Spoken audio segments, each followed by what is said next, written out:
5:45. After the flow of time stopped. The mountains were high and the waters were deep. Huang Shi hid in the depths of the mountains. He dug a narrow cave on a cliff covered by ancient pine trees. It was just enough to fit him and his luggage. He was frozen in the river of time, sweating profusely. The four of them came to the mountain to search for treasures. Huang Shi always thought that he could kill the other three easily. He never thought that he was the small fry that could be killed easily. The sloppy man called Zhou Xian hid in the reeds beside a lake. He had a steel-carrying talisman on him. He had a blank expression. The two direct disciples of the city above clouds, Xianxia, held hands. Their veins were bulging, showing that they were uneasy at this moment. Not far from them was the Dragon Gate cultivator Su. His face was pale and his gaze was a little dazed. Among the people on the mountain peak, the old Daoist Huan Yun closed his eyes. He was exhausted and did not know where his thoughts were. The military general Gao Ling was wearing the Du armor. He clenched his fists and looked like he was in pain. Wu Jiong's gaze was blank. He held his chest with one hand. He must have been shocked by the accidents that happened one after another. There were all kinds of people. After Huai Qian's death, the golden-bodied deity and the nascent soul puppet, who had blocked the sword with 2 fingers, changed from 2 green talisman papers to 4. The small golden hollow ball that contained many sword cultivators' natal flying swords finally leaned against the railing quietly after rolling on the ground. It was even stained with blood. That strand of sword chi was too fierce, to the point that Huai Qian's soul, golden core and nascent soul were instantly shattered. Even the 2 priceless treasures in his possession were destroyed on the spot. All the treasures in them naturally vanished into thin air, transforming into dense spiritual energy that fused into the mountains and rivers of this world. The stagnation of the river of time would occasionally emit 7-colored ripples. It was like a small stone thrown into the river. The movement was not big, but there were still small splashes. Only the green glazed tiles in the ruins of the Daoist temple were left on the mountain peak. They seemed to be grinding against the stagnant river of time, emitting circles of light that were unique to the Immortal's secret glazed tiles. Qin Pingon was used to such a situation. It was not a bad thing. He could train the body of a martial artist. He had even seen the old monastery master of the East Sea Monastery pick up golden pieces the size of rice grains from time to time during the 300 years of time in the Lotus Blossom blessed land. However, Qin Pingon did not directly catch the sword chi. Daoist Sun laughed. "Why, are you afraid?" Qin Pingon nodded. "I am still a little." Daoist Sun said, "This is a fortuitous opportunity that you deserve. It has nothing to do with whether the Daoist Sun you know is kind or evil towards you. Just accept it. Everyone in the world who didn't seek death didn't deserve to die. At the very least, that's the case for me. As for those who seek death, they can only blame their backers for not being powerful enough, and their ancestors for not having a frightening enough reputation." One of the top 10 in the Central Plains. Was it comparable to the top 10 of the entire Green Pitch world? If you really want to arm wrestle with me, I am afraid your ancestors' small arms and legs will not dare to hand it over. However, Daoist Sun's magic sword and true life form were left in the Daoist temple in the Qingming Tian. Moreover, the vast world was suppressed by the Confucian rules. Therefore, Daoist Sun was far from his peak state. Qin Pingon took out the blade's strengthening gourd. He carefully kept the sword chi into the blade's strengthening gourd. The blade's strengthening gourd suddenly became extremely heavy. Qin Pingon laughed. "I dare not refuse an elder's gift." Daoist Sun laughed and retracted his gaze. Without any movement, Di Yuanfeng, Zhang Qing and Lu Guibao instantly woke up. They were in the stagnant river of time. They were a little dizzy, especially Zhang Qing. She felt that her internal organs were shattered. She was on the verge of collapsing. She gritted her teeth and did not let herself fall. Not only that, but Daoist Sun also healed Sun Qing and Bai Bai, the 2 golden core cultivators, back to normal. Daoist Sun said, "I plan to take the 3 of you as my in-name disciples. However, I will not force you. Whether you are willing to change your sect, you can choose for yourself. Remember, you only have one chance. Just ask your heart." Biting Country's young Marquis Zhang Qing did not hesitate. She kowtowed and thanked him with tears in her eyes. He did not even look at that sister Bai. Bai Bai was disappointed. She could speak, but she did not. Because she did not know whether to congratulate him or to feel sad for herself. Yuanfeng, who had been wearing straw shoes and bamboo cane, imitated the person from the Daoist sect and bowed to this old immortal. His heart was in turmoil. He had mixed feelings. After thinking for a while, he probably felt that the etiquette was not grand enough.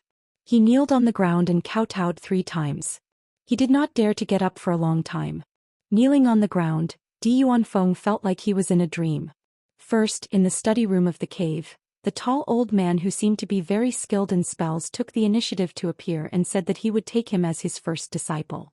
Then that guy died and was replaced by this Daoist son in front of him who said that he wanted to take him as his disciple. How many good deeds did he, Yuanfeng, do in his previous life? However, Daoist son did not tell Yuanfeng about the Daoist fate of his lineage. It was better to tell him later than earlier. His junior apprentice brother used straw shoes and bamboo cane to travel the world. However, the Daoist path was unpredictable. He died and his Daoist Dao disappeared. He was hit by the sword of the second Daoist disciple from Baek Okekyung building. The whole Qingming world said that his junior apprentice brother died honorably. It had not happened in 3,000 years that he could make the second Daoist disciple attack with all his strength. Daoist son was not willing to care about these seemingly good words. The reason why the demon was willing to treat Yuanfeng well was because of this. It was not really nostalgic for the Daoist surname Song, but it wanted to get a good omen. As for the young girl Lu Guibao, she was no different from Zhang Qing. She was just a trick that Daoist son came up with on the spur of the moment. However, to them Daoist fate was still Daoist fate. Furthermore, it was not small. In the future, each of their destinies would be guided by their master. Even Yuanfeng was no exception. In fact, the Peach Blossom Crossing and the Peach Blossom Water of Lu Guibao's Rainbow Manor were actually related to Daoist son's lineage as a sword immortal.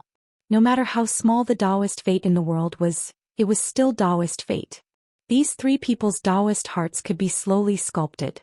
Their current realms or even their current lifetime's Daoist cultivation might be a green brick on the steps to climb the mountain in the long run. The young girl was hesitant. Sun Qing tried to tell this disciple with his heart that the fortune of the Daoist path was so close. If she did not grab it, it might be too late to regret it in the next moment. However, Sun Qing was sent flying. Blood flowed from his 7 orifices. His mind was in turmoil and his soul was in torment. Sun Qing was in great pain. Daoist son looked at Lu Guibao and shook his head. Her talent is better than Zhang Qing's. Unfortunately, her temperament is not good enough. Her Daoist path is not compatible. Forget it. In that instant, the young girl's heart felt empty. She could not control her emotions and tears streamed down her face. However, she still gritted her teeth and did not say a word. She stood there without saying a word. Sun Qing struggled to get up.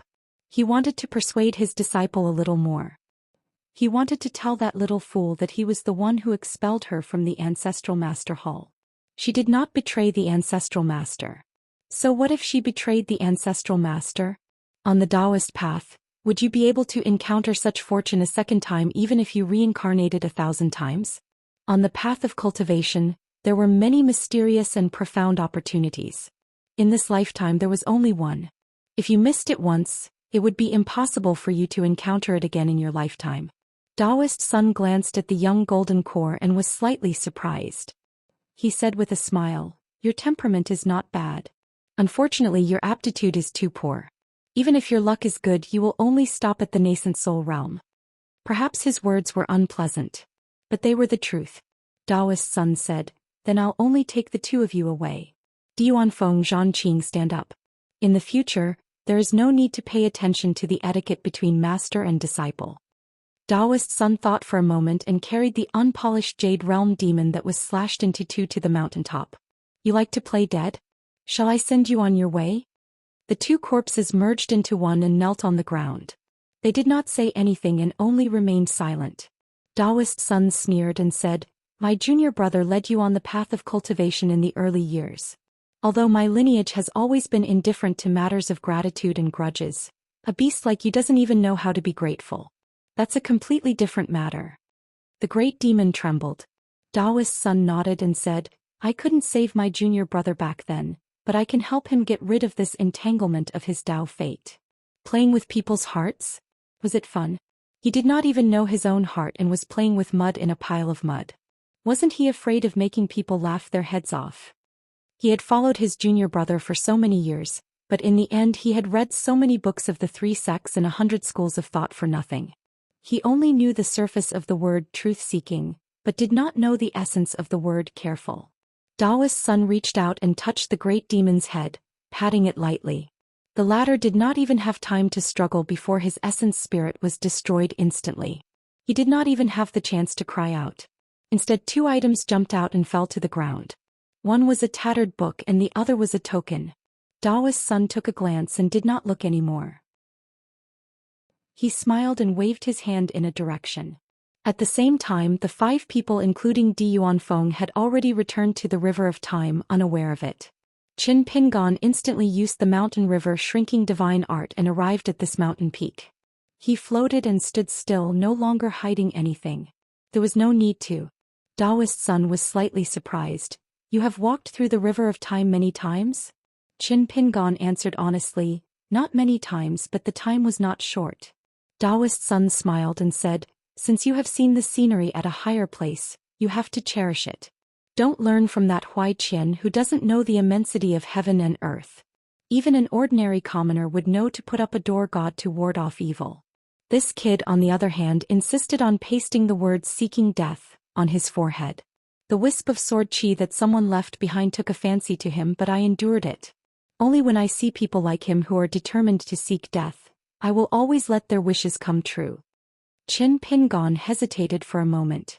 Daoist's son said, that Master Huang? He is not seeking death, but he is struggling to live. In my eyes, you and Master Huang live the same way, but your path is different. As for whether your path is better or worse, it is not something I can say. The path is not about how high it is but how long it is. Qin Pingan did not have any more small questions he wanted to ask. However, Qin Pingan had another big question that he wanted to ask. Daoist's son said again, you place too much emphasis on the good and bad of the human heart and the karma of the world, but your view is still too shallow. That is why your mental state is so tired. There are many things that are done that are useless in the end. The world is not a dead thing, it will correct people. However, when your cultivation level is high enough, there is still a slim chance that you can change some things. Was it because if he thought a little more he would find everything boring? That's right, life in the world is not interesting from the first day. However, there are very few people in the 3 worlds who are willing to remember this. Qin Pingan's expression dimmed. Daoist's son joked. Daoist Qin, you don't seem to have cultivated your heart enough. Daoist's son shook his sleeves, and many heavenly treasures and immortal artifacts turned into mustard seeds and flew into the heaven and earth in his sleeves. Even a portion of the Fengtsuan items in the hands of Huan Yun and the old consecrator of Cloud Above City left obediently and went into Daoist's son's sleeves. However, the Daoist son that fell to the ground turned into ashes. This yang spirit body that was purposely destroyed was just a useless outer shell. The many years of entanglement in the world were all because of that outer shell. It would not be taken away.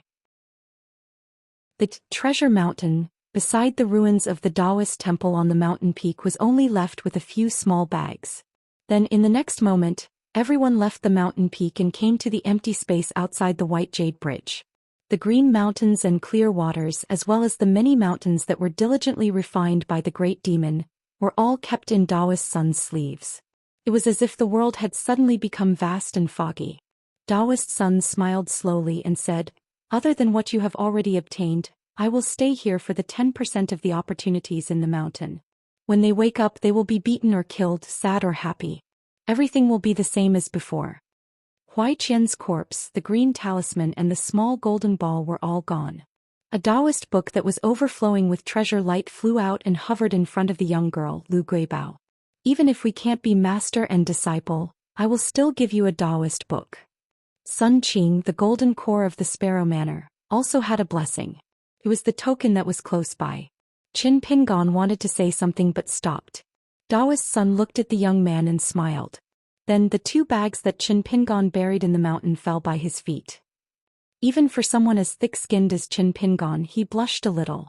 However, it did not stop him from bending down to pick them up and slung them over his body. Daoist's son seemed to be able to see through people's hearts and could also be a prophet. Fellow Daoist Qin, Your dual identity as a mountain and lake cultivator and a bag shop is very prosperous, isn't it? Qin Pingon hurriedly said, Thank you for your auspicious words, Daoist son. Who cares? The old Daoist immortals might have the ability to make prophecies come true. He would just agree to it first. There was no loss, there was definitely profit. Daoist son found it interesting and smiled. A cultivator's state of mind is like this. It was so broken that it was even worse than the bridge of longevity that had been repaired. Were you a farmer or a chi cultivator who practiced the art of immortality? It's not that I have to order you around just because my realm is higher than yours. It's just that the path of your heart has a great Tao. It's a pity that there are too many forks in the road and it's winding. If you continue on like this, even if you become a sword immortal, it'll be difficult for you to sever the karma line with a sword. The more you sever, the more chaotic it will be. Qin Pingon smiled helplessly. I can only take it slow. Daoist son asked, Do you feel unhappy? Qin Pingon thought for a while. Of course. Daoist son shook his head. Then you should really read more Daoist scriptures and learn what it means to experience the void. Daoist son waved his sleeves casually and the clouds scattered before gradually calming down. Then he asked, Has the world changed? Qin Pingon remained silent and seriously pondered about the meaning behind it. Daoist son stomped his feet and the earth trembled. Do you feel that the world has changed a little? Qin Pingon recalled what Daoist son said before, that the world would naturally correct people. He asked, Then what should we do? Daoist son wanted to show a great principle that was actually different from a certain fundamental idea that Qin Pingon had always believed in. However, Qin Pingon was willing to ask and think more. Daoist son had a look of admiration and nodded. That's right. Qin Pingon was confused and did not know what he was right about. Daoist son had already changed the topic. Don't you want to ask who that sword came from to be able to kill my junior brother? Qin Pingon shook his head. I don't dare to ask. Even if Daoist son told me, I wouldn't dare to listen. Daoist son nodded. Very good. If you don't ask, then I'll ask you. As a cultivator, what is the meaning of being careful? Qin Pingon did not hesitate this time and said in a deep voice, To have a heart of reverence towards the world and to see oneself as a mortal enemy. Daoist son paused for a moment and laughed. All right, the great world outside and the small world of the human body are all complete for you. Who taught you such a great principle? Qin Pingon said, I figured it out myself. Just like what Daoist son said, if the principle is too great, it will become empty. I'm not good enough at many small things that support this principle. Daoist son was a little emotional. Back then his junior brother had similar thoughts. He always said that Taoism was far and wide and had to be started from the details. Otherwise, as the world changed and customs changed, not to mention the foundation of his lineage's Taoism, even the Baekokeikyung building would not be able to withstand scrutiny. The higher it rose, the more trouble it would cause after it collapsed. No matter what this junior brother thought, with the foundation of the Taoism of cultivating Taoism and nurturing virtue, no one could criticize him, so it was not troublesome. The key was that his junior brother, as a key figure of the Taoism's sword immortal lineage, had done many things on paper that he should not have done. Other than the great deeds that his junior brother had done in the eyes of the world, there was actually a small matter that he had been doing all along during this period. The demon that liked to refine mountains was actually being possessed by an otherworldly demon without knowing it. His junior brother tried to convert this otherworldly demon into Tao. It was a pity that someone with a bad temper in the Baekokeikyung building wore a Daoist robe for the first time and visited the Daoist temple with a sword. Not only that, Song Maolu, the last disciple that his junior brother secretly took in the early years, was a person who came out of nowhere. Even in the eyes of his senior uncle, he was an amazing existence. He built a Daoist lineage that was similar to the Dragon Tiger Mountain in the central mainland and had a great reputation, but in the end he did not have a good ending. Fortunately, when Daoist's son left the Qingming world, the disciples of this martial nephew were doing well, and each of them had a Daoist lineage that was passed down. In the Qingming world in his hometown, the three leaders of the Baekokeikyung building were responsible for taking turns to take charge of the Baekokeikyung building. Usually, when the eldest disciple of the Daoist ancestor was in charge, the world was peaceful and there were not many disputes. When the youngest disciple of the Daoist ancestor, Lu Qin, was in charge of the Baekokeikyung building, the world was full of heroes and chaos. However, although it was chaotic, it was full of vitality. When it was the second Daoist ancestors' turn to return from the heavens beyond heaven, while the cultivators of the upper 5 realms died very quickly. Not only was there chaos outside the Bekokekyung building, there were also deaths inside the Bekokekyung building. Daoist's son looked around and stretched out his palm. From all directions, a green firefly flew out from between everyone's eyebrows, like the legendary fire in the water. Except for Qin Pingon, Di Yuanfeng and Zhang Qing, even Lu Guibao, Sun Qing and Bai Bai were no exception. Daoist's son smiled and said, "Some things are not good to know. When Huai Qian asked for death, these people will forget their memories. Next, I will leave you with the treasures and opportunities, no more no less. Take it as these people's opportunities. I think there will be another competition between the hearts of people." Daoist's son asked, "Do you want to stop them? Help everyone to seek for peace and wealth." Qin Pingon shook his head and said, "I'm just looking because there's no need to stop them." Daoist's son nodded and the tattered book on the ground floated to Qin Pingon. "Then let's look at the hearts of people more. Stones from other mountains can be used to improve jade. This book in the hands of others is just a pastime, but for you it will be of great use." Qin Pingon put the book into his sleeve and thanked him. Daoist's son smiled and said, a cultivator, who in the world is more qualified than a Daoist? Young man, your Daoist skills are very high, it's worth looking at more." Qin Pingon nodded. "I will." Daoist's son stroked his beard and smiled. "Fellow Daoist Qin, do you still want to explore the mountains and diligently pick up scraps?" Qin Pingon's expression did not look too good and he wiped his face hard. "I don't have such thoughts for now." This time it was Huai Qian who met Daoist Sunday. Who knows, it might be Qin Pingon who met someone next time. Daoist's son said, "After I leave there's no need to think too much. Do what you need to do, whether it's a wild cultivator or a bag shop. Rely on your own abilities. Fortune and misfortune will follow." Qin Pingon began to consider how to wrap things up.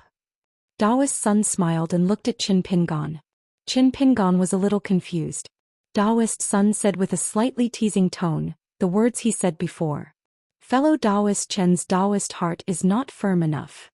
Qin Pingon immediately understood and blurted out, "Daoist son, Daoist Sunday, the same long word, a different meaning." Daoist's son stroked his beard and smiled, nodding gently, very satisfied. He reminded, "After half an hour the long river of time will flow again." Daoist's son kept Di Yuanfeng and Zhang Qing in his sleeve, and then turned into a rainbow breaking through the sky. This was probably the so-called chicken and dog ascending to heaven. After being hit by the resplendent rainbow light, a large door appeared in the sky dome of the entire immortal abode. Then the hole slowly expanded and the mountain and water restriction gradually dissipated.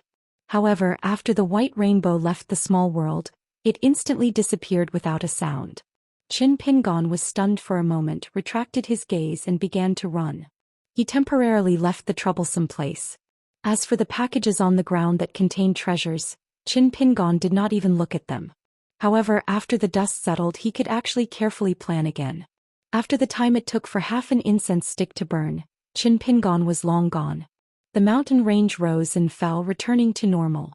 He just did not know where Huangshi and Jinshan were. However, Qin Pingon went to the caisson midway on the way, and actually stayed in the same place. The spiritual energy was still abundant, but unfortunately, it was an item that could be moved but could not be taken away. Wait a minute. It was not the stone table and green bamboo from before. Now that the restrictions of the small world were gone, why could he not take it away? He just had to spend more effort. Qin Pingon dug the ground and finally carried the caisson that looked like a huge millstone, and ran away, not forgetting to stick a steel-carrying talisman on his forehead. It was hard to avoid obscuring one's vision by sticking it straight on his forehead. It would be better if he stuck it horizontally. This was something he learned from his first disciple. In the vast sky, Priest Sun looked back at the mountains and rivers below and clicked his tongue. Not a single blade of grass grows, not a single blade of grass grows. An old Confucian dressed in a Confucian robe with a golden jade token hanging from his waist said calmly, "Monastery head, you can leave now." Priest Sun smiled, then opened the door and sent him off. On the mountain land of Biting Country, Huan Yun, Sun Qing and Bai Bai were the first to wake up.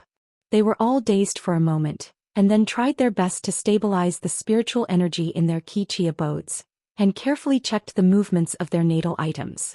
However, Sun Qing immediately kept the token in her sleeve.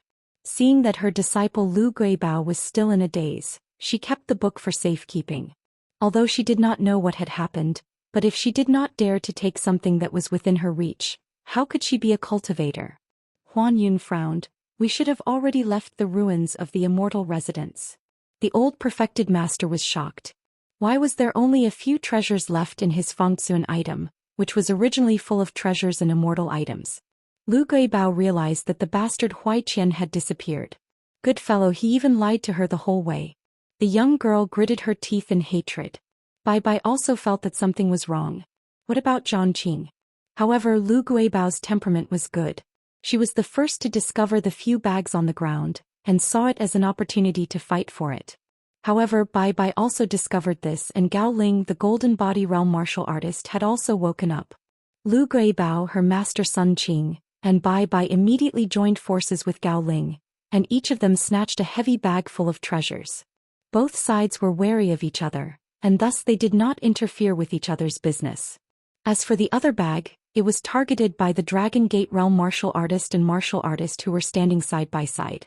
In the end, they got it at the same time. They tore the bag apart and the treasures inside fell to the ground. There were more than 10 treasures. The two of them picked up 3 or 4 each, and the rest were taken away by Huan Yun, Sun Qing, and Bai Bai.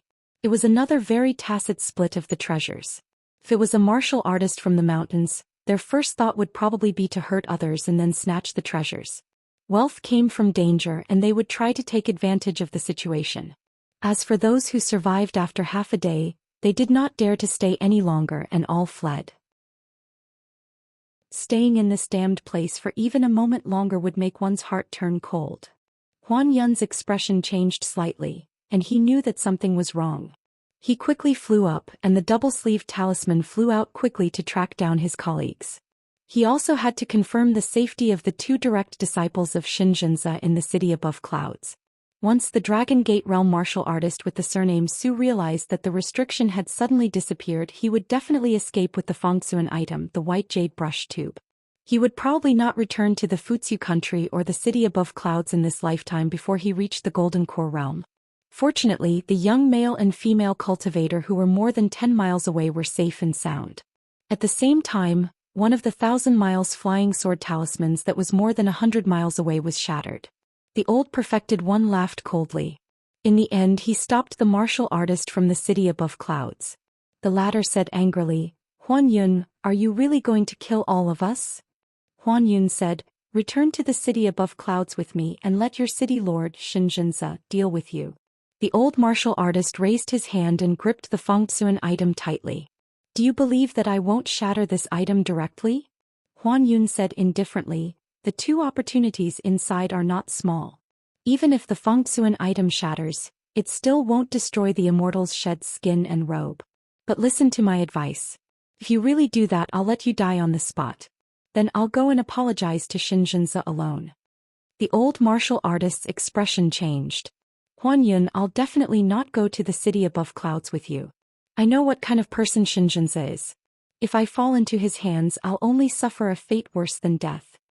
Huan Yun said angrily, if you knew this would happen, you wouldn't have done it in the first place. If you didn't covet the treasures in the mountain and bully the 2 juniors because of their low realms, you would be the hero of the city above clouds right now. The old martial artist said, I can give you the Fengxuan item. Huan Yun, take out all the length withdrawal talismans in exchange. Lastly, I have a small request. When you see the 2 little fellows, tell them that you've already killed me. Sure. Without hesitation, Huan Yun took out a stack of length withdrawal talismans and spread them out slightly. Without exception, they were all length withdrawal talisman. Among them, there were 2 talisman made of golden material. Huan Yun said in a low voice, exchange items. Su, if you still dare to play tricks, don't blame me for killing you. The 2 of them threw the talisman and the white jade brush in their hands at the same time. The Dragon Gate martial artist grabbed the talisman and took out one of the golden talismans. In an instant he was hundreds of miles away. Huan Yun sighed and turned back. He found the 2 youngsters and handed over the white jade brush. According to the agreement with the Dragon Gate martial artist, he said, Master Su is already dead. The youngster took the white jade brush carefully. It seemed to weigh 1,000 pounds. His fingers trembled as he kept it in his sleeves. Then he bowed to the old martial artist and said in a sobbing voice, I have no way to repay you for saving my life, protecting me and robbing me of the treasure. The young lady cried even harder. She held her face with both hands. As the old saying goes, those who survive a great disaster are bound to have good fortune in the future. She could not help but feel emotional. The tragic experience of searching for the treasure was going to give her nightmares for the rest of her life. Huan Yun smiled and said, The two of you are further away from the others. Take this opportunity to leave this place quickly. When you return to the city above clouds, don't tell anyone about this. Huan Yun obviously wanted to walk around again to see if there were any treasures that he had missed. After the two youngsters from the city above clouds left, Huan Yun felt that something had gone wrong. It was just that he had not noticed it. That consecrator from Cloud Above City must have forced out the secret technique of the Fengxuan item. This wasn't strange. However, Huan Yun was sure that the other party couldn't have taken out the remains from the Fengxuan item and hidden it somewhere. He also didn't wrap up the robe and hide it on his body. Huan Yun still had a good eye for things. Therefore, the helper's trip to the mountain this time was not worth it. He only got the talisman but lost his position as the head helper of the city above clouds. Huan Yun suddenly sighed and laughed bitterly. The old martial artist finally understood something. He finally understood why that young man was behaving strangely. He, Huan Yun, had lost most of the treasures and items in his square-inch item. Then what was the situation with the white jade brush? What if the Celestial's mortal shell and the robe were gone? Or one of them was left behind? What would Xianxia of the city above clouds think? Huan Yun was a little emotional. That young cultivator was really a good seedling. What a pity. He was killed by Helper Su. Huan Yun was not able to protect him and could only bring back a square-inch item for the city above clouds. Huan Yun's eyes were cold as he chased after them. The old martial artist started to hope that there was still an celestial treasure left behind. If there was none, he would send it back to the city above clouds. If there was really one, then it would be Huan Yun's own opportunity. Bai, Gao Ling and the helper of the Fuyo country left together. They all had heavy hearts. The young marquis of the biting country and the helper of the family were either gone or dead. It was not easy to explain.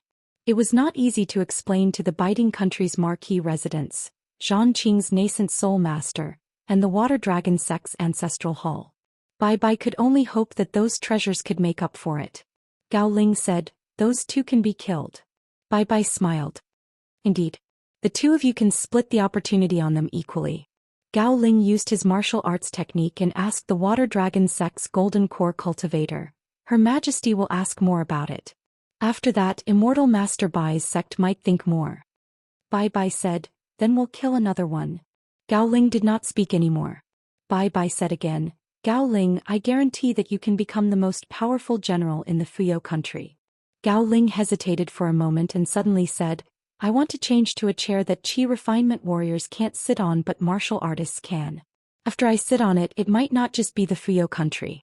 It might even be the water sky country and the biting country. Immortal Master Bai can take whatever you want. Bai smiled and agreed. Your appetite is not small, but I think Gao Ling can sit on that chair steadily. The next moment, the helper of the Fuyo country was hit by Gao Ling's fist and his head rolled far away. Bai's expression was normal as he immediately used his techniques to destroy the corpse. There was no need for words. The Sparrow residents seemed to have become the biggest winner, or at least one of them. 3 people came and 3 people left. They were neat and tidy. Moreover, they were not injured. They had taken many treasures and opportunities. Wu Jiong suddenly said, Will the black-robed old man who has topped the scroll twice come and find trouble with the Sparrow residents? Wu Jiong recognized the other party's Daoist robe. Sun Qing smiled. A person who can be friends with Lu Jinglong would not be so despicable. Wu Jiong was still a little worried. Just now, Sun Qing had roughly confirmed the rank of the Daoist book in the token. He only said that the latter was a treasure that only ordinary cultivators of the upper 5 realms could possess. After this disaster, other than Sun Qing and Lu Guibao, Wu Jiong did not trust anyone else. In the end, what Wu Jiong did not trust was the way of the world and the people's hearts. Not only that, Wu Jiong had a thought in her heart. It was a thought that even she was afraid of. When Wu Jiong asked herself, if she had the skills and cultivation of that young sword immortal, would Sun Qing and Lu Guibao, who were envied by their cultivation talent and fortune, be able to return to the Sparrow residence alive? Wu Jiong did not know the answer. He did not dare to think too much. Qin Pingon hid the caisson at the bottom of a deep pool deep in the mountains where there was no one around. He changed his attire and took off all his Daoist robes, changing into an ordinary green robe. He carried a large bamboo box with 4 bags inside. After walking for more than 10 miles, he saw an old acquaintance standing on a tall branch beside a mountain path with a large bag on his back. It was the martial artist of the Golden Body Realm, Huang Shi. Huang Shi smiled and said, "I know it's you." Qin Pingon said, "Then why didn't you hide as far away as possible?" Huang Shi smiled and said, "It's funny. Even I can't figure it out. After leaving that strange place alive, I feel more at ease staying by Brother Chen's side." Huang Shi no longer had any confidence in judging other people's cultivation and the depth of their Daoist techniques. He only had some confidence in judging people's good and bad. Qin Pingon shook his head and said, "Don't provoke me. Let's go our separate ways and cherish our blessings." Huang Shi shook the eye-catching bags on his back and said, "Brother Qin is an expert. With so many tricks, I'm still far behind. Soon Bai Bai, Gao Ling and the other 2 might come looking for trouble with me. If they splash some dirty water on me, I might not even be able to walk out of the biting kingdom with so many things on my back." Qin Pingon asked, "I heard that you wanted to take revenge. What revenge?" Huang Shi's expression was indifferent as he said, "Back then I was at fault for being impulsive. However, I didn't expect that I didn't die. My family of more than 40 people, old and young, were all skinned by cultivators and replaced with human skins for the dead to wear." This pure martial artist's tone was calm, as if he was talking about a story from a book. The true suffering of the world would not be the heart-wrenching and lung-tearing that others would see. Even if there were, after 1 or 2 times, they would become even quieter. Qin Pingon did not say anything. Huang Shi's mouth twitched. "No matter who you are, I still trust you. Or rather, I'm taking a big gamble while my luck is good. I'm willing to sell most of the items in my bag to you. I only accept immortal money. Once you have enough, you can buy a military armor pill. Of course, it's not the deity armor but a golden crow warp armor. Then you can buy a dermic saber that I've long taken a fancy to. Then I'll be able to do what I need to do." Qin Pingon took out a few steel-carrying talismans from his sleeves and threw them to Huang Shi. "This talisman is best at concealing one's aura. You're a martial artist at the Golden Body Realm, so you'll be able to hide your tracks. As long as you're careful, you'll be able to sneak out of the biting country." Huang Shi was stunned. He did not immediately catch the talisman.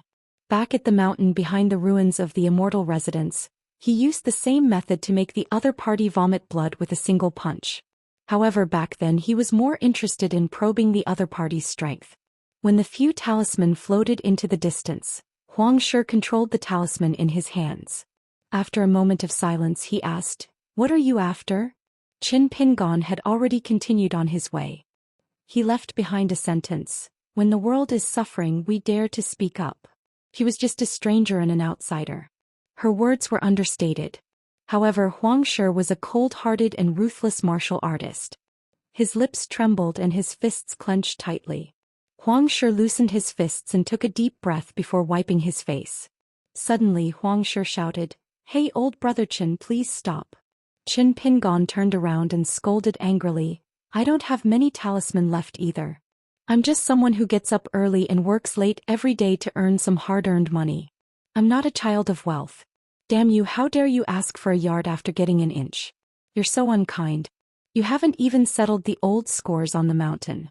You punched me so hard that my old bones almost fell apart." The corner of Huang Shi's mouth twitched. He was about to go back on his words when he suddenly laughed. He opened his luggage and tossed 3 items over. "I, Huang Shi, can't be considered a good person, but I don't want to owe anyone a favor." That young man immediately changed his expression. He chuckled as he received the 3 items and placed them into the bamboo box. Qin Pingon rubbed his chin. He felt that it was time for the 2 of them to sit down and have a drink while discussing business. Huang Shi laughed. "With these talisman, why would I sell them to you? With your business acumen, how could I not make a loss? Qin Pingon smiled. You flatter me. The two of them parted ways just like that. Huang Shi suddenly asked, What's your name? Can you tell me? That person didn't turn around. He raised his arm and clenched his fist. I'm a good person, Qin. Huang Shi couldn't be bothered to speak anymore. To hell with your good person, Qin. However, this person was really a good person. That person suddenly turned around. With a light flick of his sleeves, 2 thick stacks of talisman appeared in his hands. He said in a serious tone, Actually, I still have some offensive talisman here. To be honest, every single one of them is a treasure. They're cheap and of high quality. Huang Shi had already pasted the steel-carrying talisman. Without waiting for that person to finish speaking, he raised his middle finger at him. Then with a tap of his feet he flew away. Qin Pingon said regretfully, They're all cunning. It's hard to do business. Qin Pingon was walking alone in the mountains when he suddenly raised his head to look. A man and a woman were desperately traveling with the wind. Then the two of them suddenly shot into the forest like arrows and disappeared without a trace. They were the 2 direct disciples of Xianxia in the city above clouds. The young man was cautious and changed his route with the woman. This was to avoid that what if. Previously, when he received the Fengzuan item from the old Zhenren and left with his junior sister, he immediately immersed himself in it. In the end, he discovered that there were a few unfamiliar celestial items inside. It should be that Consecrator Su had treated the Fengzuan item as his family's treasure. This vicious senior must have found it himself. However, the most important celestial remains and the robe were gone. Old Zhenren said that Consecrator Su had died. Did he force out the secret method of the Fengzuan item from Consecrator Su and take away the 2 priceless treasures? Why did Huan Yun do this? Why did he return the white jade brush to him? Was he certain that he wouldn't dare to reveal the secret to his master? Once suspicion arose, he would be suspicious of everything. Wasn't the old Zhenren Huan Yun the same? In reality, both of them were smart and good people. During this visit, even though Huan Yun did have some thoughts, he didn't do anything that went against his conscience. However, in the end, the direction of his heart took a turn for the worse. Huan Yun chased after them and landed on the ground. He stared at the 2 juniors and said indifferently, What is the secret of the Fengzuan item? The young man pulled the girl behind him and said, Why do you ask when you already know the answer?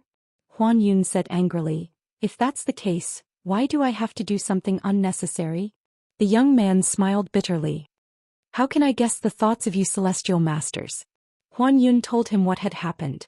The young man was stunned and said bitterly, If that's the case, why do you want to know the method of opening the Fengzuan item? Huan Yun said, I want you to know why you died. The young man asked, We can betray the city of clouds and cultivate with you. Huan Yun looked behind the young man and said expressionlessly, You have to prove yourself. The young man suddenly laughed and spat. Damn you, Huan Yun, you're worse than those wild cultivators. The young man felt a chill on his back. A small sleeve knife was stabbed into his back. He staggered forward and then slowly turned his head. His face was blank. The girl behind him had already retreated more than 10 steps. Her entire body was trembling. However, for some reason she held her wrist with one hand as if she was injured. Huan Yun smiled. Very good. The heavily injured man kept turning his head and looked at the pale woman whose eyes were filled with guilt. Tears streamed down his face, but there was no anger, only disappointment and heartache. He softly said, Are you stupid? We're all going to die. Huan Yun sneered. You're smart. Huan Yun turned his head.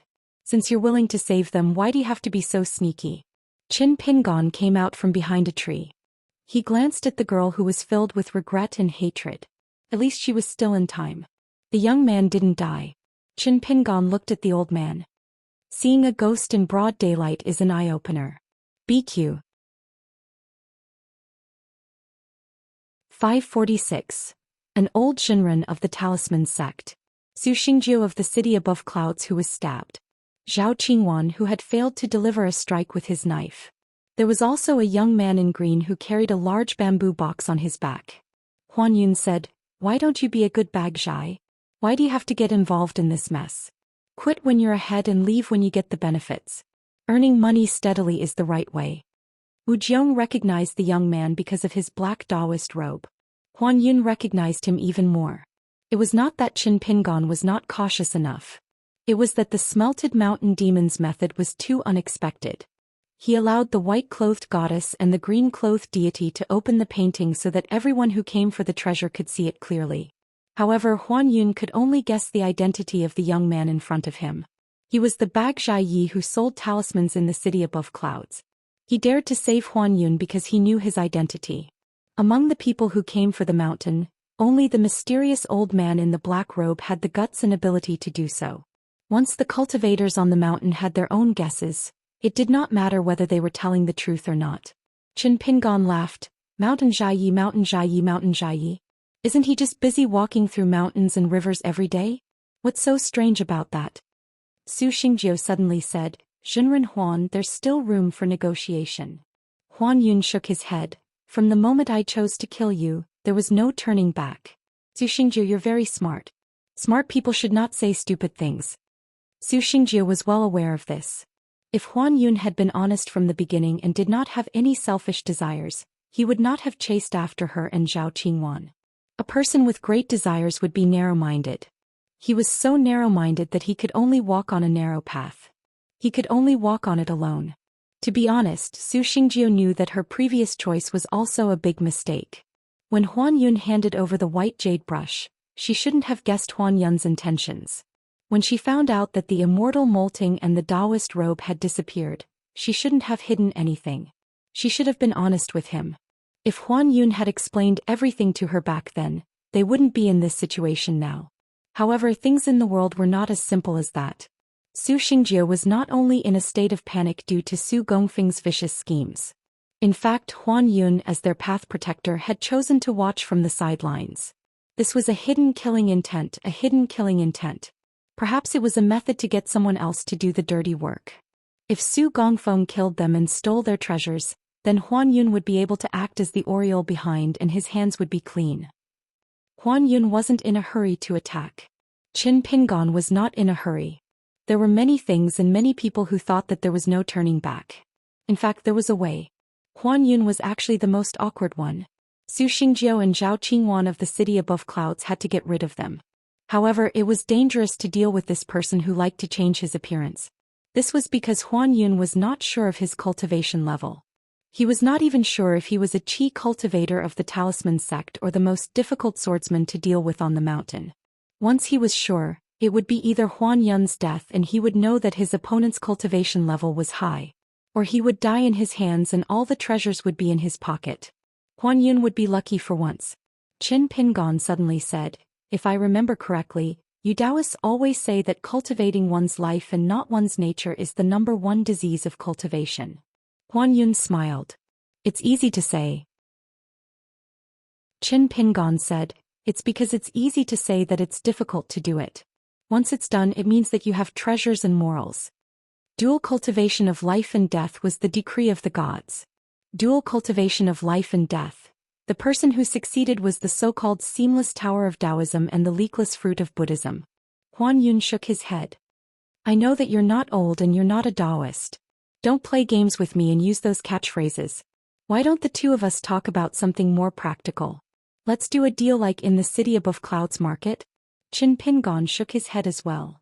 As long as you still want to kill the two of them, we can't do this deal. I've already said it. Old Daoist, other than your greed and killing intent, you haven't really caused any harm. Can the treasures and opportunities in Su Xingjiu's Fengxuan item compare to the Daoist heart that you've worked hard to accumulate for your entire life? Huan Yun couldn't help but laugh. He sighed. What? You want to persuade me to stop and turn back with just your words? Su Xingjiu said, Daoist Huan, I'm willing to take out all the treasures in the Fengxuan item as payment for my life. Please leave one for us after you've chosen so that we can answer to Master. Also, I can use the secret technique of the Ancestral Hall to swear that I won't say a word about what Daoist Huan has done. In the future, Daoist Huan will still be an esteemed guest of the city above clouds. If possible, you can even be the honorary guest of the city above clouds. Su Xingjiu had already pulled out the sleeve knife that was still a token of love. She wiped away the blood stains and kept it in her sleeve. Then she casually bandaged her wound and swallowed a precious pill from the city above clouds. The wound wasn't on her back but on her heart. But Su Xingjiu didn't care. Qin Pingon sighed. The smarter Su Xingjiu appeared to be, the more she was able to judge the situation. But in Huan Yun's eyes she was only a hidden danger. There was no other way. Then he would change his method and do it in a more North Continent style. If not, Huan Yun would have gone all out to kill him and bet on his victory. 2 flying swords that had yet to be completely refined into natal items flew out of the 2 Qiqi residences and hovered on Qin Pingon's left and right.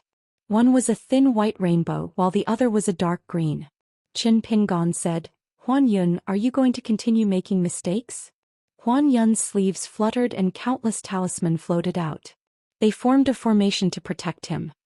He said in a trembling voice, "Is it the person who worshipped the sword with Lu Jinglong in the Fuchu kingdom?" Qin Pingon asked, "What do you think?"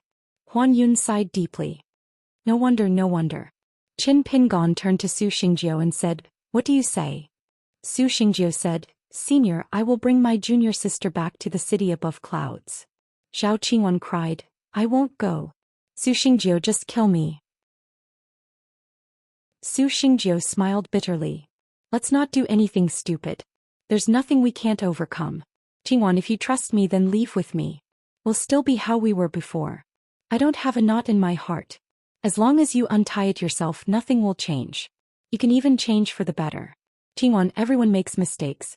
Don't be afraid. We'll change our mistakes." Zhao Qingwan looked like she was possessed. Her face was pale but her eyes were red. "We can't go back. We can't go back. Either you kill me or I kill you. Otherwise we'll die together. In our next life we'll be husband and wife. I promise we'll love each other for the rest of our lives. Su Xingjiu, what do you say?" Su Xingjiu was expressionless. She took out the hidden blade and tossed it to Zhao Qingwan. She looked around and found herself in the dense forest. She said self-deprecatingly, "Husband and wife are birds in the same forest. When disaster strikes, they fly away separately. However, we're already like this even though we haven't become Daoist companions. Qingwan, just give me another blade. Otherwise, I'll tie you up and go back to Cloud City with you. We've agreed to become Daoist companions for the rest of our lives. I, Su Xingjiu, will do what I say." Zhao Qingwan held the blade and stared at Su Xingjiu in a daze. She suddenly smiled. Her face was still like a pear blossom in the rain. Her lips moved slightly but no sound came out. She seemed to have said 3 words. Su Xingjiu's eyes were hazy with tears. He had always been like this. He liked her eyes that could talk the most. Back then his master brought a little girl to Cloud City. The youth looked at her. She tilted her head and stared at him with her round eyes. The youth made a face. The little girl was so scared that she started crying. Year after year there was a family high up in the sea of clouds. Zhao Qingwan abruptly stabbed his saber into his heart. In the next moment Su Xingjiu came in front of her. She held the hidden blade in her hand, which was dripping with blood. Su Xingjiu said softly, "Qingwan, we've both died once. Can we start all over again in this life?" Zhao Qingwan let go of her hand. She squatted on the ground and held her face with both hands. Su Xingjiu threw the blade away. She squatted down and hugged her gently. Just as she was about to pat her back, she remembered that her palms were covered in blood. She turned them over gently and rubbed them with the back of her hand. Her movements were gentle. She murmured, "Don't be afraid, don't be afraid. Didn't you always complain that I didn't like you? Don't ask me again in the future. How can a man say that he truly likes someone? He always talks about it." Huan Yun's expression was complicated. Qin Pingon asked, "Huan Yun, you seem to have left a child in Cloud City?" Huan Yun was furious. "It's not my family's fault." Qin Pingon said, "I'm going to learn from you and get rid of the source of trouble." Huan Yun said, "Are you forcing me to die together with you?" Qin Pingon said, "Are you worthy?" Huan Yun seemed to have aged 100 years in an instant. He looked old. "Forget it. My reputation is ruined. From now on I won't step into Cloud City. No matter how Su Xingjiu and Xinzhenza target me, it's my own fault." Qin Pingon shook his head. "It doesn't matter if you think I'm a good person or a bad person. But I advise you not to treat me as a fool." Huan Yun gritted his teeth. "What do you want?" "What? Do you really want to kill me, Huan Yun, and then my grandson? I don't believe that you can do it." Qin Pingon interrupted Huan Yun and said slowly, "I'll accompany you on the Minxin road. Huan Yun was stunned. Qin Pingon said, "Do you have a talisman boat? It's best if we take a ferry back to Cloud City." Finally, 2 talisman boats as big as mortal boats slowly rose into the air and headed for Cloud City. One boat carried 4 people. The other carried a huge piece of seaweed that someone had taken out from a deep pool. The 2 talisman boats were priceless. Huan Yun had cast a camouflage talisman on them. Su Xingjiu and Zhao Qingwan sat side by side at the 2 ends of the talisman boat. Qin Pingon and Huan Yun sat facing each other with their backs to the wall of the boat. Qin Pingon sat cross-legged with his back against the big bamboo box. He turned to the girl and said, "Cherish this hard-earned good karma. In the future, when the 2 of you get along, you can't ignore this incident. But you can't avoid today's incident either. Otherwise, something will happen sooner or later. It's a sad thing to die sooner rather than later. If the 2 of you can overcome this obstacle, you and Su Xingji will be a true Daoist couple. There are thousands of ways to cultivate the great Dao. Examining the heart is the most difficult. Perhaps this is the cultivation heart that the 2 of you should have. Whether or not you can benefit from this disaster depends on whether or not you are willing to consider the gains and losses in this." Qin Pingon then said to Su Xingjiu, "Even if you really don't mind this matter to her, a mistake is a mistake and a big mistake is a big mistake. So, don't comfort her with empty words. You Su Xingjiu have to be clear about this first. Otherwise, it will only make her feel more guilty and ashamed, and she will feel that she is not a good match for you. When the time comes, you will either turn against each other or become strangers. In the end, it's because you didn't do well enough.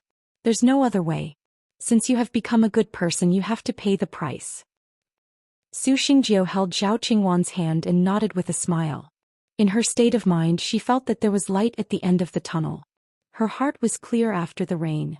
Vaguely, she felt that she was about to break through that bottleneck. After hearing these words, Zhao Qingwan seemed to have untangled some of the originally dead knots in her heart. She tightened her grip on Su Xingjiu's hand. Huan Yun did not say a word. He closed his eyes and rested. Since Qin Pingon had revealed his identity as the Sword Immortal, who ascended with Qi Jinglong, he did not hide it anymore. He took off the youth's face and returned to his original appearance. He wore the 100-eyed Taotai again. The black robe was filled with spirit energy. Qin Pingon was just right. Then Su Xingjiu came up with a plan. She would not let her master down, nor would she harm the interests of the city above clouds. She could also protect the old perfected master Huan Yun's reputation. Even Su Xingjiu's injury had an unexpected but reasonable explanation. It was flawless. It was reasonable. Qin Pingon did not object. Although Huan Yun still did not open his eyes, he still nodded lightly.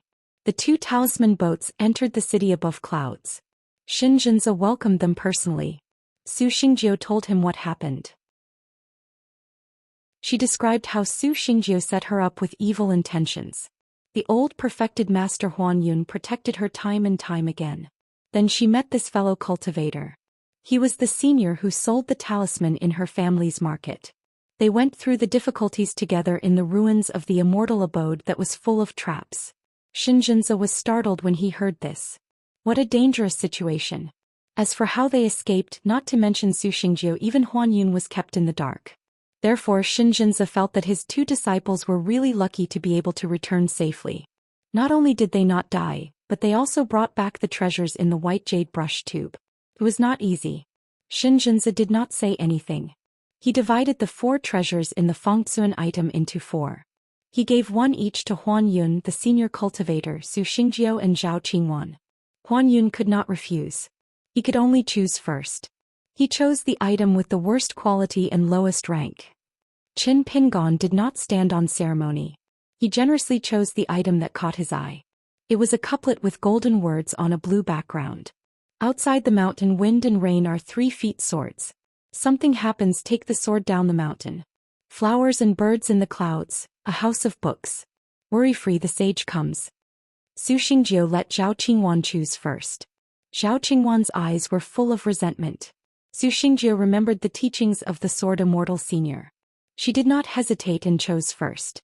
As the matter was of great importance and involved the betrayal of the head consecrator of the city above the clouds, this celebratory banquet with only 5 people left very quickly.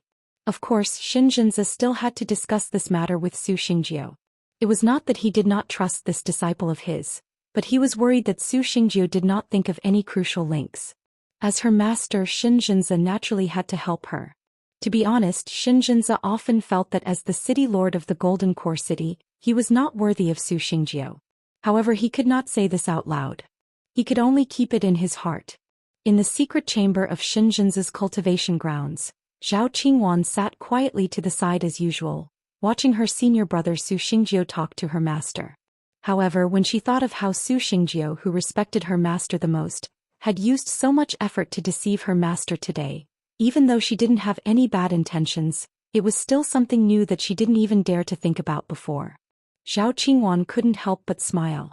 She lowered her head to hide her smile, but as she smiled, tears quietly slid down her cheeks. Xianxia sensed her abnormality and asked softly, "Qingwan, what's wrong?" Zhao Qingwan was a little flustered and did not know what to do. Su Xingjiu smiled and said, "Master, before we left the mountain, Qingwan always said that she was a burden. However, at that time she said it as a joke to me. In the end, when I looked back, I realized that it was true. Therefore on the way here she cried and laughed. Master, don't worry about her. When we return, I will scold her for not cultivating enough." However, after scolding her, Su Xingjiu smiled to herself. Xianxia asked doubtfully, "What's wrong?" Su Xingjiu stood up and bowed.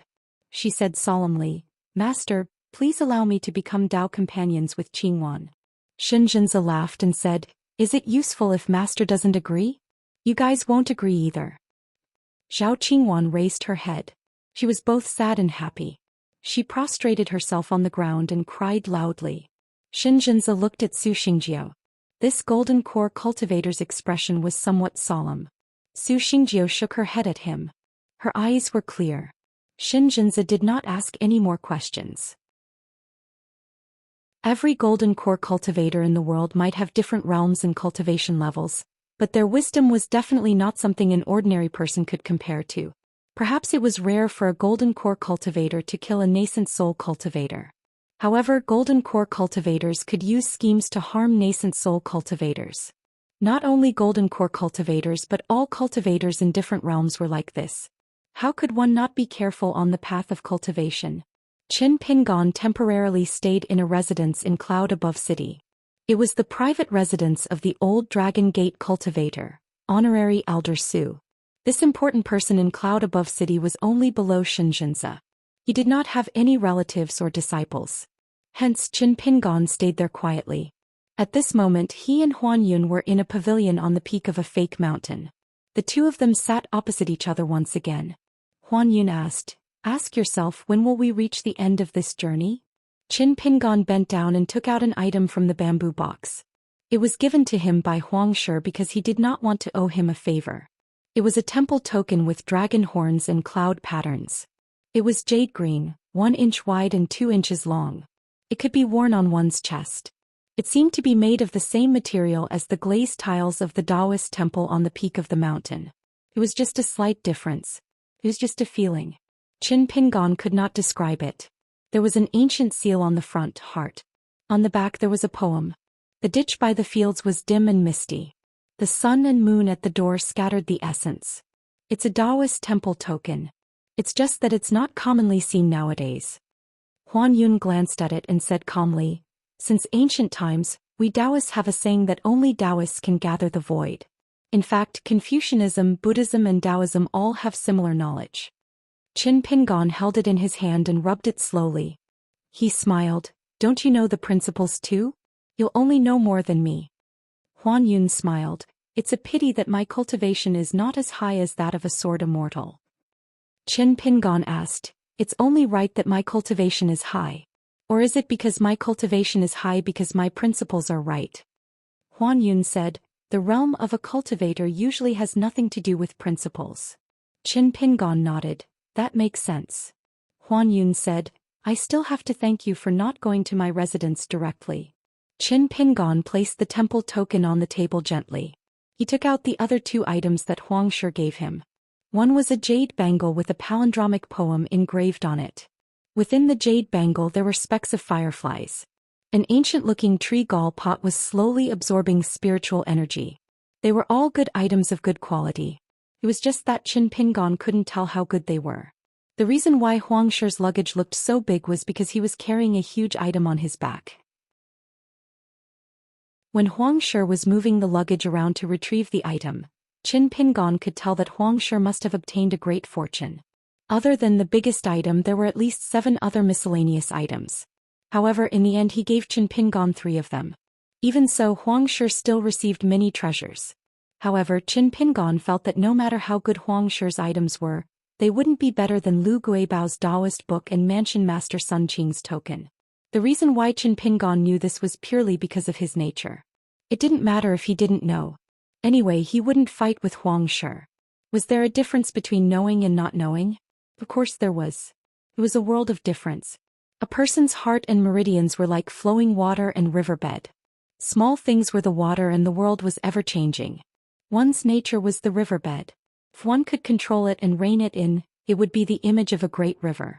In the end, one could be like a flood dragon walking through the river and entering the sea. Qin Pingon was walking along the river for the green-robed child. But in reality, along the way, wasn't Qin Pingon's own cultivation heart also like a dragon in the well, quietly moving like a dragon in the river? Killing Huan Yun or Zhao Qingwan with 1 or 2 swords or 2 punches. Was it difficult? What was so difficult about it? He only did simple things. It probably wasn't considered cultivation. Huan Yun continued, the jade bracelet itself is made of good materials. Moreover, a talisman expert used poetry as a formation talisman. Over time it became like fire in the water.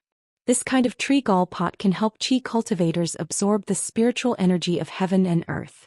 At the same time, it can be refined into spiritual energy suitable for wood-type spiritual treasures.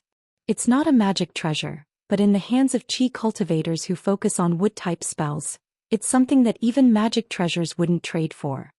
This saved Qin Pingon a lot of trouble. He would definitely not sell this tree gall pot.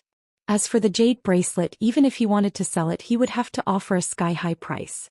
But Qin Pingon still asked, how much do you think this bracelet can be sold for? Huan Yun said, why not a few grains of grain rain money? Qin Pingon shook his head and said, old perfected being, you really don't know the joy of counting money. Huan Yun offered a price of 2 grains of grain rain money. Even for golden core cultivators like Sun Qing of the Sparrow Residence and Bai Bai of the Water Dragon sect, 1 grain of grain rain money was not a small amount. Many of the middle 5 realms cultivators below the golden core level, especially those of the cave and sea viewing levels, might not even have a single grain of grain rain money on them other than their natal item. Even the rich mountain and lake cultivators would not easily carry a few grains of grain rain money with them and run around. Most of them would keep some small summer money in case of an emergency. If they really needed money, the conversion of small summer money to snow money was very simple. Any immortal fairy in the world would do. Qin Pingon smiled and said, old perfected being, you have a good eye. Huan Yun's expression was bleak. Good eye but useless. I can't compare to a sword immortal. Qin Pingon said, old perfected being, you have to change your bad temper. Huan Yun laughed coldly and said, I, Huan Yun, a mere golden core cultivator, dare not to listen to a sword immortal's words. Qin Pingon glanced at him and said, I'm just afraid that even if you listen to some of his words, you won't be able to take it. Huan Yun fell silent. Qin Pingon smiled and said, but I'm better than you. I love to hear people speak calmly and rationally. Old perfected being, why don't we talk about talisman knowledge? We can learn from each other and benefit from each other. Huan Yun looked at this person. This person's personality was really unpredictable. He could not sit still and was unhappy. Huan Yun could not help but mock. Why don't I just take out a few talisman manuals? Put them on the table and spread them out. If Sword Immortal Qin says I need to turn the pages, I'll turn the pages? Qin Pingon turned a deaf ear to him. He only put away the jade bracelet and the tree gall pot and carefully put them into the bamboo box. Then he chuckled and opened a package from the bamboo box. He took out an item and slammed it on the table. It was a green brick from the ground of the Daoist temple. Huan Yun closed his eyes and started to rest. This green brick could be used as a treasure to guard the mountain of an immortal. Qin Pingon thought for a while and took out a brush and paper. He started to draw the architectural style of the Immortal residence, especially the white jade bridge. Only the Daoist temple at the top of the mountain would not be drawn on a piece of paper casually. After Qin Pingon finished drawing 2 pieces of paper, he said, "Old perfected being, can you help me? Can you draw the few big buildings at the back of the mountain?" Huan Yun suppressed his anger and took out a brush and paper from the square-inch object. He started to draw. Qin Pingon stood up and walked around the stone table. He looked at the old perfected being drawing and exclaimed, "Your drawing is better than mine. You are indeed a talisman expert." Huan Yun was about to stop drawing. That person was about to raise his hand. Huan Yun could only continue to draw. He had no choice. That person was praising him, but he was holding a green brick in his hand. The next day, Xianxia of the city above clouds was determined to buy the caisson in the Immortal residence in the courtyard. This golden core city lord seemed determined to get it. His words were sincere, and he said that even if he had to sell everything he had, he would buy this immortal treasure that could stabilize the fate of the mountains and rivers. He was willing to pay with all the shops and mansions in the streets of the city above clouds. Qin Pingon did not agree immediately. Huan Yun actually had some thoughts about this priceless caisson, but he did not dare to speak. Xianxia wanted to ask Huan Yun to help him, but Huan Yun had a headache when he thought of the green brick in that person's hand. He rejected Xianxia. Xianxia laughed in anger. "Old perfected being Huan, you can't be thinking of fighting with me for this item, right?" Huan Yun did not feel embarrassed and simply said, "It's a rare opportunity. Let's fight for it with our own abilities." Xianxia was helpless. He could only say that since this item was in the city above clouds, it should stay in the city above clouds. Huan Yun smiled.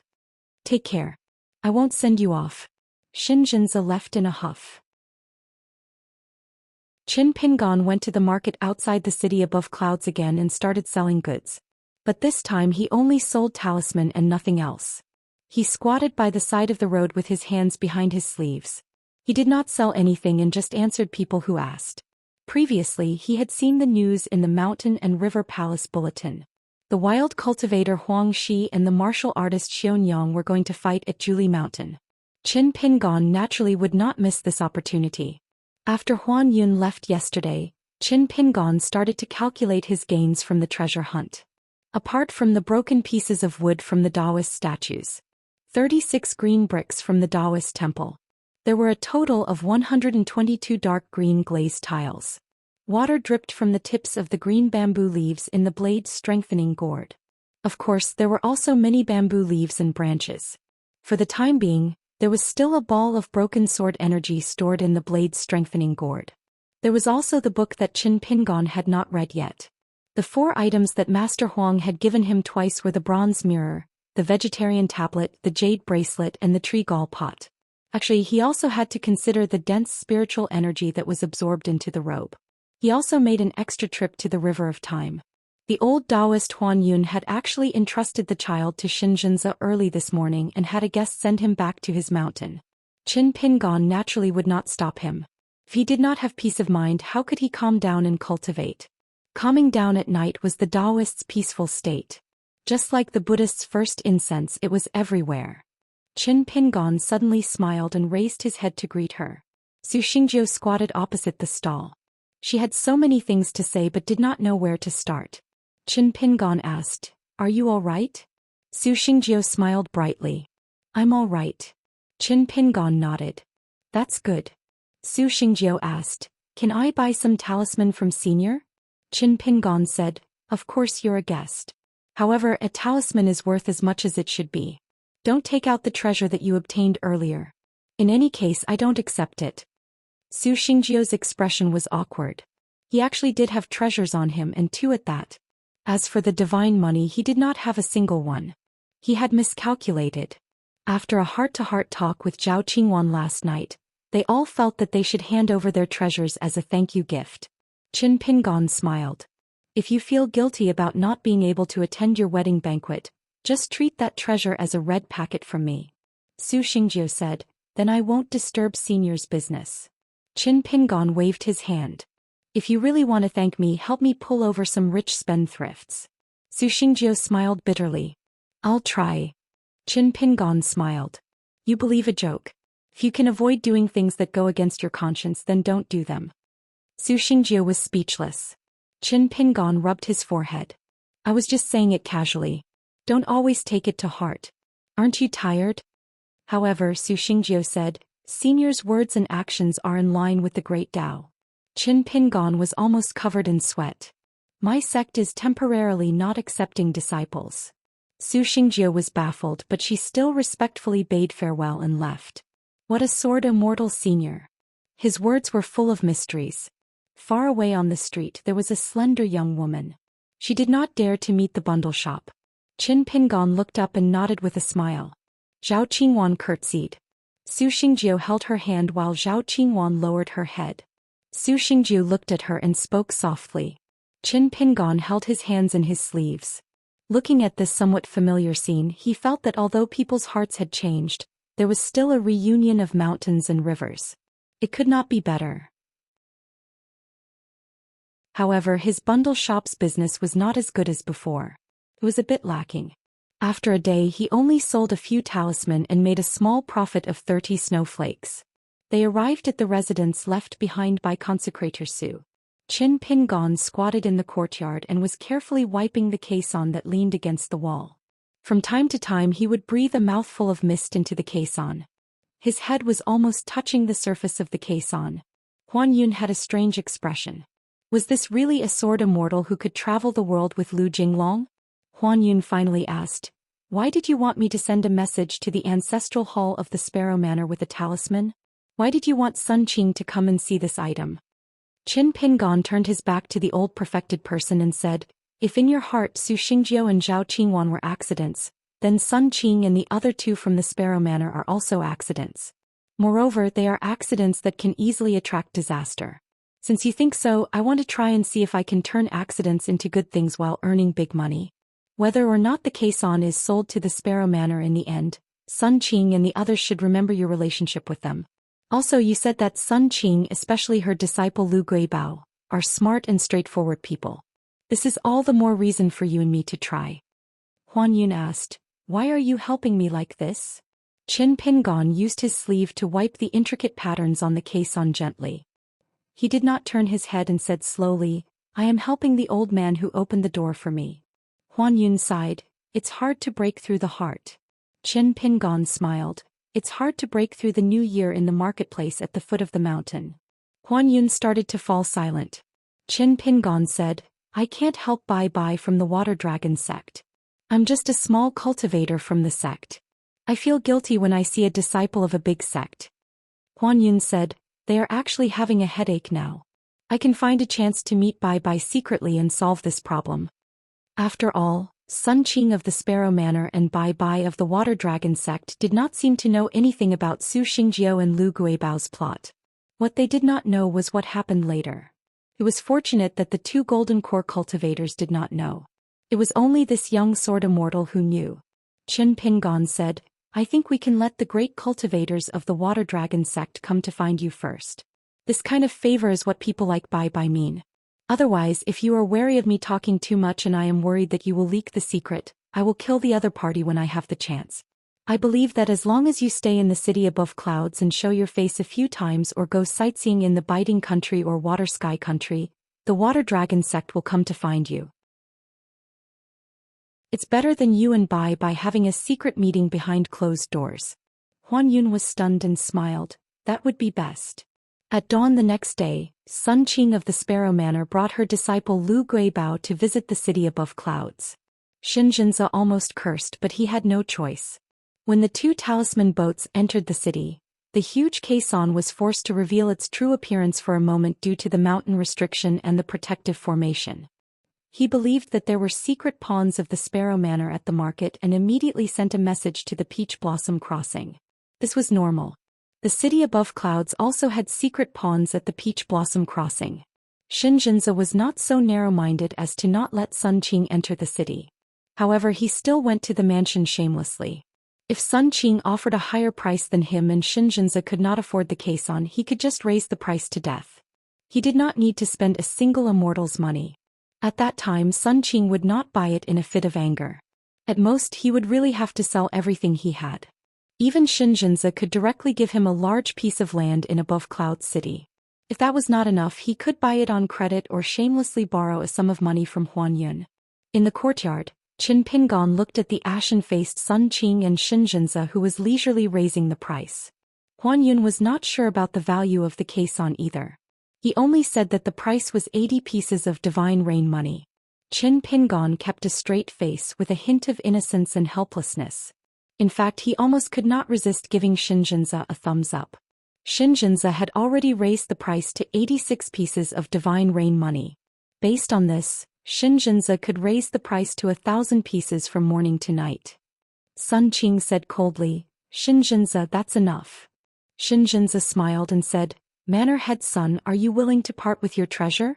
Then I have to thank Manor Head Sun on behalf of the city above clouds." Lu Guibao did not speak. There were 2 young men and women who came with Xianxia in the courtyard. They were familiar faces, Su Xingjiu and Zhao Qingwan. Lu Guibao was not too curious about the black-robed man who did not carry a sword on his back today. There were many experts on the mountain, and there were even more strange things. Besides, after taking off the old man's skin, he was not very good-looking. There was nothing to look at. Instead, she secretly sized up Su Xingjiu and Zhao Qingwan, trying to find some clues. Could it be that old man Huan Yun had looked on coldly and deliberately turned a blind eye to the actions of the city above clouds guardian Su because he had a card up his sleeve? Could it be that he wanted to use someone else to do his dirty work? Did he want to protect his reputation and obtain the treasure, killing 2 birds with 1 stone? If that was the case, then this old man Huan Yun had really impressed her. In fact, Qin Pingon still hoped to sell the caisson to the Sparrow Manor deep in his heart. Although Daoist Sun had already left this vast world, from Daoist Sun's words and actions, Qin Pingon could clearly see that Daoist Sun actually felt quite sorry for Lu Guibao. Although the conclusion was that the Dao was not compatible and he did not accept the girl as his disciple, he still gave her that Daoist book. For Qin Pingon, since he could not always carry such a big millstone around, he might as well take advantage of the situation and sell it to the Sparrow Manor. After all, Daoist Sun had given him so many opportunities. Qin Pingon felt that he had to do something to repay Daoist Sun so that he could feel at ease. Even if they might not meet again in this lifetime. Unless Qin Pingon really became an Ascendant Realm Sword Immortal, he would have the opportunity to go to the Green Netherworld. There were some things that could be done or not done. If he did it, he would feel more at ease. Then he would not hesitate anymore. Anyway, it did not affect his earning. Sun Qing suddenly spoke to Qin Pingon telepathically. "Child Qin, I will give you 30 pieces of grain rain money and I will give you something close to you. What do you think? Give me a straight answer. If you don't agree, I, Sun Qing, will leave immediately. Don't worry, Child Qin is still an honored guest of the Sparrow Manor. I, Sun Qing, will never beat around the bush." Of course, the item close to him was extremely precious. However, for Sun Qing, the owner of the Sparrow Manor, the algae well that could stabilize the fate of the mountains and rivers was the most precious treasure. Qin Pingon was obviously very surprised. Qin Pingon hesitated for a moment before saying, "Then I'll take 30 pieces of grain rain coins. You can keep the item near you. As for the rest of the grain rain coins, you can owe me the same amount of grain rain coins as the price of the item near you on the mountain." Sun Qing actually refused. "The item close to me is of little value for the time being. It will be so for the next 100 years or even hundreds of years. However, every piece of grain rain money earned by the Sparrow Manor, Wu Zhao, Lu Guibao and so many other cultivators all need this divine money. I, Sun Qing, cannot delay their cultivation. So, Child Qin, just tell me, are you selling it or not? Furthermore, I obtained the item that was so close to me out of nowhere and I never closed the door. Just as I was about to refine it, I received a secret letter from Immortal Huan. Thus, I erased the restrictive spells on it so that Mr. Qin can use it." Finally, Sun Qing said casually, "Even if the deal is not done, we can still be friends. An honored guest is still an honored guest. However, the next time Child Qin comes to the Sparrow Manor, it's hard to say whether you will drink ordinary tea or that small wall." Qin Pingon held back his laughter and replied with heart ripple, "Then it's settled. 30 pieces of grain rain money and the item close to you." Sun Qing laughed and said, "Deal." He did not hide the fact that he had made a deal with this Child Qin. Xianxia was a little regretful, but it was still okay. It was my fortune to get it, but it was my fate to lose it. Sun Qing turned to Xianxia and said, "No matter what, I bought the treasure in the city above clouds. Take it that I, Sun Qing, owe you a favor." Xianxia smiled and nodded. He left with Su Xingjiu and Zhao Qingwan. Huan Yun gave the Sparrow Manor a talisman boat. Sun Qing did not reject it and accepted it generously. Otherwise, he would ask her to carry the caisson and travel with the wind? Was that reasonable? Was there such a shameless cultivator in the world? Then Sun Qing glanced at the caisson and turned to look at the young sword immortal surnamed Qin. Sun Qing quickly felt relieved. She thought that the other party must have had something to do with the item close to him. Qin Pingon guessed her thoughts and responded with a smile. He was very calm. Sun Qing was actually a little guilty. *CK, wouldn't I owe him a huge favor again? The other party already has something close to him. If that's the case, the thing that I have to give away before it even warmed up to him is actually not that valuable anymore. This made Sun Qing feel a little helpless. Forget it, he's Lu Jinglong's friend anyway. There's no need to be courteous with him. Huan Yun left tactfully. Sun Qing handed over the token and the item close to her and 30 pieces of grain rain money. Then she took Lu Guibao and the caisson and left the city above clouds on a talisman boat. The Sparrow Manor Lord was grinning from ear to ear. He started drinking when he got on the talisman boat. He did not forget to look down and laughed loudly at Huan Yun. Perfected Huan, the city above clouds is boring. It's just the size of a palm. If you fart in the east, you can hear it in the west. So if you have time, you should come to the Sparrow Manor as a guest. It's even better to be a guest. Xianxia laughed and scolded, "Nonsense. Perfected Huan is already a guest of the city above clouds." Huan Yun smiled and shook his head. But he was in a good mood. Qin Pingon stood in the courtyard. After having the item close to him, he seemed to have solved his urgent problem. He began to move like ants, reorganizing all the old and new items. After half an hour, Huan Yun returned. Qin Pingon was already sitting in the pavilion at the top of the fake mountain. He tilted his head and listened to the sound of the 2 pieces of grain rain money knocking against each other. Huan Yun sat opposite him and sighed with a smile. A small room is big and the world is big. I used to think that I understood it very well, but now I know that I don't. Qin Pingon was still knocking on the grain rain money. He nodded and said casually, "I know that I don't know, but I do know a little."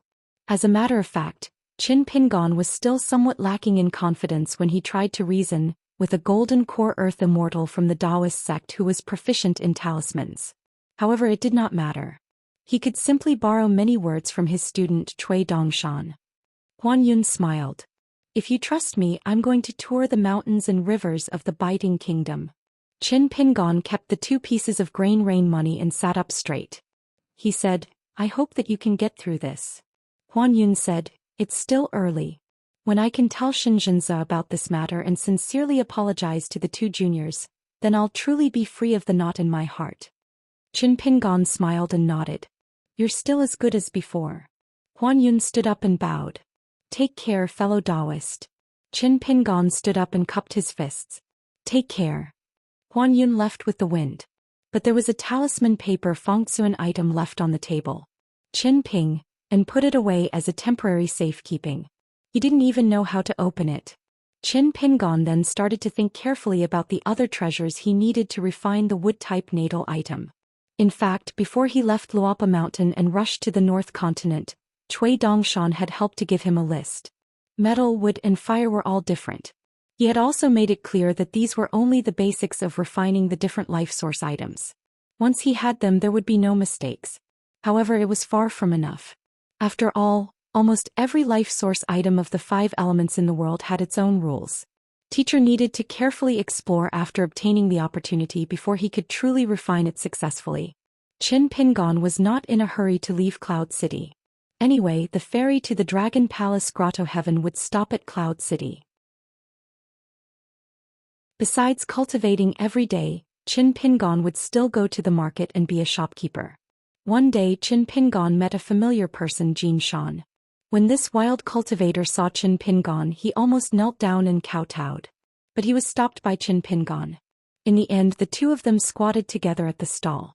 The man planned to return the offensive talismans that he hadn't used, as well as the steel-carrying talisman that had yet to run out of spiritual qi, to the senior. However, Qin Pingon did not accept it. He shook his head and said, "Keep it. It's not worth much." The man refused no matter what. He was even choking. It was a treasure hunt that he thought would not be too dangerous. There were so many people with high cultivation realms, but how many of them survived in the end? The man felt that he had to have a conscience. That was why he had to make a trip to Cloud City to try his luck. He wanted to see if he, a butcher, could meet those two again. Qin Pingon accepted the talisman. Qin Pingon smiled and said, "When we're done with the stall, shall we go for a drink?" The man smiled and said, "Senior, I'll pay the bill. Is that okay?" Qin Pingon nodded and said, "Sure, but you won't be able to drink good wine." The man grinned. That was true. In the end, the man treated the senior to a drink. He had to puff himself up at his own cost. However, he did not feel any heartache about spending this money. There were small immortal ferries coming and going from Cloud City. The man spent a snowflake. After boarding the ferry at the ferry port, he cupped his fists and bade farewell to the senior. The senior was still so polite and easy to talk to. He actually cupped his fists and bade him farewell. The ferry slowly left. After drinking earlier on the way to the ferry port, the senior returned the talisman to him. He could only carefully hide it in his sleeve. He also told him to hurry back home. The area around Cloud City was still not peaceful. The man did not dare to not take it seriously. When he was drinking earlier, he talked a lot with the senior. He talked about how virtuous his wife was and how good she was at home. He also talked about his two children. Although they were still young, they were promising and were good at studying. It would not be difficult for them to pass the exams in the future. Now that the man had sobered up, he felt even more ashamed and slapped himself in the face. After getting off the ferry, the man wanted to hide the talisman in his boots and sleeves in a secluded place. He was still a little worried. Unexpectedly, when he took it out, he found that there were two pieces of golden talisman. It was not the yellow paper from before. The man stood there in a daze. For some reason, he remembered the senior's words when he was drinking. When swordsmen do things, they only want to be straightforward and not reasonable.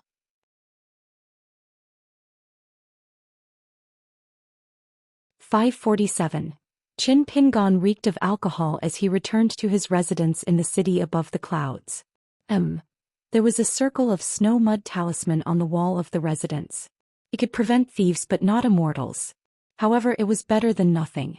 After entering the courtyard, Qin Pingon gently shook his green robe. The smell of alcohol dissipated from his body. He walked to the place where Consecrator Su cultivated all year round and sat on a futon that could gather the chi of heaven and earth. Qin Pingon had already hung the couplet on the wall behind him. With this couplet, the originally empty house had a hint of a study room. Qin Pingon planned to hang this couplet on the first floor of the bamboo building when he returned to Luopa Mountain in the future. He would definitely not sell it. He would keep it as a family heirloom, just like the cursive handwriting that the county magistrate wrote after drinking. Qin Pingon took out the vermilion Daoist jujube wood token. He had to refine it successfully first. Otherwise, any chi cultivator could open the door and enter casually after they got their hands on it. It was meaningless to just refine the emptiness and keep it in the chi residence. When refining things in the world, the small refining emptiness was like the immortal money in his hand. It was inevitable that there would be a return and a return. The medium refining was like the ancestral hall that was built on the top of the mountain. It was truly rooted in the chi residence. The large refining was the natal item of the cultivator. Before refining the item in front of him, Qin Pingon took out 3 more treasures. He wanted to look at them and nourish his heart. Back in the water hall, Qin Pingon used talismans. He had made 3 deals with Priest Sunday. There was a wooden carving of the primordial lady. It was lifelike and had the beauty of wind and water. There was a round fan. The most interesting thing was that the round fan itself was embroidered with a picture of a lady in a boudoir holding a round fan. The slender lady was playing with a sparrow on a branch in the picture. There was also a pair of Dragon King baskets. They were inscribed with Fighting Dragon and Qian Pan respectively. Qin Pingon planned to give the wooden idol to Li Huai. As for the round fan, he gave it to the girl in pink. On Luopa Mountain, the busiest person every day was not head butler Zhou Xian, nor was it the diligent Xin Yuanji, nor was it Jing Dafeng who was basking in the sun and moon every day. It was only Qin Rushu, the little girl. Qin Pingon even believed that as long as Luopa Mountain existed, Xianxia would continue to be so busy. She carried buckets of water, held wiping cloths, and a bunch of keys at her waist that jingled softly. Every day he would tell Cui Qing that he was safe, give Pei Qian a handful of melon seeds, water the plants, and clean the bamboo house until it was bright. Periodically he would go to the small town in the county capital to buy the things he needed. In Qin Pingan's eyes, how could this not be a big deal? It was very big. Anyone who wasn't blind would be able to see it and keep it in mind.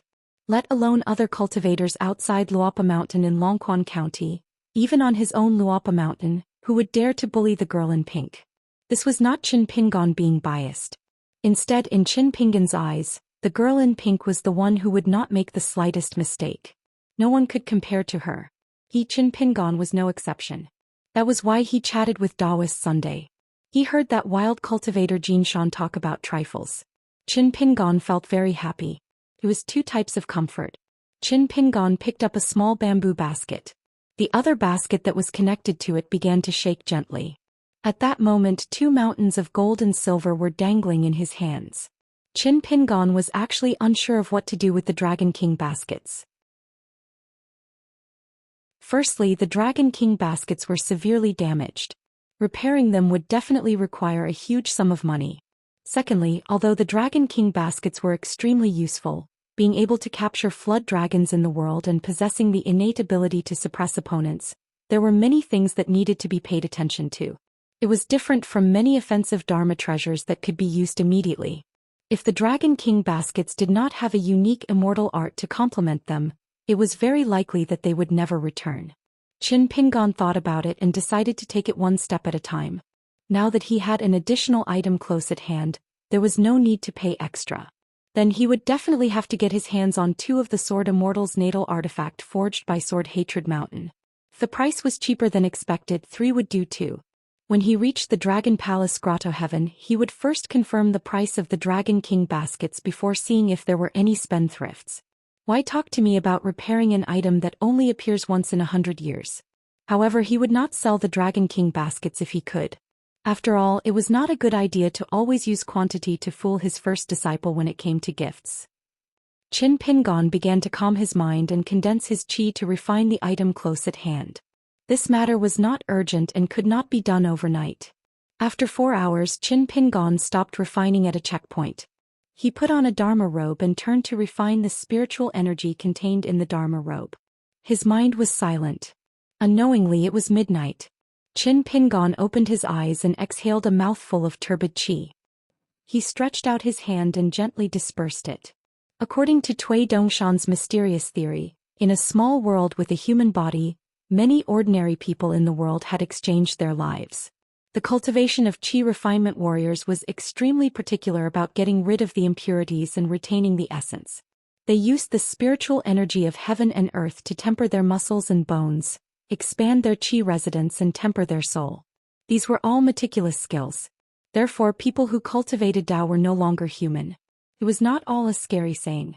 Qin Pingan turned and used his mind to patrol the qi residence. The door of the underwater residence was still open. The water that contained the spiritual energy of water was still flowing. This was only the scene after Qin Pingan drank all the water droplets condensed at the tip of the green bamboo leaves.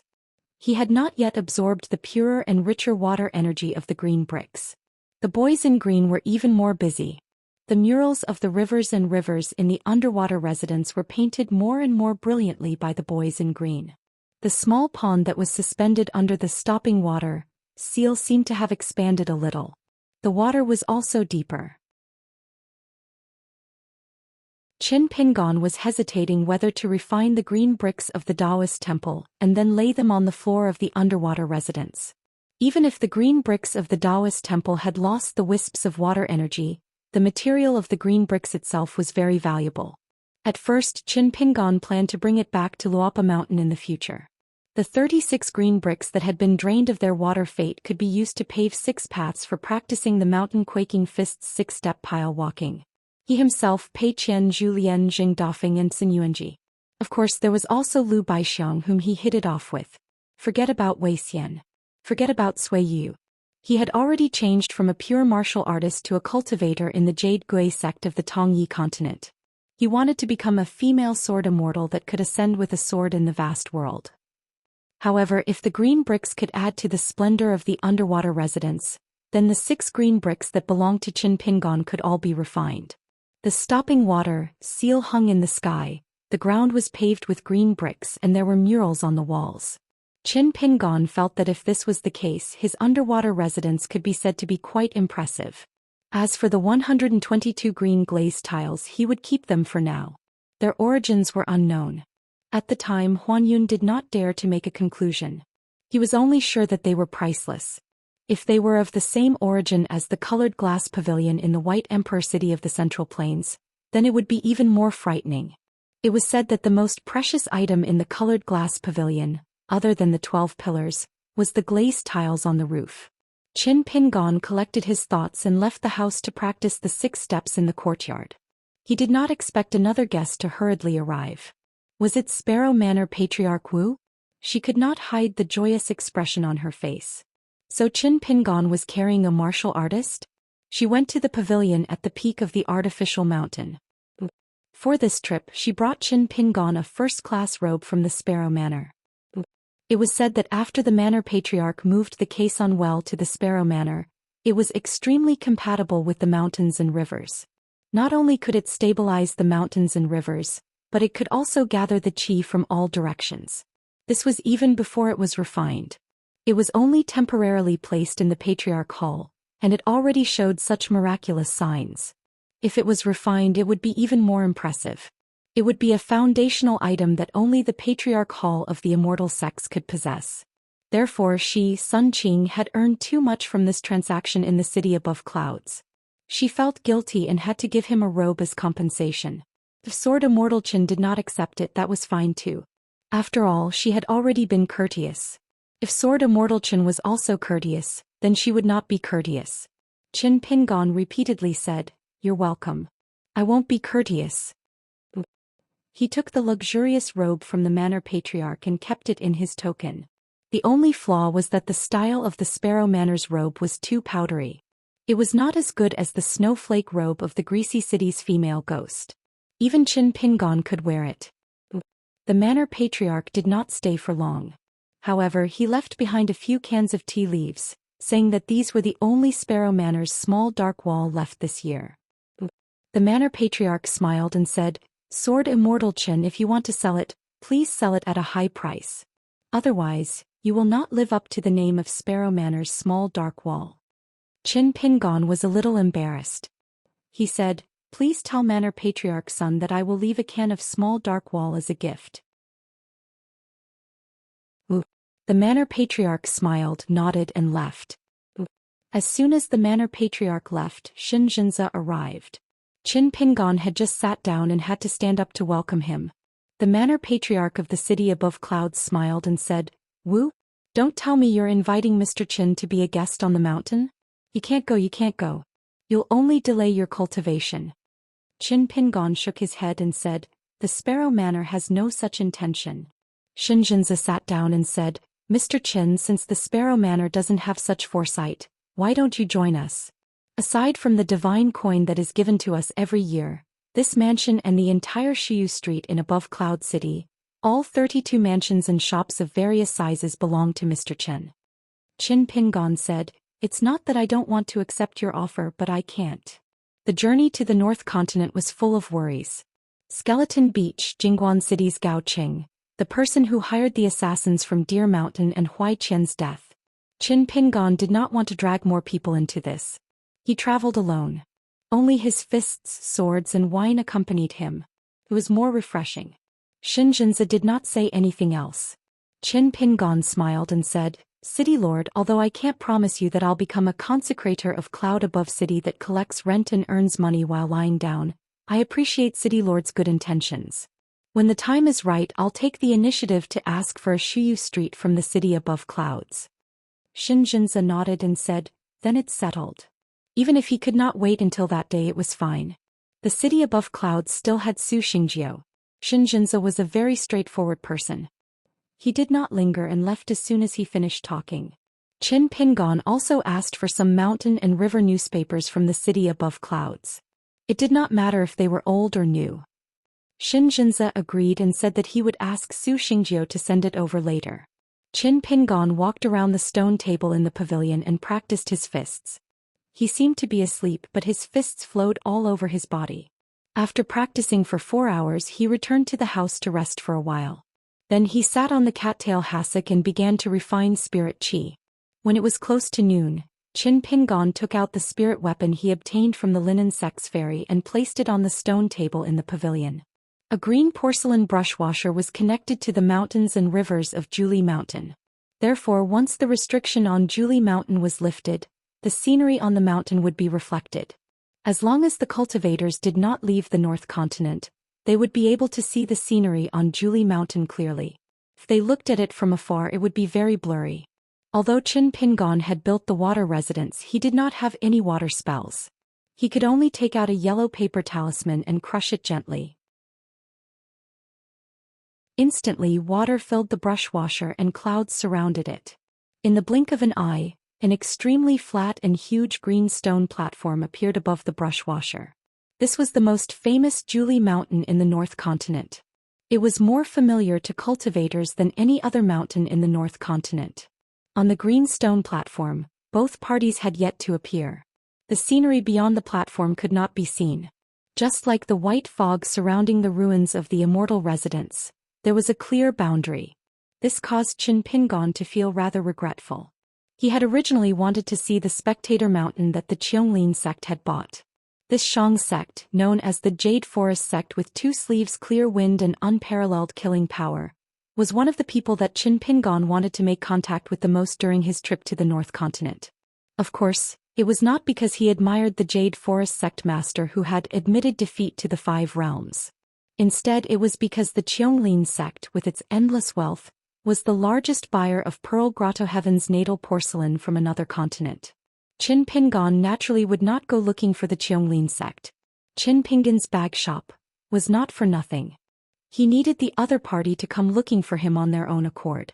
Qin Pingon had to carefully lay the groundwork and control the timing of their meeting. He had to think about how the 2 sides should act reasonably and when they should meet.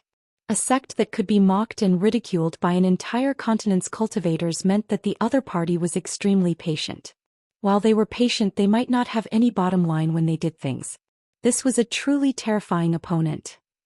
Su Xingjiu came to visit with a large stack of mountain and river bulletins. She smiled and said, "Mr. Qin, you're also looking at Zhou Mountain?" Qin Pingon took the bulletins and greeted her with a smile. "If you're not busy, sit down and read with me."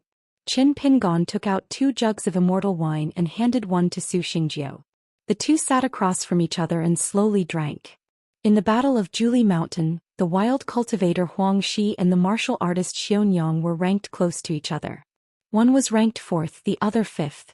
Recently, in the mountain and river bulletins, there were many new speculations about the reason for the life and death battle between the 2 of them. Some said that the 2 of them hated each other because of love.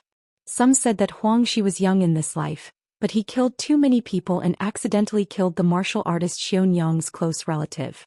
Su Xingjiu took out a snow coin and gently threw it into the brush washer on the table. In an instant, it turned into a wisp of spiritual energy and merged with the luck of Zhou Mountain thousands of miles away. All the spiritual artifacts and dharma treasures in the world that could carry the mirror image had this ability to eat money. Last time, Qi Jinglong of the Tai Hui Sword sect and Huang Ting of the Taiping Mountain were fighting. Both of them were nascent soul sword cultivators who were at the bottleneck. In fact, they had a great impact on the landscape of Zhou Mountain. After the battle, the spiritual energy of Zhou Mountain was severely depleted. If the upper 5 realms fought, it would probably devour the spiritual energy of heaven and earth. However, Zhou Mountain was still so rich in spiritual energy because there were countless spectating cultivators continuously throwing in divine coins.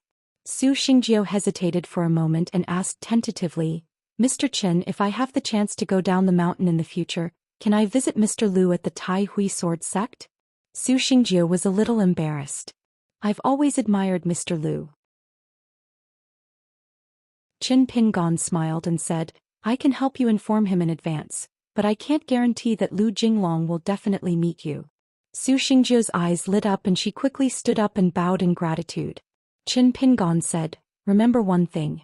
When you visit Lu Jinglong in the Tai Hui sword sect in the future, you must bring a few more pots of good wine. If you really meet him, you don't have to say anything. Just drink first as a form of respect. Lu Jinglong loves to drink, but he usually doesn't put on airs. Someone has to take the lead. If he says that he doesn't drink, don't believe him. It must be that you, Su Xingjiu, didn't drink enough. Su Xingjiu sighed and said, I see, I understand. Mr. Lu is exactly the same as the land dragon in my impression. A sword immortal who is willing to convince others with reason must be the most emotional person. Qin Pingon nodded vigorously. Of course. Qin Pingon looked at the Kuli mountain on the table. With a wave of his sleeves, the green stone platform of the Kuli mountain suddenly expanded in all directions. He and Su Xingjiu were like two towering gods, who had personally arrived at the Kuli mountain and stood on the stone platform. However, the more important the mountain, the greater the restrictions.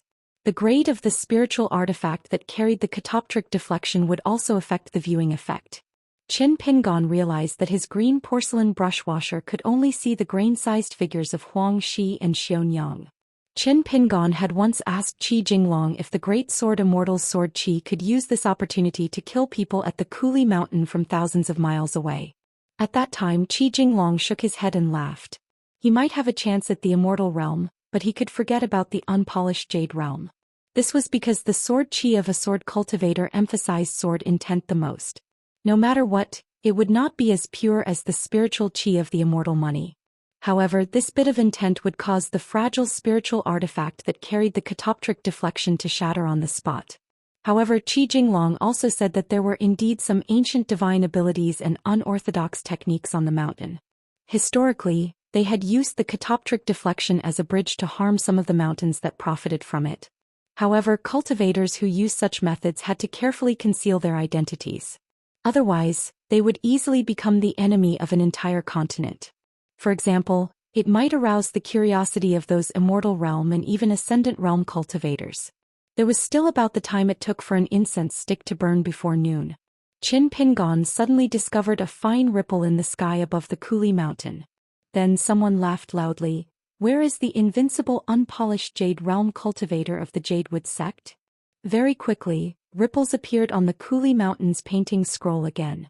Someone replied, What advice does Senior have? The person who spoke first clearly threw down another immortal money. He chuckled, I regret giving birth to you back then. The Jadewood sect master of the Jadewood sect truly had a good temper. Not only did he not curse back, he instead threw down another immortal money. He said respectfully, Senior must be joking. The two stopped talking. However, someone suddenly smiled and said, Sect master have you thought it through? If you don't say anything, I'll take it as you've agreed. Su Xingjiu said softly, It must be that Zhou Xian. Qin Pingon nodded. North's #1 sword immortal by Shang's disciple Zhou Xian. He was ranked second among the 10 youths, even higher than Qi Jinglong. A voice full of vicissitude sounded, Oh my, you want to drink Zhou Xian and Xiaoyang's wedding wine? Such a match made in heaven, this old man must drink this wedding wine. A woman said coldly, I already have a Dao companion. A stone startled 1,000 ripples. Congratulations, Sect Master He. May I ask, Sect Master He, who is the person who has become your Dao companion? Fairy He, my Dao heart has been shattered. From now on, there will be one less infatuated person in the world. Finally, Zhou Xian's words caused all the clamor to stop. No matter. Once he dies, you'll lose your Dao companion. He Xiaoyang sneered and said, Why don't the two of us make an appointment to visit Shuli Mountain? If you dare kill this person, I'll cut off by Shang's bloodline. Zhou Xian did not say anything else. Su Xingjiu said regretfully, I never expected that an immortal like Sect Master He would have a Dao companion. I really wonder which man is so lucky. Qin Pingon suddenly realized that the sword immortal senior opposite him had an ugly expression. Qin Pingon lowered his head and drank a mouthful of wine. His expression returned to normal. It was almost noon. A white beam tore through the sky and landed in the middle of Shuli Mountain's stone platform. At the edge of Shuli Mountain, a woman wearing a veil hat walked up the green stone platform. She had a long saber and a short sword hanging from her waist. Qin Pingon controlled the rising clouds in the painting of Shuli Mountain. He tried his best to make both parties appear in the painting. As for whether their faces could be seen clearly, it was not important at all. In fact, many Qi refinement warriors who watched the battle on Shili Mountain through catoptric deflection might not have seen the specific moves of the two parties from beginning to end. They were just there to watch the show. It was destined that many cultivators in the middle 5 realms would not even see the people in the painting more than a few times. At most, they would see the dazzling splendor of the offensive Dharma treasures and immortal spells. Therefore, there had always been a rumor in the North Continent that if one was not a golden core earth immortal, one could not even hope to see the slightest bit of the fighting on Shili Mountain. As for the female Grandmaster Embroiderer's background, especially the origin of her martial arts, no mountain in the North Continent could clearly explain it. Su Xingjiu quickly began to feel fortunate that she had come here instead of staying by her master's side to watch the battle on Shili Mountain. In the past, when she watched the battle on Shili Mountain with her master, Xianxia would often adjust the angle of the painting and constantly shrink it. However, she would still miss many key scenes. However, in Su Xingjiu's opinion, it was not as accurate as the sword Immortal Senior in front of her in controlling the battle situation. The elusive embroiderer and her punches, as well as the wild cultivator Huangxi's overwhelming spells and offensive Dharma treasures. Although it was inevitable that some scenes would be missed, Su Xingjiu realized that this was her first time watching the battle on Shili Mountain. It was so real that everything was linked together. In any case, she could roughly see the context of the battle between the two parties. Qin Pingon watched the battle attentively and constantly changed the painting. The strength that the female martial artist temporarily displayed was that of a genuine far-traversing realm cultivator. Her punches were extremely fast and her physique was extremely tough. This was even before she unsheathed her sword. As for whether she was a peak martial artist or not, all they had to do was wait. Although the appearance and age of a martial arts grandmaster was not as difficult to recognize as that of a cultivator on the mountain, the higher the realm of a pure martial artist, the faster they climbed the mountain. The two would not be directly linked. This was especially true for female martial artists. Presumably, this was even more so as they could similarly delay the aging of their appearance. Huangxi was an extremely young nascent soul cultivator. He was even younger than Qi Jinglong by a few years. The two people ranked 3rd and 4th on the ranking were both less than 100 years old. The existence of these cultivation geniuses was a kind of pressure in itself. It would indeed make those golden core earth immortals, who were easily 200 to 300 years old, feel as if a large amount of their time had been taken away by dogs. Suddenly, the painting turned blurry and fluttered indeterminately. Qin Pingon was momentarily stunned. Su Xingjiu hurriedly threw in a few snowflakes with familiarity. The painting became clear once more. Qin Pingon felt that this immortal mountain's mirror's moon in the water was truly a good business with little capital. However, if Luopa Mountain also had this business in the future, what would they rely on to earn money? Could it be that they would rely on Zhu Lian and Jing Dafeng to tell stories? Qin Pingon was worried that Luopa Mountain's reputation would be tarnished. In the future, when the disciples left the mountain to gain experience, perhaps the women would be fine, but wouldn't the men be guarded against by everyone as if they were thieves? Qin Pingon really could not think of any other way. Drag Qi Jinglong to Luopa Mountain to become a teacher and discuss the Tao once or twice. Zhu Lian, the old chef, cook a large table of sumptuous dishes? Or Pei Qian practicing a set of crazy demonic sword techniques? Let Wei Pai play chess with others? Qin Pingon abandoned all distracting thoughts and continued to watch the battle with rapt attention. For some reason, both sides did not seem to be in a hurry to determine life and death. Su Xingjiu was already a little dizzy from watching. She drank a mouthful of wine to calm herself down. Qin Pingon was still as unmoving as a mountain. He still had to control the mirror's moon in the water painting to rotate and move.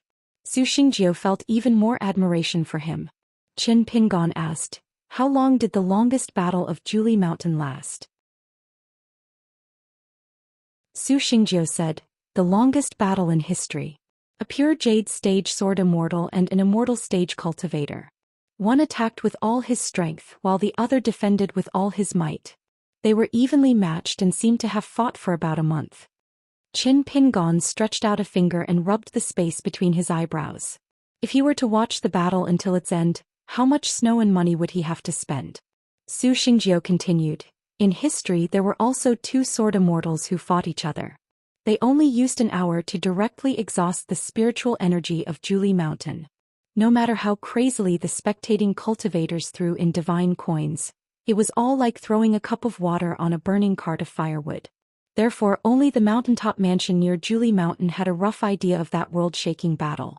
However, I heard that sword chi surged and overflowed Zhou Mountain. In order to protect the mountain from being affected, Zhonglin's sect had no choice but to activate the Grand Mountain formation. In one go they used up more than 100 grain rain coins. They even borrowed 200 from the cultivators on the mountain and compensated them double afterwards. Ever since then Zhonglin's sect has stored 300 grain rain coins on the mountain. They are untouched all year round. Su Xingjiu's entire body was filled with spiritual energy. She suddenly stood up, intending to bid farewell and leave. Qin Pingon laughed. That's good. Once the cave opens you can go up and watch the sea. Su Xingjiu left on the wind. Above Cloud City had already prepared the place for her breakthrough. These days she had been on the verge of breaking through. She was only waiting for a subtle opportunity. After Su Xingjiu left, her master Xinzhenzi would naturally help stand guard. If it was short it would be 3 to 5 days. If it was long it would be 2 to 3 years. No one could say for sure. It wasn't necessarily that the faster one broke through the better. It also wasn't that the slower one broke through the more stable it would be. It still depended on each person's luck. Her bones and acupoints gave birth to a cool breeze. In the middle of the gloomy water her true appearance could be seen.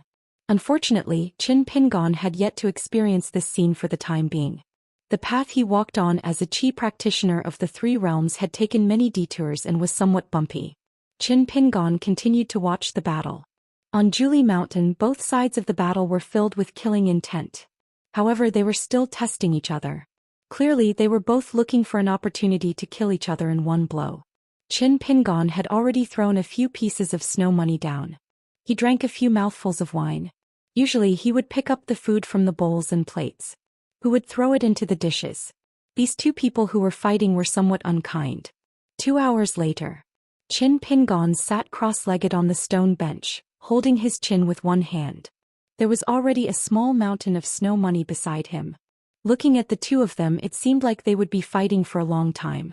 After another 2 hours, the peak of Qin Pingon's snow money mountain had been flattened. An expert threw down a grain rain money and scolded jokingly, "You adulterous couple! Even if you really want to kill each other, why do you have to cheat others of their immortal money?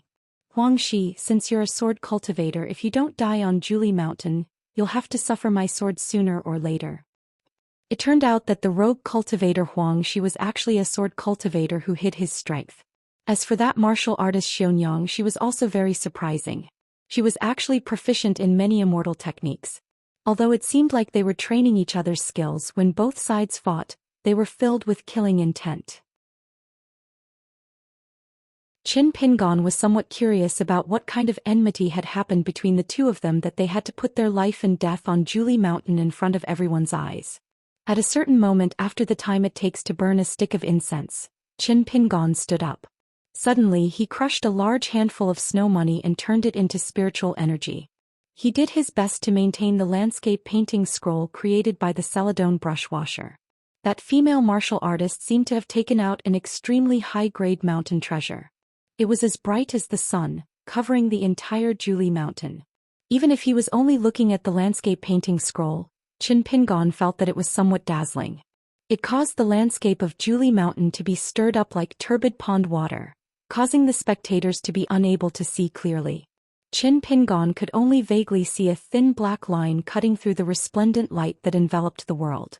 A moment later, on the stone plateau of Zhou Mountain, Huangxi, whose flesh and blood had mostly melted and almost turned into half a skeleton, was actually still alive.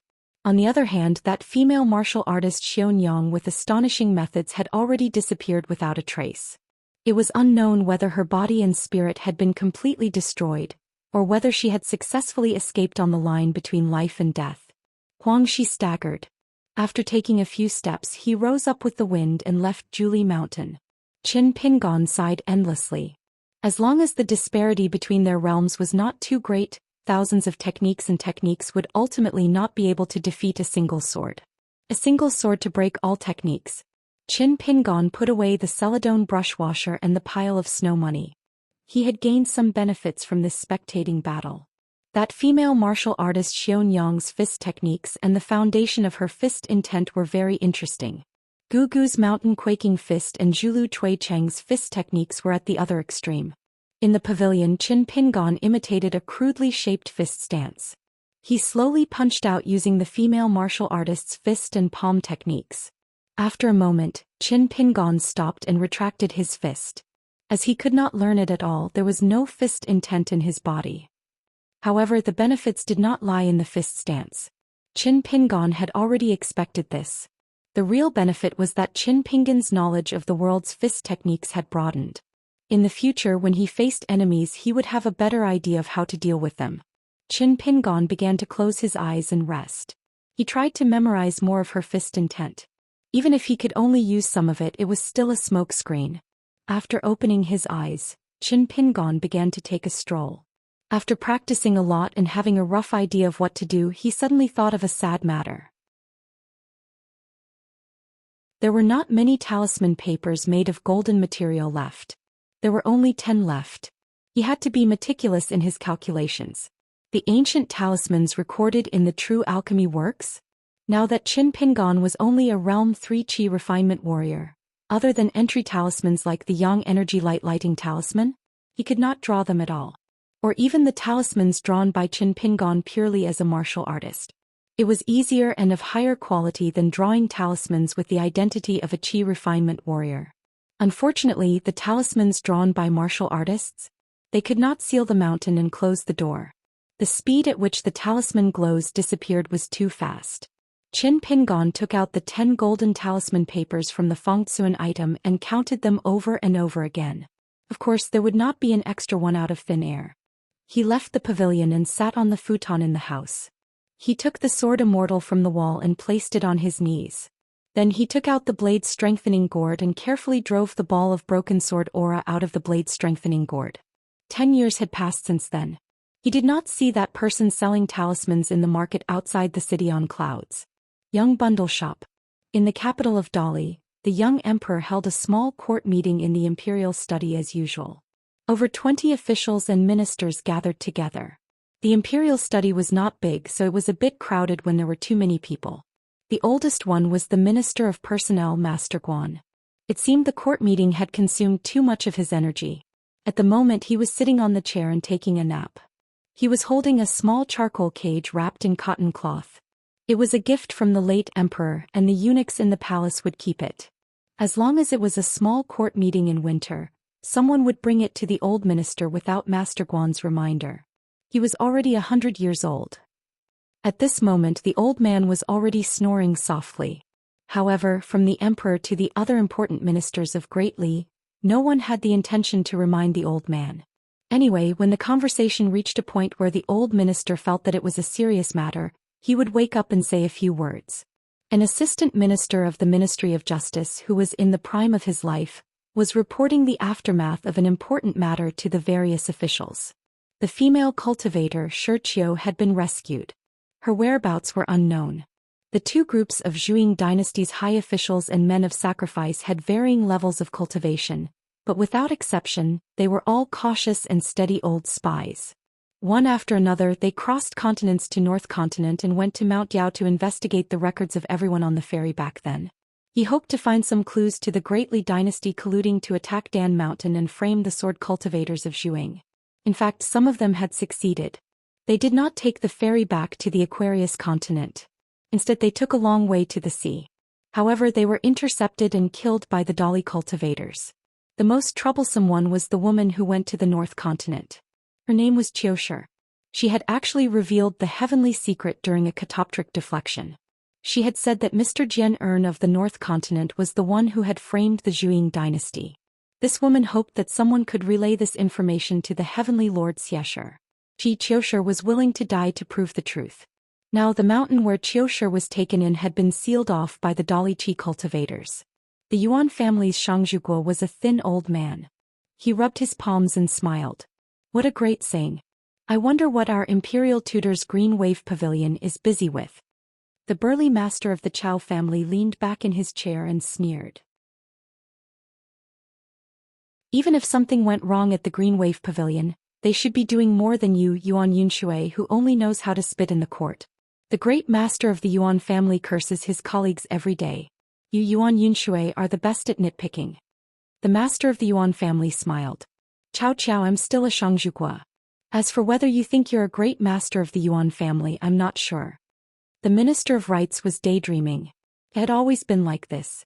The Minister of Justice, who was also in charge of many supernatural affairs, would be an inconspicuous middle-aged man if not for the conspicuous and eye-catching official robe he was wearing. He took the initiative to speak and meddled in the affairs of the two Shangzhukua lords. He said with a straight face, Lord Chao, Lord Yuan, in this small court meeting, every word here will determine the fate of the people of Dali. Shouldn't you put your personal grudges aside first? An old man of the Song clan who was in charge of the royal genealogy records of the Song clan laughed. Oh my, I almost thought that the surname of Dali is Yuan or Chao. I'm an old man with the surname Song. A general who was not able to lead the cavalry to the south like Chao Gui and Su Gaoshan was short and stout. He looked a little funny sitting on the chair. However, his words were not light at all. He said in a deep voice, if you have the time, you might as well get rid of the troublesome female cultivator. Since the Green Wave Pavilion likes to do nothing, then let the cultivators under my command do it. I guarantee that the person behind the scenes who rescued her will be dealt with as well. The young emperor did not sit behind the desk. He moved a chair to sit closer to the officials. He did not speak at all. He sat beside the stove and bent over to warm himself by the fire. There was an ordinary boxwood chair beside him. It had been placed in this room for more than 100 years. Several emperors of the Dali dynasty were watched by this chair as they grew up. The former emperor touched it but did not sit on it when he was young. As the new emperor, he also touched it but did not sit on it when he was young. The dragon throne had already been used by several emperors. Only this chair, which was rarely used, had never been used by a different person. In the corridor outside the royal study room, an old eunuch said in a low voice, the imperial tutor is here. The officials of the Dali dynasty all stood up. Even Master Guan moved his butt and put his hands on the armrests. It seemed he was awake. He stood up to greet the embroidered tiger. The young emperor did not stand up to greet him, but he straightened his back. An old scholar stepped over the threshold and bowed to the emperor. He didn't look arrogant at all. Song, he nodded with a smile. He sat on the chair and looked at the old minister of the Ministry of Personnel, who was still holding the armrests. He smiled and said, Minister Guan, do you want to stand up or sit down? Master Guan smiled and said, Lord Grand Master, please forgive me. I am an old man. I can't do anything except squat in the latrine and take advantage of others. He waved his hand and said, let's get down to business. As the imperial tutor arrived, the atmosphere in the royal study room became solemn. Everyone couldn't help but raise their spirits. Tui, he said, today I am going to tell you about the current situation of the Zhuang dynasty, the Book Lake, and the Qingyuan kingdom. If we can set the rules for each of them, we will have laws to follow in the future in the Aquarius continent. Therefore, it can be said that today's meeting will decide the future of Great Li for the next 100 years. Everyone's words today will be recorded in the book without missing a word. Whoever coughs, snoozes, drinks a few cups of tea in the middle of the meeting, says a few words that are fatuous and empty, or says a few words that will contribute to the future of Great Li, will be seen clearly by all the emperors, kings, generals, and ministers of Great Li who are qualified to sit in this room. Tui. In the end, he said, whether or not you can become the first monarch in the history of the Aquarius continent, whether or not we can teach the people of the Dali dynasty a lesson. They have to keep their eyes open and look at the Dali dynasty. They have to remember the name of the king of the Dali dynasty. They have to remember the name of the king of the Dali dynasty. They have to remember who the king is. Tui. He stood up with a solemn face. In the court meeting, the young king slowly stood up. He was excited. The civil officials stood up and bowed. The generals stood up and bowed. In the Golden Armor continent, there was an ancient battlefield. There were broken statues everywhere. The wind in this place could make any chi cultivator below the Golden Core stage suffer, even if he just stayed there for the time it took for an incense stick to burn. Many pure martial artists also liked to come here to temper their physique, but most of them didn't manage to leave alive. Those gusts of astral winds that suddenly arose were untraceable. Some were fine like a burst of sword chi, scattered like goose feathers. Some of the astral winds could envelop a radius of 10 miles. They were all like sword immortals unleashing their swords. Once these astral winds passed, even if you were a martial artist at the Golden Body Realm, you wouldn't even have a corpse left. A young lady who was once the strongest in the world broke through the bottleneck of the 5th stage. Relying on a unique talent, she was able to stay here for so many years. She was currently facing a white-robed man who was walking slowly. Her fists were like thunder. The opponent was only at the Golden Body stage. She could kill an ordinary Golden Body stage martial artist with a single punch. But facing this Golden Body stage martial artist who was younger than her, she had already thrown out thousands of fists. But without exception, all of them were negated by the opponent's fists. Simply speaking, the opponent did not even retaliate. She was a pure martial artist who had the chance to reach the Golden Body stage. But she could not even touch the corner of his clothes. This white-robed young man's Golden Body stage was indeed only at the Golden Body stage. Unfortunately, the opponent was Zhou Xian, who had come here from the Central Divine Continent. Zhou Xi's every realm was an unprecedented martial art realm. She, who had come here to temper herself at a young age, did not believe it at all. Then she experienced a series of complicated mental processes of eagerness to try, probing with her fists, using all her strength, gradually despair and numbness. Just as she was about to stop, Zhou Xian finally said a second sentence. Since your fists are constantly growing, why stop? After that, the young lady gritted her teeth and punched out angrily. Zhou Xi's first sentence was after Lu Yuzhou had spoken. At that time, Lu Yuzhou from the snowy snow continent had relied on Zhou Xi's presence to say a few harsh words to her. Huaiqian is right. In Zhou Xi's eyes, your 6th stage is just a clay figurine, unable to withstand a single blow. Zhou Xiai did not want her to misunderstand, so she could only say the first sentence after meeting her. I did not say such a thing. At this time, Lu Yuzhou was squatting on the palm of a fallen god statue. A dense cluster of flowers and plants had sprouted from his huge palm. It was strange that they had not been swept away by the astral winds of the ancient battlefield. Lu Yuzhou could not understand. In a top sect that had people ranked among the top 10 of the Central Plains in almost every generation, and in a dynasty where martial artists were as numerous as the clouds in the sky, why did she and Huaiqian, who were so well matched in terms of social status, run away from the marriage and make such a big joke? It was not like they were going to become immortal Dao companions. It was just an additional marriage contract. Such a paper title would not have any substantial restrictions on the two of them. If it were him, Lu Yuzhou, as long as the price was fair, he would sell himself. Zhou Xiai had been touring the ruins, looking at the statues one by one. He wanted to see some of the fists' intent. In reality, he had seen quite a bit. Therefore, that woman's fists were destined to be even more fruitless. Because the growth of her fists would only be much slower than Zhou Xi's. Zhou Xiai stopped in front of a half-body statue. Looking up, it was as though a sword had slashed him from his shoulder to his waist. The woman was barefooted and dressed in white. She stopped her fists and bent over. Her hands were on her knees as she vomited blood. Lu Yuzhou's scalp went numb. It was as though all the martial artists with good aptitudes were all lunatics. Cultivation was still the best. As long as he had enough treasures on him, he could safely hide in his turtle shell. For example, he had accompanied Zhou Xiai on a long journey.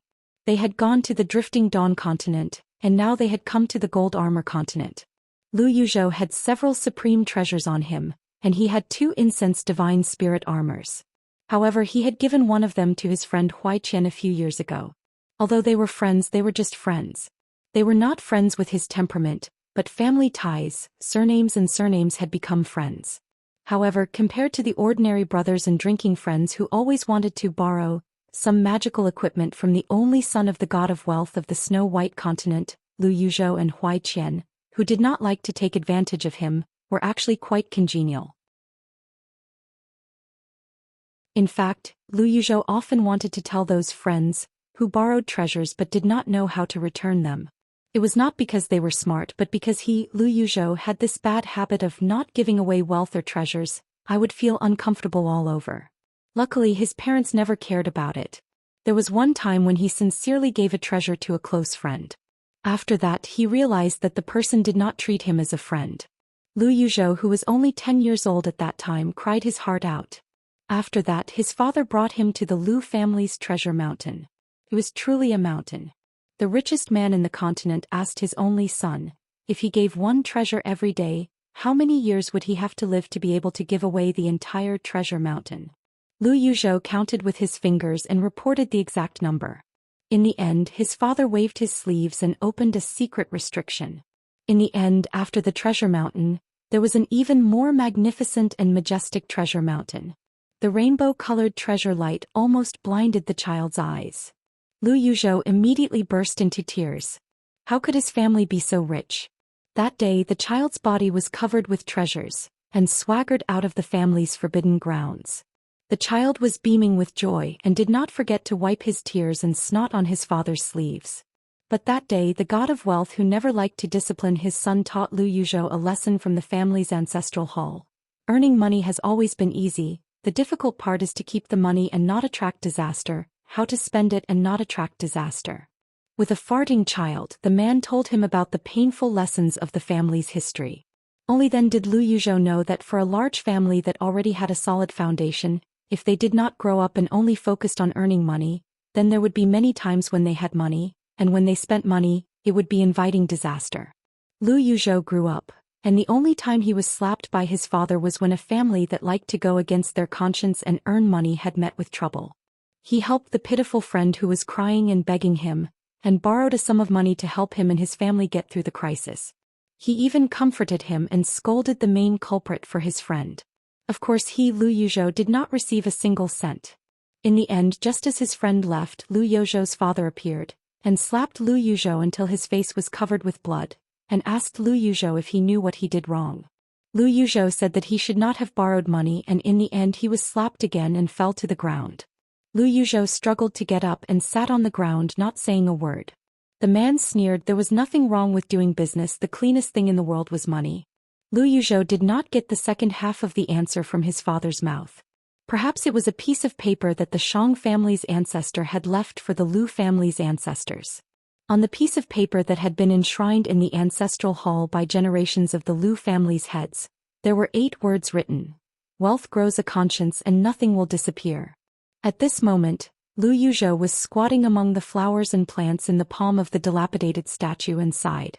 Every family had its own difficulties, and he only hoped that he would not become the head of the Lu family later, so that he would not have to deal with conscience like this. Lu Yuzhou asked Zhou Xian telepathically, "When do you think Huai Qian will return from the North Continent?"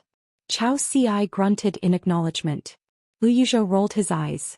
This was Zhou Xi's answer, which meant that he had not thought about it and would not think about it. Lu Yuzhou would often ask him some random questions, and Zhou Xian probably felt that it was impolite not to respond, so he would often respond with an acknowledgement, indicating that he had heard. The young woman felt that there was an opportunity and punched with all her strength. As a result, her wrist made a cracking sound. When she floated to the ground, her shoulder shook a bit. When she steadied herself, one of her arms was already hanging down. Lu Yuzhou stretched out his hands and gently rubbed his temples. He felt that it was not good to encourage Zhou Xian to come here to visit the ruins, so that he could take the opportunity to see what kind of woman would look down on Huai Qian. Lu Yuzhou thought that this woman, who was very likely to be the strongest in the world at the 6th realm, did not need any Dharma treasures. Lu Yuzhou had a lot of them, and she could just take them even if she did not need them. After leaving her hometown for so many years, would there not be a few juniors in her family after returning home? Just treat it as New Year's money for the children. As Longquan County was promoted to a prefecture. Near Luapa Mountain, there was a new provincial governor from the vassal Huangting country, and there was also a prefecture city god. As for the mansion with the beautiful water and wind plaque, the Guyin god was promoted according to his merit, as if he had reached the sky in one step, and became the mountain lord of the old north peak of Dali. The ghost in the wedding dress also returned to her own mansion, and lived in seclusion. Only the embroidered river god would occasionally visit. Among the 5 mountain deities of the old 5 sacred mountains of Great Li, 4 of them had been transferred away from their mountains to occupy other mountains in the Aquarius continent. Therefore, other than the unknown Yin deity of Gu clan, the other 3 mountain deities of Greatly had been promoted step by step due to their hard work. Even if they were not the true mountain deities of the old 5 sacred mountains, they had become the first-rate mountain deities of the Aquarius continent, second only to the new 5 sacred mountains. Wei Pai of the North Peak had already begun his closed-door training. The area around Mount Cloud was heavily guarded. The Dali imperial court attached great importance to this matter, and other than the sage Wanjia, they even specially sent Su Ruo to protect Wei Pai during his breakthrough. On Mount Luopa, Zhou Xian and Jing Dafeng were playing chess. The green-robed child had been watching the game for a while, and the more he watched, the more sleepy he became, so he fell asleep beside the stone table, drooling all over the table. Jing Dafeng pressed down on the child's head, and with a twist of his wrist he wiped off the saliva on Qin Lingjuan's cheek, and then pushed the child's head away from the chessboard. Zhou Lian rubbed his chin and said slowly, "Even if we include Wei Pai's breakthrough and another night banquet, there is still a big gap." Jing Dafeng said, "If there's no other way, we can send a letter to our mountain master, and ask him to take out some treasures to supplement the family. I don't believe that after wandering around the North Continent for so long, and being able to kidnap beautiful girls to the Aquarius continent, he won't have any surplus in his pocket." Zhou Lian smiled. "Brother Dafeng, your handwriting is beautiful and pleasing to the eye. Why don't you write this letter, and my young master will be in a better mood when he sees it." Sitting side by side opposite Qin Lingjun were 2 little girls, the girl in black, Zhou Mili, and the girl in pink, Qin Rushu. Zhou Mili immediately coughed. Jing Dafeng turned to look and pretended to be shocked. "Where did this big water monster come from?" Zhou Mili crossed her arms. "What a coincidence, it's also from the North Continent, a place called the Mute Lake." A loud noise came from the bamboo house. Jing Dafeng's eyelids twitched and said righteously, "Let's play chess. When it comes to money, leave it to fate, leave it to fate." Zhou Mili drooped her head. Qin Rushu gently handed over her palm, which was filled with melon seeds. Zhou Mili shook her head, she did not have an appetite. Qin Rushu bade farewell, kept the melon seeds, and then brought Zhou Mili to the bamboo house. He estimated that in less than an hour the commotion on the 2nd floor would stop. It was like that every day. She had to boil water with Zhou Mili and then go to the 2nd floor to carry the person. That night, Pei Qian gritted his teeth in the house for a long time, then jumped up and down. After stretching his body, he pretended to be refreshed and walked out of the 1st floor. Qin Rushu and Zhou Mili sat on 2 small bamboo chairs at the door. Pei Qian stretched out his hand and grabbed Zhou Mili's mountain traveling staff.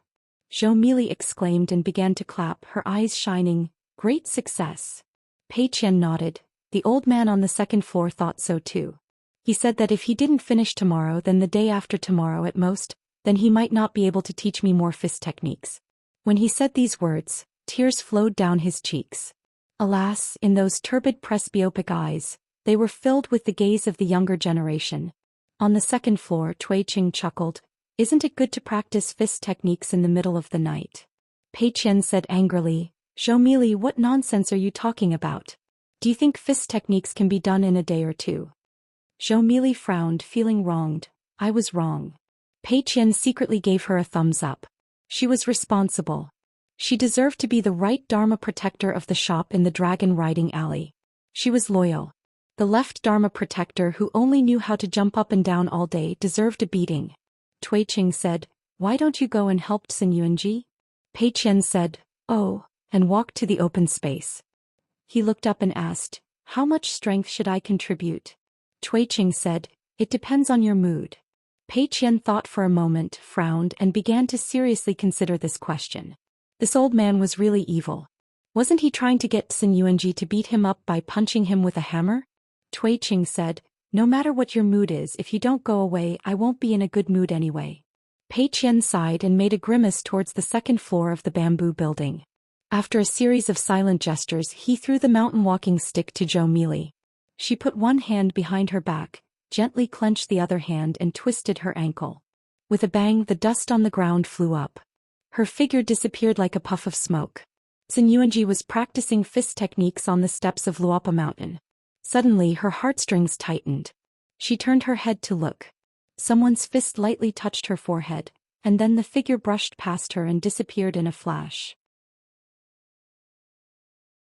Sun Yuanji was sweating profusely. She looked at the place where the figure disappeared and saw a familiar slender figure.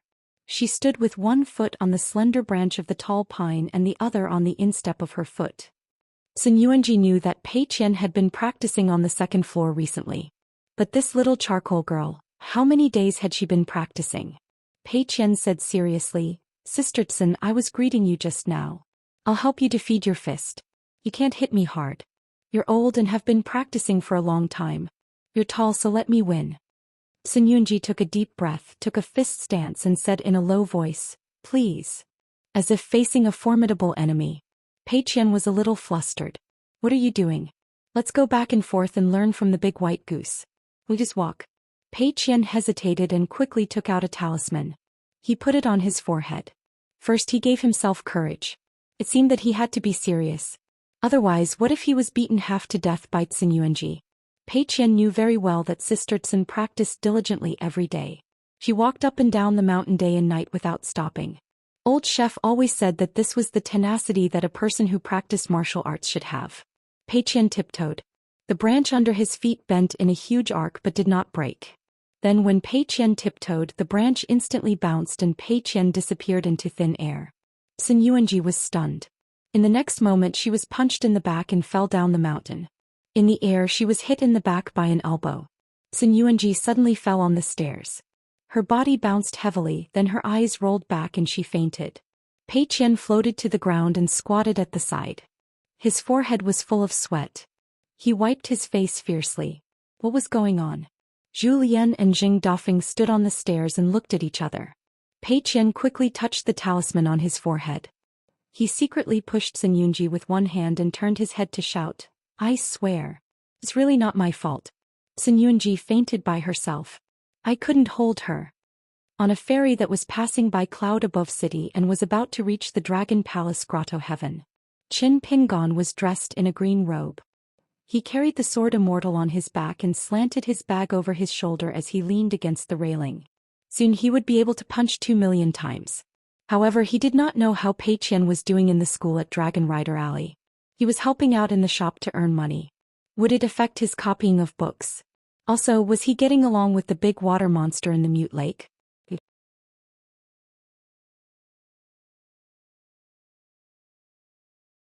548. Along the way he saw and heard strange things. A group of female cultivators dressed in colorful clothes were swinging under a sea of clouds. Their laughter caused many male cultivators on the ferry to yell at them. They had already brushed past each other this time and would never see each other again, so their words were a bit unrestrained. In the end, a huge flood dragon's head slowly emerged from the sea of clouds, frightening many cultivators on the ferry. The mysterious existence that wasn't a real flood dragon lightly knocked its head against the ferry's tail, causing the ferry to move forward like an arrow. Qin Pingon memorized this scene and returned to the guest room to continue his usual routine. After arriving at the Tongya continent from the inverted mountain and parting with Lu Tai, Qin Pingon mistakenly entered the Lotus Blossom Blessed Land and left the Taoist temple with Pei Qian and the other 4 people. Qin Pingon began to write about his experiences. Relying on his memory, he started from the moment he left the inverted mountain, met Lu Tai, arrived at the Tongya continent, walked through the Fuyosek Xiaotian Street, and wrote all the way to today's northern continent where the dragon in the clouds pushed the ferry. The paper on the table was divided into 2. Qin Ping, and divided it into a first draft and a copy. The first draft would be erased and modified and he would deliberate over it repeatedly. It was like a letter that was not sent out. This letter, as he wrote it, it became a little long. The copy after that was copied was clean and neat, just like a homework that a student handed to a teacher. Sometimes there was really nothing to write about. For a long time he did not see any interesting scenery or people. He would either not write or occasionally write a sentence. Nothing happened today, peace and safety. In the Lotus Blossom Blessed Land, a flock of birds fought to cross. Trapped in a siege, he fought against the local #1 person in the world. In an inn at the border of the Great Spring Dynasty, he met a gentleman who could write limericks. His spirit traveled far and met the bad-tempered goddess of the buried river. He visited the Azure Turing Manor and told the water goddess, who admired the old man's knowledge, about the order. He stayed in the dusty shop in the old dragon city and brought charcoal, who was becoming more and more sensible, to the Qinghuan kingdom in the southeast of the Aquarius continent. That year, on the 5th day of the 5th month, he received the first birthday present in his life. The only time he didn't write anything was when he worked as an accountant at Booksword Lake. In the end, Qin Pingon had to return to his hometown, Mud Bottle Alley. When he was alone in his ancestral home, he only wrote one sentence after much consideration. The past few years have been difficult, but now that it's over, it seems to be okay. Qin Pingon finished writing and copying a copy. The 2 stacks of paper on the table were all neatly written in small regular script. It was estimated that in the eyes of an expert, the handwriting was still very skillful. Putting aside the content, there were more than 300,000 words. Flipping over and over again, it was old-fashioned and strict. Qin Pingon put away his brush and ink, stretched out his hands, and gently pressed on the 2 books that seemed to have not been bound yet. He gently smoothed and pressed them. Without any worries for the time being, Qin Pingon let his mind wander. After he came back to his senses, he put the 2 stacks of papers into his Fengxun object and began to practice his fist technique. It was still the same 3-stance combination. Nowadays, the energy consumption of martial arts and qi cultivation was roughly equal. During this period, drawing talismans was his biggest pastime. After Qin Pingon bought 2 copies of the Landscape Bulletin, he arrived at the Immortal Ferry of the Dragon Palace Grotto Heaven without any problems. The Dragon Palace Grotto Heaven was the same as the Lizhu Grotto Heaven in his hometown. It was one of the 36 small grotto heavens. It was the ancestral property of the Water Dragon sect and was first discovered and occupied by the founding ancestor of the Water Dragon sect. However, this territory was too enviable. After 2 major upheavals with both external and internal troubles, the Water Dragon sect pulled in the Daoist dynasty's Zhou Xian bureau and Fuping Sword Lake to earn a stable income. The Water Dragon sect was an old sect in the North Continent.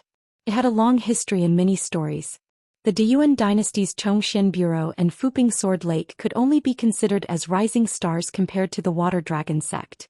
However, the latter 2 were far more famous than the Water Dragon sect. Because the Water Dragon sect was built near the water, the passengers on the ferry could not see the outline of the Water Dragon sect's immortal mansion. They could only see the shore of the Great Blasphemy River and the land within a radius of 100 miles. When the ferry passed through the fog formation that was rich with water vapor all year round and slowly landed at the ferry, they could see the magnificent buildings of the Water Dragon sect. Qin Pingon realized that this was the first time he had taken a ferry from the North Continent. After docking, all the passengers walked off the ferry obediently. Thinking of the domineering behavior of the Daoist dynasty's Liu emperors and the rumors of the Zhongxian bureau's Yunshao palace's Yang clan, plus the female sword Immortal Xiuzai of Fuping Sword Lake, Qin Pingon was not surprised. The Water Dragon sect's wooden slave ferry had more than 1,000 immortal orange trees planted by the founding ancestor of the Water Dragon sect. Before the founding ancestor passed away, his last words were that he had lived a mediocre life and only had 1,000 wooden slaves to bequeath to his disciples. Qin Pingon was dressed in a green robe with a sword immortal on his back and a blade-strengthening gourd on his waist. He held a green bamboo mountain staff in his hand and walked slowly at the ferry with a towering memorial arch. On the memorial arch, there was a list written by a certain calligrapher saint of the Central Plains, Underwater Cave. The Great Blasphemy River flowed through here and the water surface was extremely wide as 300 miles. The Dragon Palace Cave was under the Great Blasphemy River, similar to the Dragon Palace Mansion in Songyun Lake. However, there was no need for cultivators to avoid the water because the Water Dragon sect had spent a lot of manpower and material resources to build a long underwater bridge that allowed tourists to enter the Dragon Palace Cave. Of course, they had to pay a toll fee, 10 pieces of snow. After paying the fee, if one wanted to enter the Dragon Palace Cave that was said to have thousands of dragons in ancient times and was ordered to go out to summon clouds and rain, they had to pay an additional fee, 1 small piece of snow. This was clearly a case of slaughtering pigs. When Qin Pingon thought of the 100-eyed Taotai robe that he had picked up from Yunshao Palace's Yang Ningxing, he felt that the immortal money was not unbearable. Corpse Beach, Ghost Valley Yunxiao Palace's Yang family's, young heavenly lord Yang Ningxing. At the border of Wuling Kingdom, Fuping Sword Lake's Li Kai's direct disciple Sui Jingqing. In the ruins of the Immortal Mansion, young Marquis Zhanqing's direct disciple Bai Bai of the Water Dragon sect's ancestral hall. It seemed that on the path of cultivation those relationships were like a mess.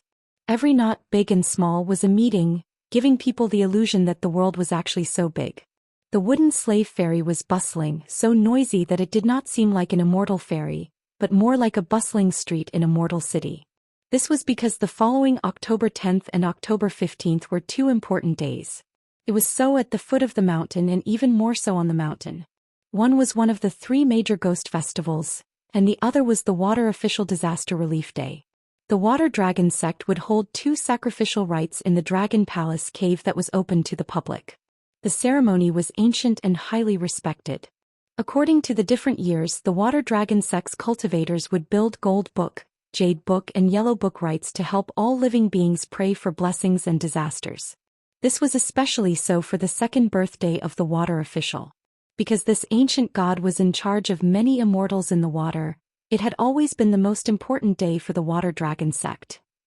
Other than the towering archway, Qin Pingon found that the style of this place was a bit similar to the ruins of the Immortal Mansion. After the archway there were dozens of stone tablets. Could it be that all the places close to the water near the Great Blasphemy were like this? Qin Pingon looked at them one by one. There were many people who chose the same way as him. There were also many scholars in Confucian robes who were studying abroad. They seemed to be from the academy. They were immersed in copying the inscriptions beside the stone tablets. Qin Pingon carefully browsed through the record of the building of the stone bridge by the sages of the Daiping dynasty, and the water tablet of the Dragon Pavilion, written by the local calligrapher of the North Continent. These two inscriptions explained in detail the construction process of the stone bridge in the water, and the origin and excavation of the Dragon Palace cave. The line was as long as a dragon. Qin Pingon waited for nearly an hour before he saw the cultivator of the Water Dragon sect who was in charge of collecting the toll. After paying 10 snowflakes, he received a seal token carved from an ancient immortal orange wood. It was ancient and had excellent seal script. The cultivator of the Water Dragon sect said that when he reached the other end of the bridge, he just had to return it to the cultivator of the Water Dragon sect at the other end of the bridge. This was the first time Qin Pingon saw the wooden seal of the immortals on the mountain. The seal script was rest, and the side script was fame and fortune, life and death. Qin Pingon asked if these wooden seals could be sold. The female cultivator of the Water Dragon sect smiled sweetly and said that the orange wood seal for crossing the bridge was a token of her sect. It was not for sale and every seal had to be recorded. However, there was a shop in the Dragon Palace cave that specialized in selling various seals. Not only were there the immortal orange wood seals unique to the Water Dragon sect, there were also all kinds of famous stone seals. When customers arrived at the Dragon Palace cave, they would definitely be able to buy something that they liked. Qin Pingon was just about to ask about the price of the wooden seals in the Dragon Palace cave. The people behind him complained and scolded him, telling him to get lost and stop teasing the fairies here. Qin Pingon could only turn around and apologize. Then he quickly left the group and made way for the customers behind. Qin Pingon felt a little regretful. Not to mention the expensive items in the immortal shop. The bigger the sect, the harder it was to pick up the scraps. On the contrary, there were still some chances at small crossings like the Aquarius Continent's Qingfu Square and the Bee-Tail Ferry. The bridge itself was extremely wide and had the effect of repelling water. An arch bridge was still an arch bridge, but this bridge was upside down. It was said that the bottom of the arc in the middle of the bridge was close to the bottom of the Great Blasphemy water. It was undoubtedly strange. Stepping on the bridge was equivalent to walking into the Great Blasphemy water. The bridge was extremely wide and there was an endless stream of people and carriages on the bridge. It was even more exaggerated than the imperial streets of the secular dynasties. From this, it could be seen that the Water Dragon sect was earning a lot of money every day just by collecting toll fees. Qin Pingon looked up. The Great Blasphemy water showed a clear and faint color, not as turbid as ordinary rivers. The bridge was more than 300 miles long, so one could hire carriages and horses at both ends of the stone bridge. On the other end of the Great Blasphemy and the stone bridge, the Water Dragon sect had endless mansion buildings. On both sides, there was a pure Jade Realm ancestor overseeing it. Therefore it was habitually divided into the South sect and the North sect. The Ancestral Hall was located in the north of Great Blasphemy, and the predecessor of the Water Dragon sect's Ancestral Hall was one of the 3 ancient ancestral temples of G Blasphemy. Therefore it was said that the disciples of the North sect had always thought highly of themselves. There was an invisible boundary between the 2 sections. Qin Pingon could understand. As long as it did not involve major matters, this kind of normal mentality was inevitable. In the future, once Lu Baixiang spread his influence outside Luopa Mountain, he might be the same. If Lu Baixiang's direct disciples came to Luopa Mountain's Ancestral Hall, they might also be uncomfortable. How to prepare for a rainy day was the most important test of a mountain's reputation. Flipping through books to understand the stories of the ancients, and observing others on the road was to observe oneself. This was probably the purpose of reading 10,000 books and traveling 10,000 miles. There were many things that one had to rely on oneself to think about and work hard.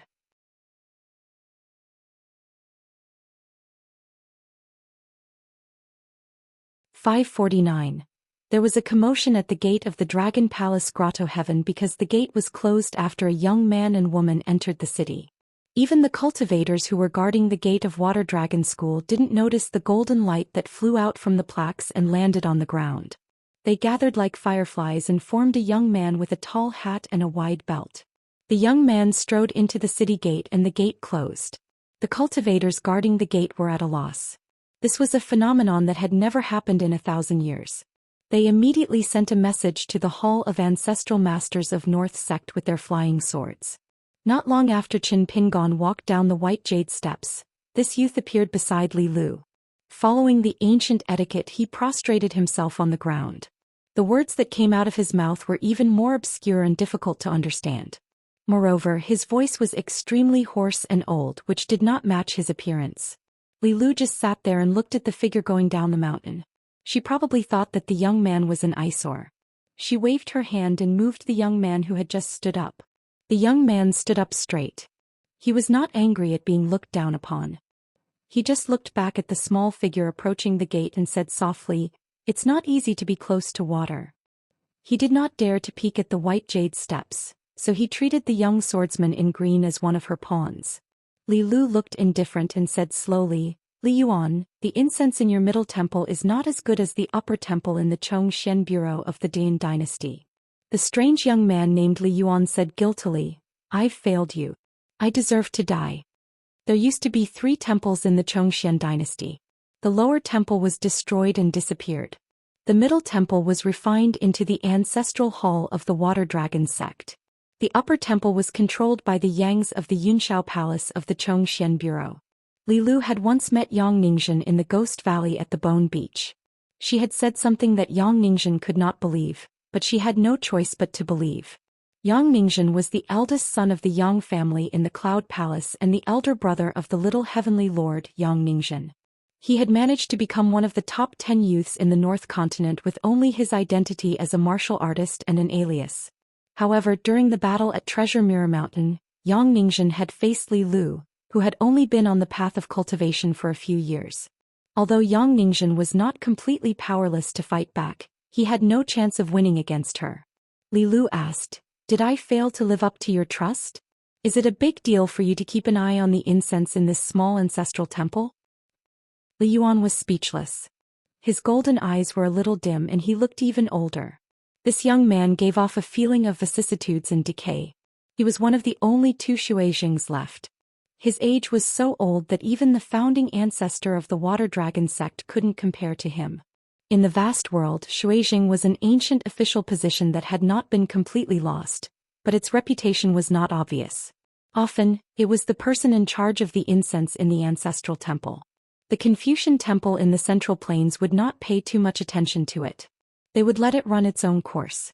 Therefore, every time one of the blasphemous Xuejiangs collapsed, there would be one less Xuejiangs in the world.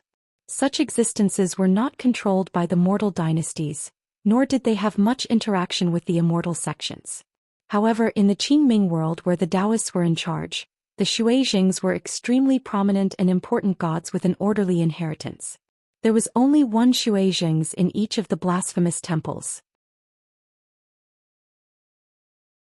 His status was so high that it was far superior to the river god and the water god of lakes.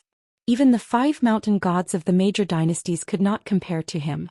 The water dragon sect seemed to have refined the Ji defilement ancestral temple, and used it to gain a foothold to resist the domineering sword cultivators of the North Continent. However, there were many secrets behind it. Facing this extremely noble woman, Li Yuan was like a turbid official at the bottom of the imperial court who was lucky enough to meet a central heavenly official. How could he not be respectful? Being reprimanded in person was a great favor from the heavens. In the huge water dragon sect, other than Li Yuan, only the Xuejings knew her true identity. Only the water dragon sect master knew about it.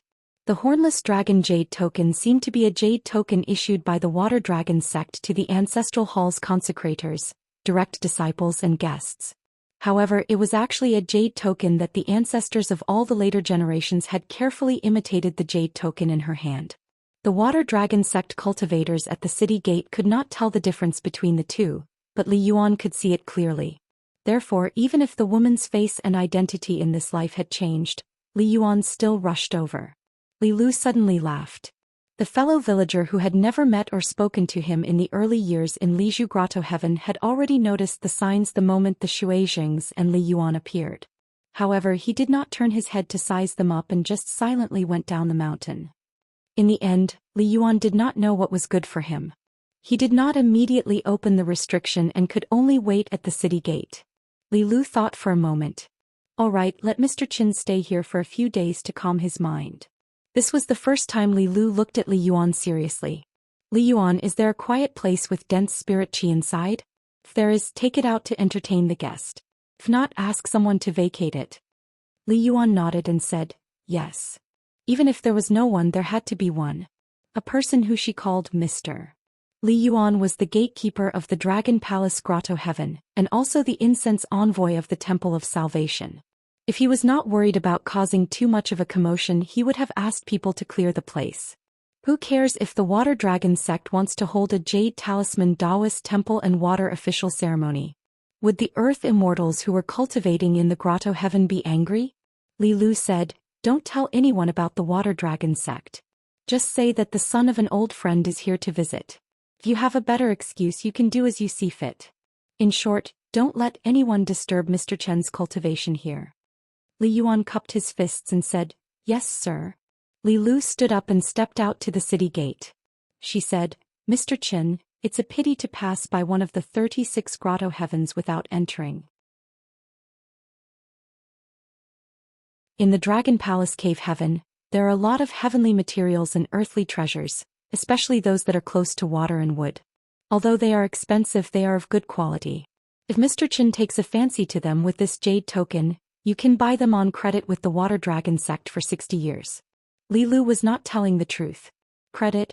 The Dragon Palace Grotto Heaven that helped the Water Dragon sect, Zhou Xian Bureau, and Fuping Sword Lake earn a lot of money used to be one of her summer palaces. If Li Lu wanted to take it back, no matter how skillful the Water Dragon sect's ancestors were, how could the mountain and water array that they painstakingly built be able to withstand the attack of a sword immortal? What was the point of it to Li Lu? Moreover, how did the founder of the Water Dragon sect enter the path of cultivation from an ordinary teacher with poor aptitude? After that, how did he climb to the top step by step? How could the successive sect masters not know this in their hearts? So, who is going to credit who? The answer was clear. Qin Pingon was terrified when he heard the words, Guyu money. Li Lu took off the jade token and said, if Mr. Chen's heart is not calm no matter how far you go, you are still going around in circles. Qin Pingon nodded. Okay, then I'll have to trouble you, Miss Li. Li Lu shook her head and smiled. Mr. Chen, you don't have to be so polite. Li Huai has been thinking about you for many years. Every time the Cliff Academy and Li Huai exchanged letters, Li Huai would mention you. Li Lu will never dare to forget this great kindness of both imparting the Tao and protecting it. Qin Pingon said helplessly, Miss Li is much more polite than me. This was the truth. When he took care of Li Huai to the Academy of the Great Sui Kingdom, he was just fulfilling a promise. Besides, Li Huai was a little naughty along the way, but he did not make Qin Pingon work hard. Of course, Li Huai's mouth when he was young was really smeared with honey and arsenic. Especially his ability to be a tyrant was the best in the world. However, he was still a kind child. He could not hold a grudge, but he still cared about the good of others. Qin Pingon looked up, but there was no trace of that strange young man. Li Lu explained, "That person is the local gatekeeper." Qin Pingon asked, "Like Xing Dafeng?" Li Lu smiled. "His duties are similar, but compared to Uncle Xing it's like heaven and earth." Thinking back, when his younger brother Li Huai was still a child, Xing Dafeng often carried Li Huai to the Yang family's shop. Li Huai shouted that he could not hold it in anymore. Xing Dafeng's footsteps were like the wind running all the way. He hurriedly said that if he was a hero he would hold it in a little longer. He would release the water in the backyard of the shop. Anyway, whether Li Huai could hold it in or not, in the end, the two of them would go to the New Year's shop that sold pastries in the Dragon Rider Alley. In her long years, Li Lu had seen many quiet cultivators. They were untainted by the dust of the world and their hearts were pure. They were detached from the world. Only in this life in the Dragon Pearl Cave, she saw many real people that had nothing to do with the realm. Even Li Lu would miss the scenery of this small place. The two of them walked side by side and climbed up again. It seemed that after talking about serious matters, there was no need to deliberately talk about small talk. Qin Pingon thought too much, but it was not appropriate for him to speak. He was worried that an accident would cause unnecessary trouble for Li Lu. Li Lu had always thought very little and did not care about anything. In the ancestral master hall of the Water Dragon sect in the north of GFA, after receiving the flying sword message from the entrance of the Dragon Palace cave, most of the 16 chairs were already occupied. The remaining empty chairs were for the great cultivators of the sect who came for an emergency meeting. Except for a nascent soul cultivator who had been in seclusion for many years, the rest were all present. In the ancestral master hall, there was the disciple of the Golden Core cultivator Bai Bai, the current leader of the Water Dragon sect, Xianxia. There was also Wu Lingting, the master of the young marquis of the Biting Country, Zhangqing. However, as a nascent soul cultivator with a low aptitude and a wild cultivator, his seat was at the back. Wu Lingting's mood had been extremely bad recently. Her only disciple Zhangqing had actually disappeared into thin air. No one knew if she was alive or dead. It was simply absurd. If it was not for the talisman sect Immortal Huan Yun, who had a good reputation on the mountain, who helped Bai Bai to prove that Zhangqing's inexplicable death was not directly related to Bai Bai, Wu Lingting would have made a scene in the ancestral master hall of the Water Dragon sect and directly questioned Xianxia. Therefore at this moment Wu Lingting was full of anger and his face was extremely ugly. Zhangqing was his disciple that he valued very much. A wild cultivator, especially a wild cultivator of the Earth Immortal realm, accepted a direct disciple, which was more significant than a disciple of the ancestral master hall. It was regarded as the inheritance that wild cultivators risked half of their lives in exchange for. After all, wild cultivators harmed wild cultivators. Even if the master killed the disciple or the disciple killed the master, it was not uncommon. On the other hand, the ancestral master hall of the ancestral master hall was almost no one dared to commit such a heinous crime. The gate of the Dragon Palace Grotto Heaven closed by itself. Of course, this was not a small matter. Sect Master Sun Jie immediately gathered all the members of the ancestral master hall.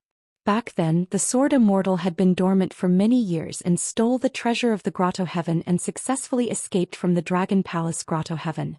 The process from the loss of the treasure to the recovery was tragic. There were more than 10 seats in the ancestral master hall of the Water Dragon sect. Except for the left seat that was always occupied by the sect masters, almost no one sat on the right seat. This rule had been passed down for as long as the ancestral master hall of the Water Dragon sect was established. If any of the guests of the Water Dragon sect asked about this matter, the cultivators of the Water Dragon sect would keep it a secret. The situation was very simple. Sun Jie explained it in a few words. But in the ancestral master hall, everyone looked solemn. First, a strange woman showed a jade token and entered the city to climb the white jade stairs. Then the city gate closed and isolated the world. The cultivators tried to check, but it was to no avail. Xiao Jingji, the pure Jade Realm female cultivator of the Water Dragon sect's South Sect, looked like a young woman and had a graceful aura. She said slowly, "Sect Master, why don't I immediately go to the Sea of Clouds at the Grotto Heavens Crossing and wait for them?" Sun Jie frowned and said, "Apart from that, what we really need to consider now is whether the Grotto Heaven should be under martial law or not. Once we choose to do so, it will inevitably affect this year's Gold Scroll Dao Field and the Water Official Disaster Resolution Assembly. Our Dragon Palace Grotto Heaven has always been known for its stability. In this 2 consecutive events, not to mention the good friends of the Water Dragon sect, there will also be many emperors and generals from the Great Yuan dynasty. If we are not careful, Zhou Xian Bureau and Floating Duckweed Sword Lake will have something to use against us." Wu Lingting sneered and said, "These short-lived people under the mountain don't have much ability, but each one of them is more delicate than the other." An old woman holding a dragon-headed walking stick closed her eyes and looked half dead.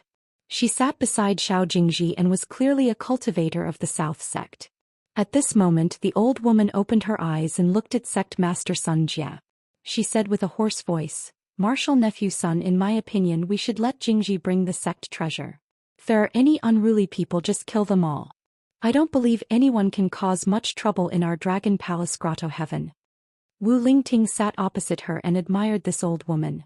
She was also a nascent soul realm cultivator like him, but she didn't like anyone in the Water Dragon sect. Relying on his seniority, he addressed Sect Master Sun Jie as Martial Nephew Sunday. But when it came to Xiao Jingji of the South Sect, just the way he addressed her was filled with intimacy. Luckily Sun Jie was magnanimous. If he, Wu Lingting, was the head of the Water Dragon sect, he would have smashed that old woman's face. Just as Sun Jigong was about to speak, spots of golden light appeared on the chair in front of him. Finally they gathered to form a young man with a withered spirit. It was Zhou Xian and Shuizhing Li Yuan. Li Yuan bowed to Sun Jie. He still had to abide by the rules. Sun Jie also stood up and bowed back, but didn't reveal his identity. The old woman suddenly opened her eyes and said with a trembling voice, "Li? Are you Li?" Li Yuan was a bit sad. He looked at the old woman with white hair and didn't say anything. The old woman's eyes reddened. She no longer held the dragon head walking stick with both hands. She gently leaned the walking stick against the chair and put her hands on her knees. She smoothed her dress and lowered her head to look at her withered fingers. She whispered, "My husband is still as handsome as ever. It's a pity that I'm old, too old. When I didn't see you, I looked forward to seeing you until my hair turned white. Now that I see you, I know that it's better not to see you." Wu Lingting had a playful expression. What? A handsome young man and an old woman. Could it be that both of them were fated to marry each other in their early years? That would be a very old story. This was the interesting thing about the mountain. Strange things were never strange. As long as a cultivator had the time to join in the fun, there would be fun everywhere. Li Yuan said to Sun Jie through telepathy, "Sect leader, it's the descendant of my old friend who came to visit. I gave the jade pendant a long time ago. I didn't want to be disturbed, so I used some tricks and caused the Water Dragon sect to gather in the Ancestral Hall. It's my fault and I'm willing to accept the punishment of the Water Dragon sect." Sun Jie smiled and replied, "Lord Shuizhing, you're exaggerating. Since it's the descendant of an old friend who came to visit the Grotto Heaven, it's a good thing for Li Shuizhing and the Water Dragon sect. Honored guests, why don't you stay in my mansion in the main city of the Grotto Heaven?" Li Yuan smiled and said, "No need to trouble you, sect leader. I'll take them to Darling Island." Sun Jie nodded and said, "If there's anything you need, Lord Shuizhing, just say the word." Li Yuan stood up and cupped his fists to the people in the Ancestral Hall. He apologized, "I've troubled you all and disturbed your cultivation. I'll definitely compensate you in the future." After Li Yuan finished speaking, he turned into specks of golden light and disappeared in an instant. To be able to go back and forth in the Ancestral Hall of a sect. It was a kind of revelation in itself. Because in the Ancestral Hall of the Immortals on World Mountain, any consecrator or guest had to walk in and out of the door. It was no different from the mortals entering and exiting the Ancestral Hall. In addition to the position of the other party's seat and the loss of composure of the old woman from the South Sect, everyone, including Xiao Jingji, knew the severity of the matter. So when Sun Jie opened his mouth and said with a smile, "It was a false alarm. You can leave now. No one showed any signs of complaint. Who knew if that elusive young man was a vengeful person? Any elder in the ancestral hall who appeared to be amiable on the surface was often more difficult to deal with. Sun Jie was the last to walk out of the ancestral hall. Xiao Jingji waited quietly outside the door. After everyone left on the wind, Sun Jie said with a smile, "You guessed right. It's Ji Fengxiang Huishuijing Li Yuan. He's the best friend of our water dragon sect's founder." Xiao Jingji's expression was gloomy. To put it bluntly, the place behind her was not the water dragon sect's ancestral hall. All the cultivators with seats seemed to be glorious, but in fact, including her and sect master Sun Jie, they were in an awkward situation of living under someone else's roof. Sun Jie said casually, "Drink water and think of the source." Xiao Jingji's face stiffened and she nodded. Sun Jie said with a smile, "It's not easy to start a sect and it's also difficult to keep it. Jingji, there are some things that I can ignore if they are fought over. After all, I won't let the fertile water flow into the fields of others. However, once someone does something out of line, although I, Sun Jie, have always been said to be the most untalented sect master of the water dragon sect, no matter how unpromising I am, I'm still a sect master who has broken the ancestral rules.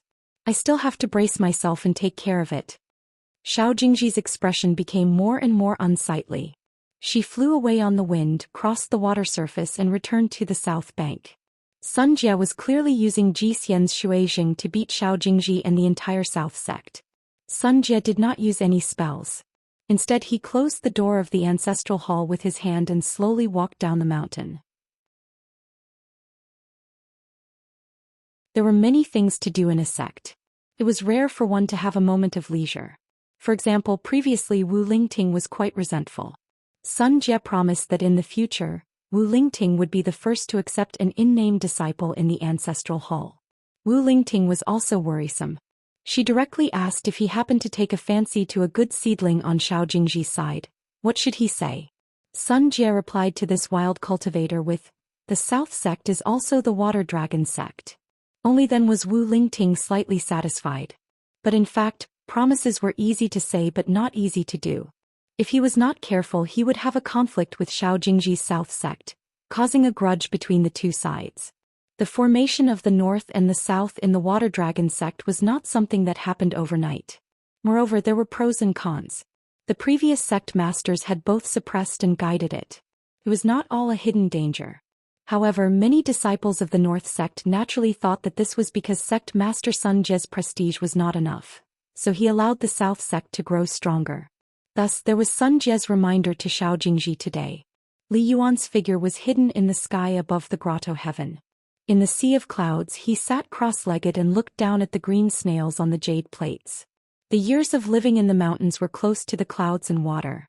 In the blink of an eye, hundreds and thousands of years had passed. A white-haired old woman who was famous for her eccentric temperament in the Water Dragon sect stood at the top of her mountain and looked up at the sea of clouds. She was in a daze with a gentle expression.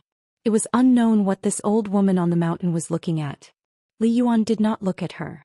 He only vaguely remembered that many years ago, there was a lonely and introverted little girl. She was not cute at all. She liked to walk on the waves alone at night. She carried a large handful of stones and smashed the moon in the water time and time again. Qin Pingon turned his head and looked. The city gate was already open. Finally, there were tourists walking up the white jade steps.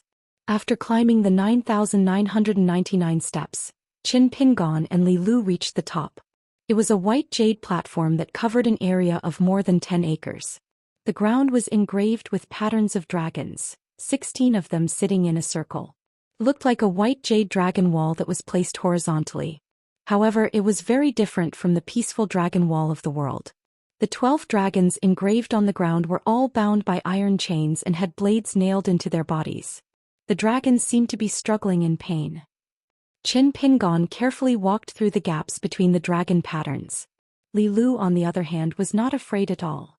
He stepped on the bodies and heads of the Jiao dragons and smiled. The ones under Mr. Chen's feet are all old criminals. They are no longer legitimate true dragons. There is no taboo when we walk.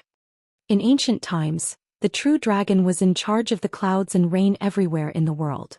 They could accumulate merits and receive orderly rewards. Of course, there were also punishments for dereliction of duty. They were often skinned on the dragon-slaying platform, chopped off the dragon claws and heads, and detained the true body and vital spirit. Some were executed for dereliction of duty, and their bodies were thrown into the water directly. Some were not sentenced to death, but they were stripped of their identity. Their blood soaked the mountains and rivers. Therefore many descendants of the true dragon appeared. Qin Pingan asked softly, "Are they all still alive?" Li Lu said, "Most of them could not withstand the erosion of the river of time and died. There are a few that are dying."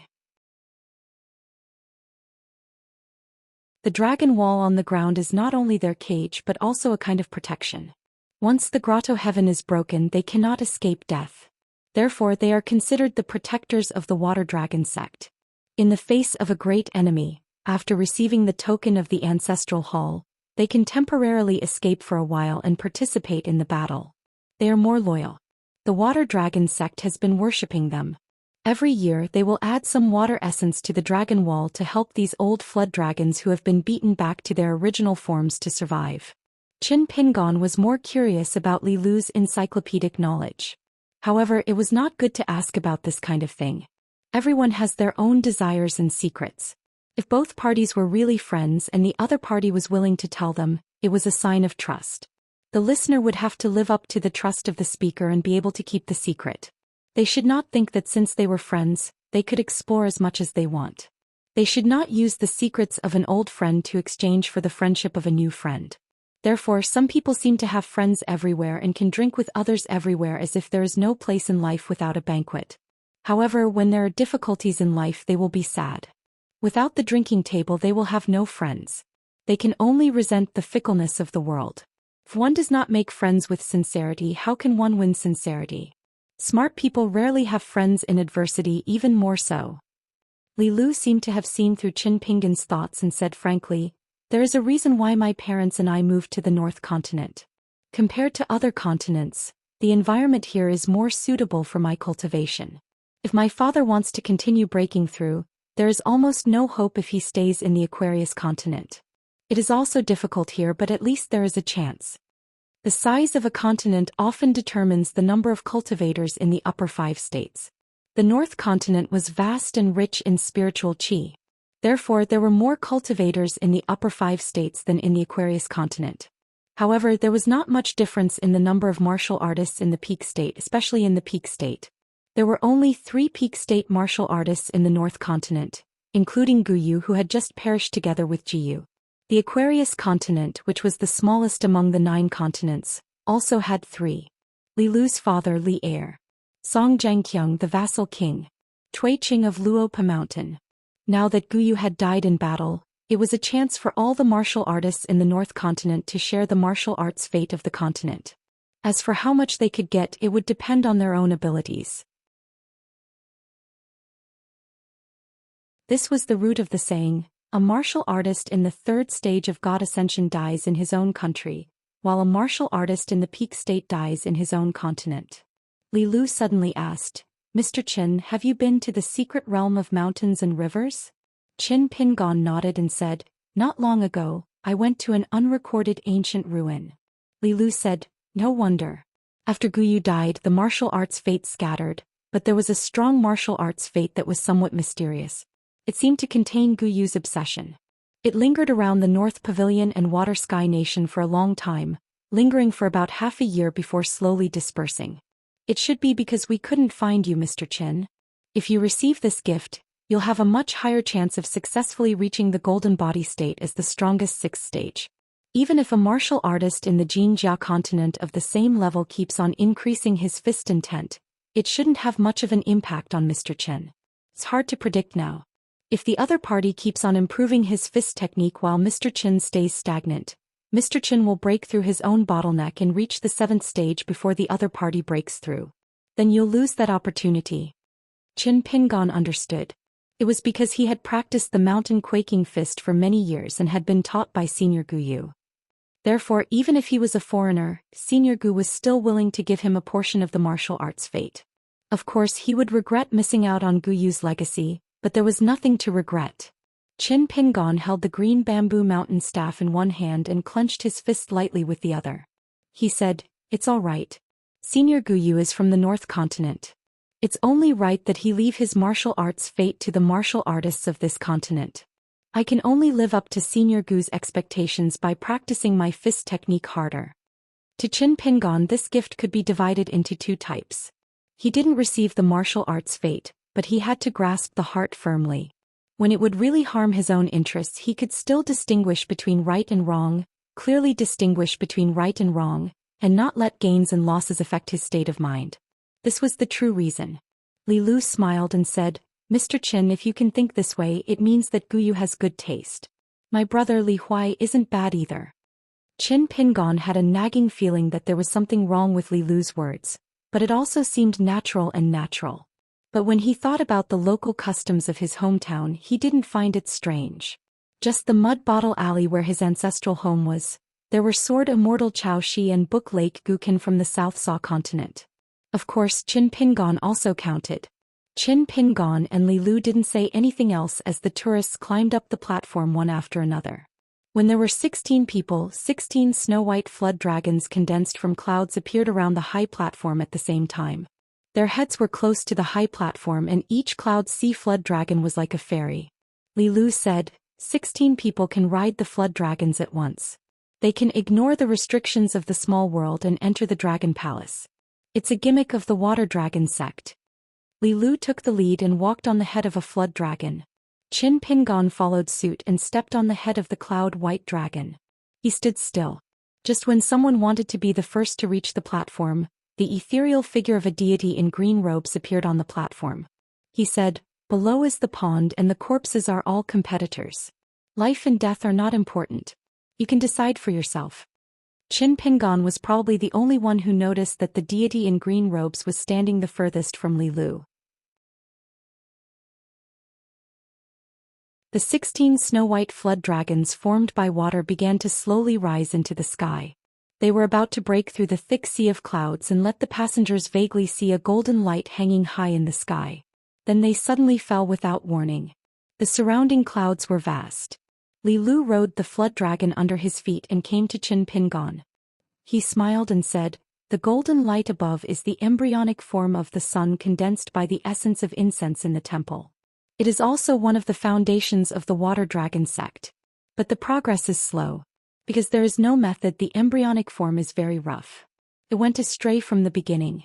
According to the current speed of incense accumulation in the temple, the water dragon sect can't do anything even if they are given another 10,000 years. The possibility of the water dragon sect's cultivators wanting to create a sun and a moon in the dragon palace is much smaller than the one they snatched from Qin Chuanan's shoulders." Qin Pingon looked up. There was only a sea of clouds high in the sky and bottomless in the bottom. There was no golden light. Qin Pingon said to himself, "If I were the water dragon sect's cultivators, I would make the same choice. Even if there is only one light, I would be willing to accumulate incense." Li Lu said, "Mr. Qin, cultivation is still not the same as martial arts. It's not that you can't pay attention to the stupid skill of dripping water to penetrate a stone. But if a cultivator only pays attention to this, it won't work. Even if chi cultivators live a long life, they can't withstand sitting in the mountains for a few times." Qin Pingon nodded and smiled. "I will remember." After about half an hour, the cloud flood dragon swayed gently and its 4 claws touched the ground. The surrounding clouds dispersed and everyone's vision suddenly became clear. Qin Pingon found himself standing on a sea of clouds. Looking down, it was a majestic city built on a huge island. It was like the capital of a dynasty. The city was surrounded by green mountains and glowing treasures. Outside the majestic city, there were islands of different sizes. There were ancient buildings on each of them. Some were near the mountains and some were near the water. They were like stars surrounding the moon, guarding the capital in the middle of the world. The blue waves stretched for thousands of miles. It was boundless. Above the sea of clouds, there were many green talisman boats. Some were as small as a boat with a black awning and some were as big as a warship. Shui Jing and Li Yuan stood not far away. Li Lu brought Qin Pingon and walked towards the young man who even the descendant of the water dragon sect's ancestral hall did not know. Li Yuan brought the two of them to a warship. After boarding, there was no movement and no cultivators on the ferry. The ferry departed on its own. Li Yuan said softly, Duck Mountain Island is full of water and spiritual qi. It has been empty for 100 years. Mr. Chen, you can stay there and cultivate. It is not far from the old site of the Imperial Palace. Take the talisman boat and you can reach there in an hour. Li Lu nodded. Thank you. Li Yuan was somewhat uneasy and felt uneasy. Li Yuan asked carefully, do you need to arrange some nimble servants for Duck Mountain Island? Li Lu said, why are you asking me? Ask Mr. Chen. Li Yuan immediately turned around and asked Qin Pingon. Qin Pingon smiled and said, it is already very troublesome, there is no need to trouble me. Li Yuan did not say anything else. There was a tall building above the sea of clouds. A nascent soul cultivator of the water dragon sect was standing on the railing of the top floor. When he saw the hornless dragon jade medallion on the waist of the young woman and the young man, he withdrew his inquiring gaze. But he could not help but feel suspicious. He knew almost all of the retainers and guest elders of Water Dragon sect. Why were these two unfamiliar faces? Were they related to Zhou Xian Agency and Floating Duckweed Sword Lake? As long as those two jade tokens were not fake, the old nascent soul cultivator guarding the Sea of Clouds would not cause any trouble. The ship was like a flying sword. It did not go to the port of Duck Mountain Island but directly stopped in the square of an empty Immortal mansion. The plaque of the mansion read, Duke Dragon Stops the Clouds. When the three of them landed on the ground, the gate of the mansion slowly opened. Li Yuan explained, Duck Mountain Island used to be the cultivation place of an old retainer of Water Dragon sect. He had already passed away 100 years ago. The disciples in the sect were not very promising. A golden core cultivator wanted to forcefully break through and secretly sold Duck Mountain Island back to Water Dragon sect. This person was lucky enough to become a nascent soul cultivator and then wandered to other continents. The rest of the senior and junior brothers had no choice but to move out of Dragon Palace Grotto Heaven. The three of them crossed the threshold together. Li Yuan said, other than this cultivation mansion, Duck Mountain Island also has the water pool, Yonglu Mountain Cave, the Iron Workshop ruins and Princess Xianxia's monument. There is no one on the island and no owner. When Mr. Qin is cultivating, feel free to look around. Finally, Li Yuan took off the jade token at his waist. One side had a dragon pattern carved on it and the other side had the ancient seal, Jun Qing Yu Xiang. He handed it to Qin Pingon. Mr. Qin, this item is the crux of Duck Mountain Island's mountain and river formation. There is no need to refine it. Just hang it on your body and you can control the formation. Nascent soul cultivators are unable to investigate the island mansion. If unpolished jade cultivators secretly observe this place, they will also cause ripples in the formation. Li Lu was quite satisfied. This place was clearly Li Yuan's private mansion. As for the past affairs of Water Dragon sect's retainer passing away and the disciples fighting among themselves, Li Lu naturally did not care. Whether it was true or false, it had nothing to do with her. Qin Pingon did not refuse. After expressing his gratitude, he accepted the heavy jade token and hung it on his waist along with the rest wooden token from Water Dragon sect. Only at this moment did Li Lu take off her own jade token with the words, 3 feet of sweet rain engraved on it. She smiled and handed it to Qin Pingon. Mr. Qin, take it as helping my younger brother repay his kindness. What she meant was that there was no need to return it. This scene made Shui Jing Li Yuan's eyelids tremble. If it were him, he would probably kneel down to accept the decree and thank her for her kindness. Qin Pingon shook his head and said, the gift is too heavy. I can't not return it. Li Lu did not say anything.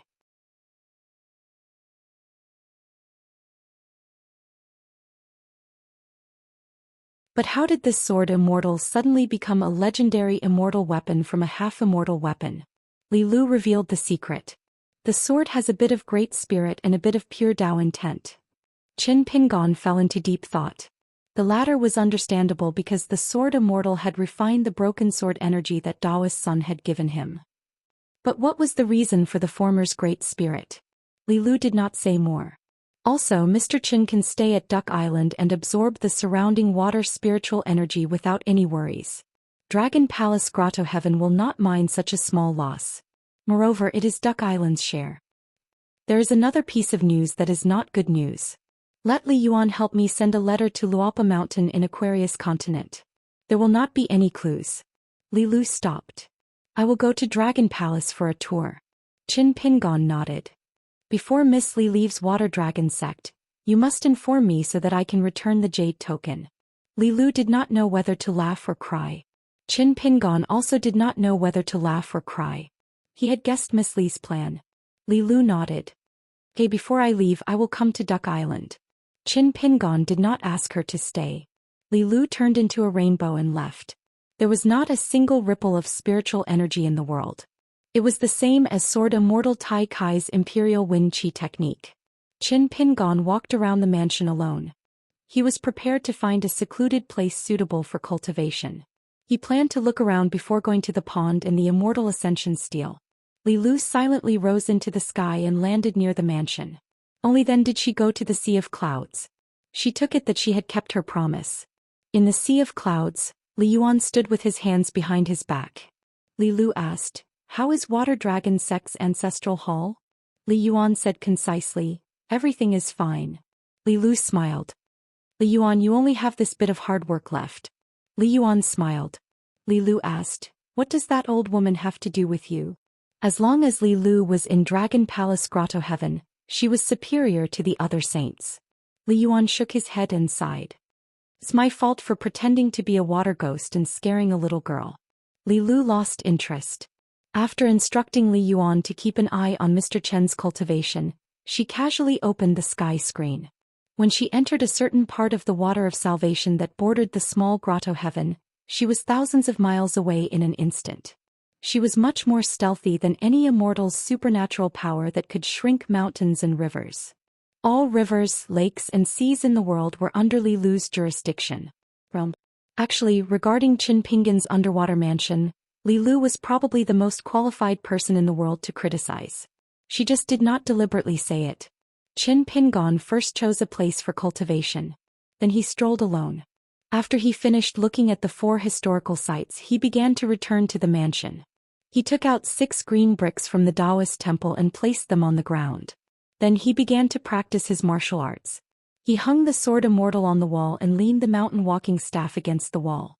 After practicing his martial arts, Qin Pingon went to a study room to write a letter.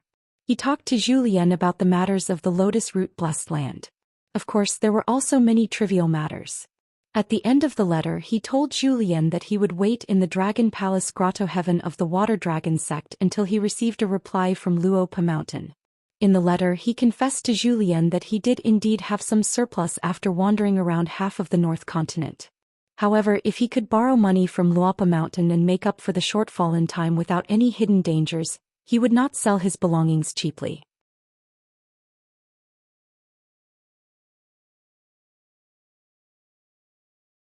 She planned to bring enough good wine to visit the young sword immortal that she had admired for a long time when Mr. Lu entered the upper 5 realms and successfully withstood the sword-seeking of the 3 sword immortals.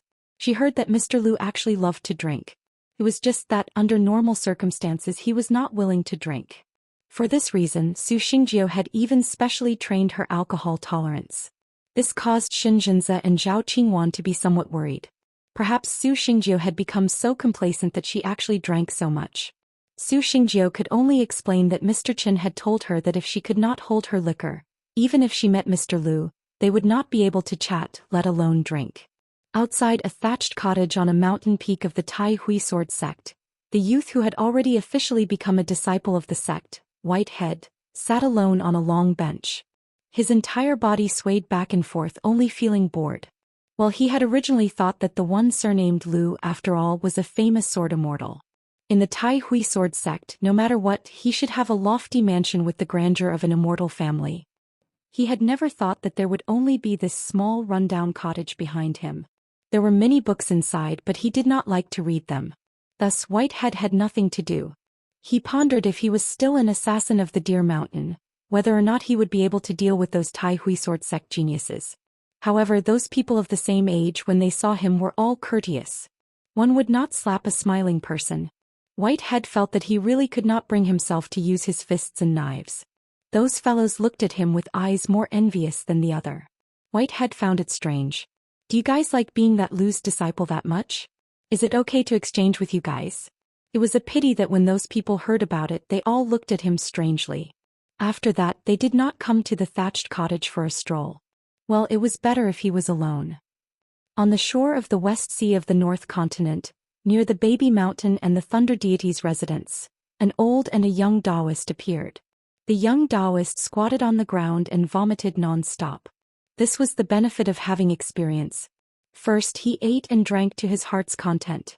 Compared to vomiting for half a day, it was actually more comfortable.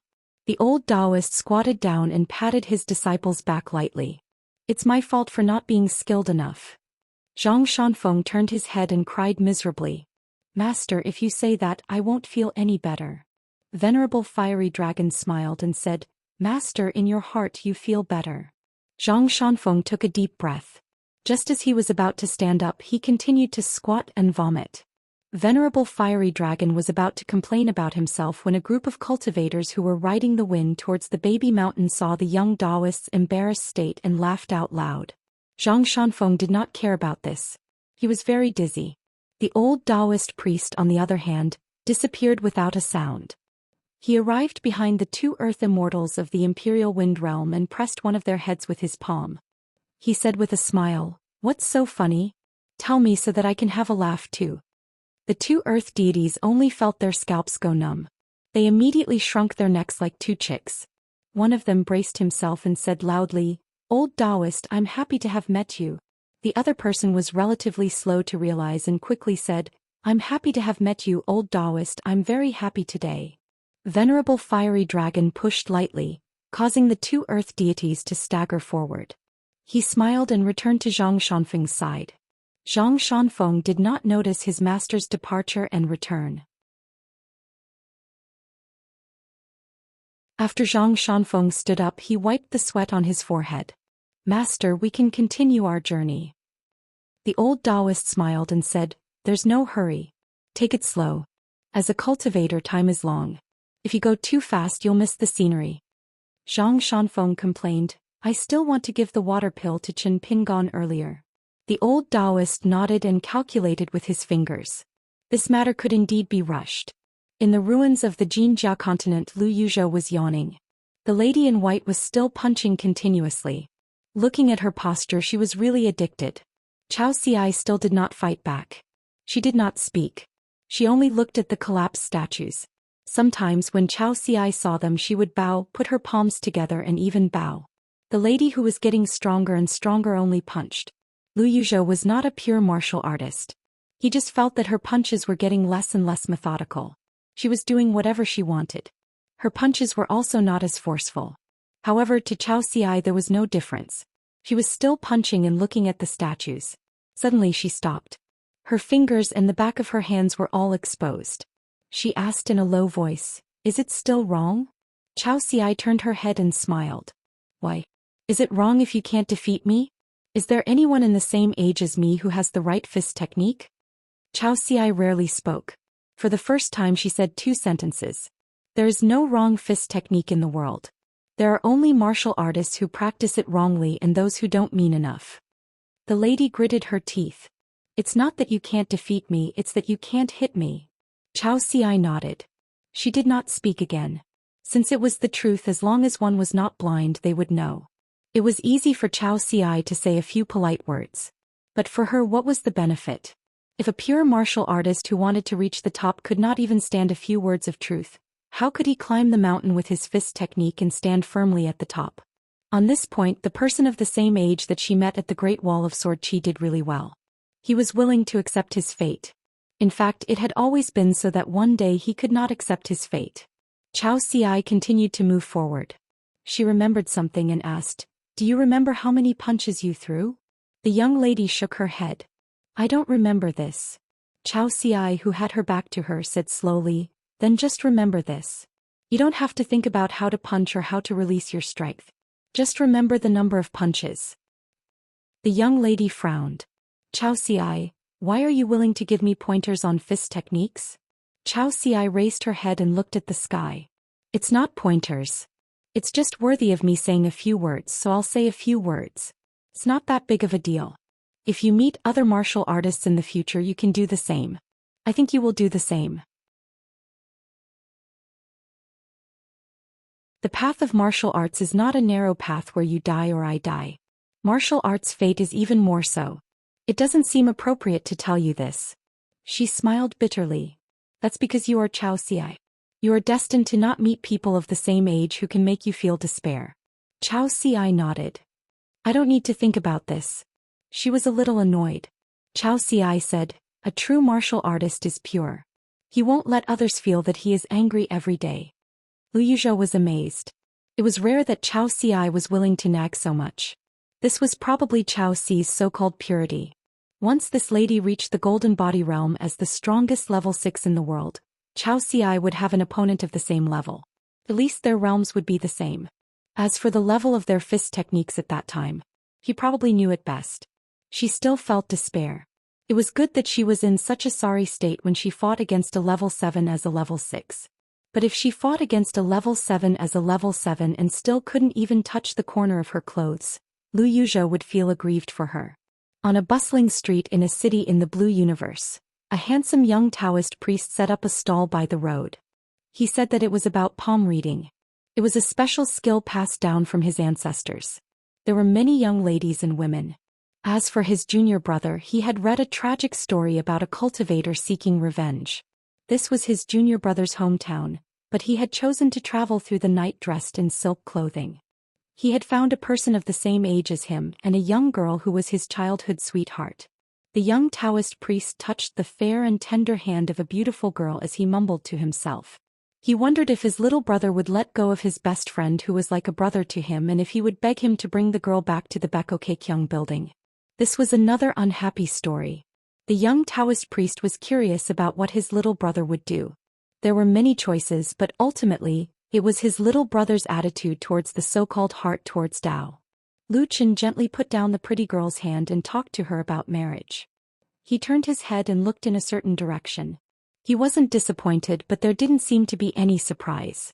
That little brother was hugging the corpse of a person of the same age as he cried silently. The girl stood beside him as if she had been struck by lightning. In Zhou Xian's eyes she looked cute and innocent. He had only killed one person, but he had already given up. It was hard to say if this deal was worth it or a loss. Zhou Xian held his chin with one hand and looked at the bustling street. He smiled at a woman who stopped in her tracks and looked back at him. The young woman probably didn't expect to be seen by the handsome Daoist priest. She twisted her slender waist and walked away shyly with her head lowered. One would never get tired of looking at a woman's smiling face. Zhou Xian reckoned that even if he looked at it for another 10,000 years, he would still find it pleasing to the eyes. Zhou Xian sighed. His little brother was still passable. He killed someone and killed himself. He had barely passed the mental barrier. Otherwise, he wouldn't mind smashing his little brother into a puddle of mud with another palm strike. However, there was still a big gap between his little brother's best expectations. The human body was heaven and earth, and Taoists cultivated the great Tao. How could heaven and earth and tranquility be so insignificant? The more Zhou Xian thought about it, the more unhappy he became. He angrily took out a bamboo stick from the pot and gently broke it. That little brother seemed to have been cut in half by a flying sword. He didn't die but was only half dead. After all, he was the little brother who had 3 Cultivation building immortal weapons.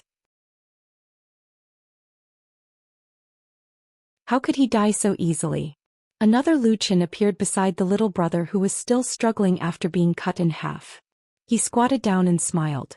Little brother, work harder and put yourself back together. You'll definitely survive.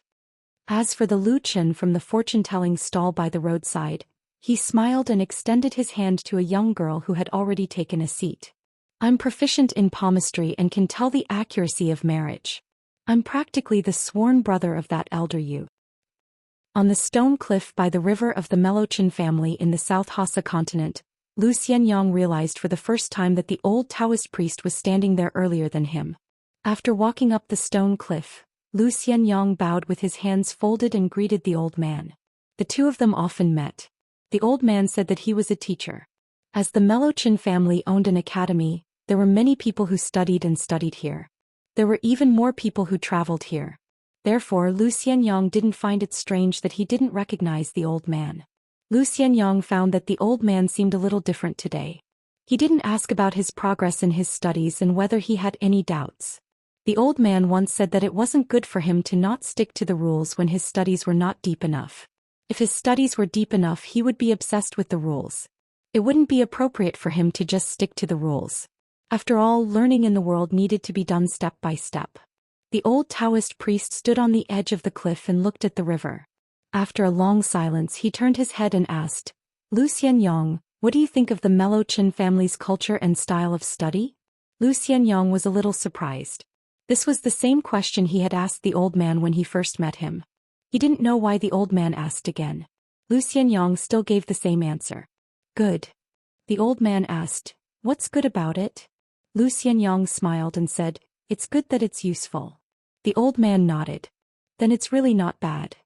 Xianxia asked softly, old man, what were you thinking about earlier? The old man smiled and said, old people always think about what will happen after they die. Xianxia was speechless. The old man said again, young people shouldn't be so lethargic. You should be full of vitality. You should dare to say what's wrong with the world, dare to ask what's wrong with the principles, and dare to think about how you can use the principles you learned from books to benefit the world. Xianxia nodded and said, I'll try my best to do that. The old man sighed and said, looking at young people like you, old people like us feel that we don't have enough time. We don't have enough time to be teachers. Xianxia sighed. The old man smiled and said, don't sigh. Luck will run away. Xianxia was stunned. There was such a thing. The old man laughed and said, when I was young, the elders in my family used to scare me like this. Xianxia thought it was quite fun. In his memory, Qin Pingon would never sigh. Instead, he and the little slug would often have nothing to do. They would lie under the shade of the trees in summer or on the ridges in the fields at night, sighing again and again. They would never get tired of it and would play around with each other. However, it seemed that the one with the worst luck in those years had always been Qin Pingon. Now that he was the mountain lord of his hometown, did his luck change? On the 10th day of the 10th month, Qin Pingon took the talisman boat prepared by Darling Duck Island and went to the main island of the Dragon Palace Cave Heaven.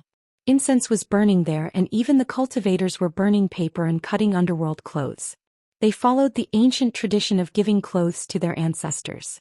Qin Pingon was no exception. He bought many 5-colored paper clothes made by the Water Dragon sect. After bringing them back to Duck Island, Qin Pingon wrote his name on them one by one. The shop gave him an ordinary stove for burning paper. On the next day, the 11th day of the 10th month, he burned paper. It was said that it was best not to do it on the day of the Ghost Festival, but 2 days before or after. It would not disturb the ancestors, and it would be best for his ancestors and the various ghosts and deities passing by. Qin Pingon was familiar with the customs of the Water Dragon sect. For example, when he visited the graves of his hometown, other than adding soil, it was the same as Qin Pingon's hometown. There were many similarities, such as the rule of men not crying when they kowtowed, and women not kowtowed when they cried. On this day, Qin Pingon burned paper for 2 hours. Li Yuan, who was in the sea of clouds, was stunned. He almost couldn't help but look at the names written on the clothes. But when he thought of how she called this person Mr. Qin, he didn't dare to be rash. On the 15th day of the 10th month, the Water God's Day, the Water Dragon sect held a grand gold tome training hall. They set up a temple and a ceremony to help the ancestors and the deceased accumulate blessings. Compared to the cost of buying the 5-colored clothes during the Ghost Festival, it wasn't just a few snowflakes to burn incense and light lamps during the Gold Tome Training Hall. Qin Pingon took the initiative to open Duck Island's mountain array. Li Yuan pretended that he had heard the news and rushed over. Qin Pingon asked about the rules of the Gold Tome Training Hall in detail. In the end, he handed Li Yuan a book filled with names and birthplaces. Then he gave Xuejing 2 grains of Guyu money. He asked him to help participate in the Gold Tome Training Hall and let the experts of the Water Dragon sect write the names on special talismans. It was to accumulate blessings for the deceased in the next life. Li Yuan couldn't help but ask, "May I ask Mr. Qin, what about these deceased people?" Qin Pingon said, "I'm just trying to make up for my mistakes. It's far from enough. I just hope it's not too late." Li Yuan held the book and nodded, "Don't worry. Heaven and man are connected. Don't underestimate your own sincerity." Thus, Li Yuan personally went to handle this matter. Qin Pingon came to the roof. He brought the sword celestial with him today. He placed it on his knees and looked around blankly.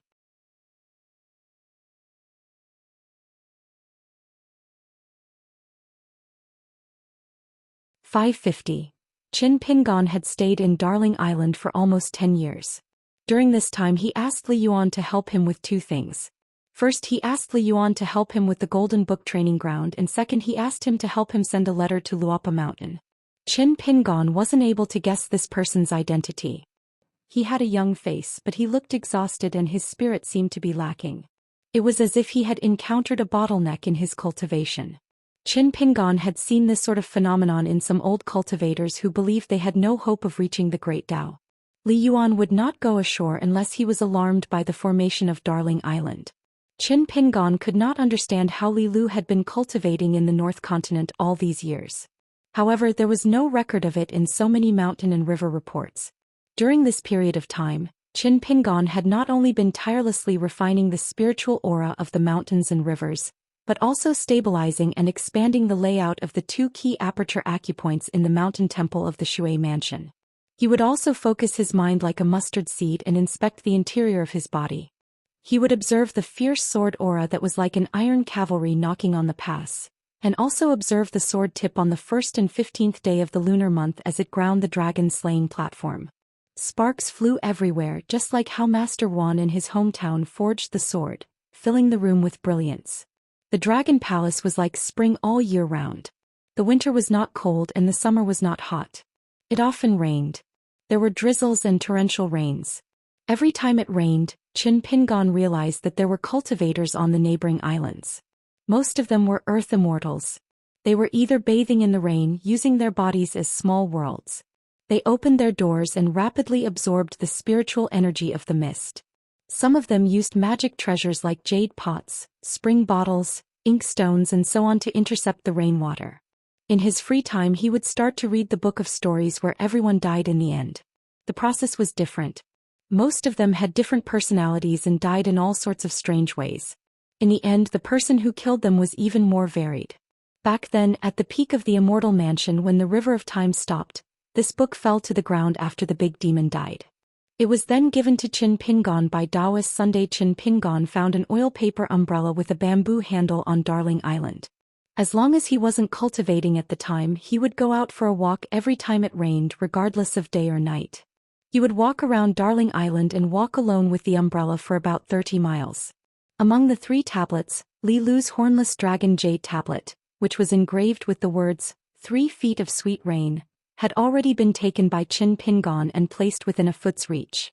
Li Yuan's grand blue rain image, which was used to control the mountain river formation, and the rest wooden sign of the water dragon sect were still hanging on his waist.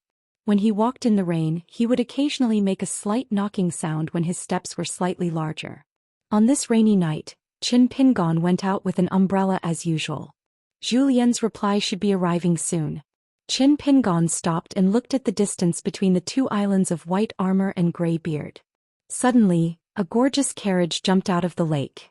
The carriage was as big as a pavilion, with bells hanging from its 4 corners like cornices. When 4 snow-white horses galloped on the water, the bells rang like the sound of nature in the rain. Behind the carriage, there was a small group of maids in brocade clothes and a large group of people dressed in red and purple official robes. They followed the carriage on the water. On the carriage there was no coachman driving the horses. Only the young Li Yuan and a slender beautiful woman stood on the carriage. Her hair was bunned up like a white jade bud. She wore a finely woven jacket with small sleeves and a light gauze covering it, floating like smoke. The young Li Yuan changed into a round-necked yellow robe with a white jade belt around his waist and black boots on his feet. When this group of people appeared, Qin Pingon noticed that there was a strange phenomenon on the 2 islands of White Armor and Greybeard. The surrounding water mist spread to the shore and shrouded the islands. Soon only the rough outline of the islands could be seen. However, Qin Pingon was not sure if it was because the island's cultivators had activated the mountain guarding formation, or because there was someone controlling the water spell on the carriage that prevented the island's cultivators from peeping on the lake. The carriage went straight to Qin Pingon. It did not go ashore directly but stopped a mile away from Darling Island. Only Li Yuan and the woman with her hair bunded up got off the carriage and walked towards the island.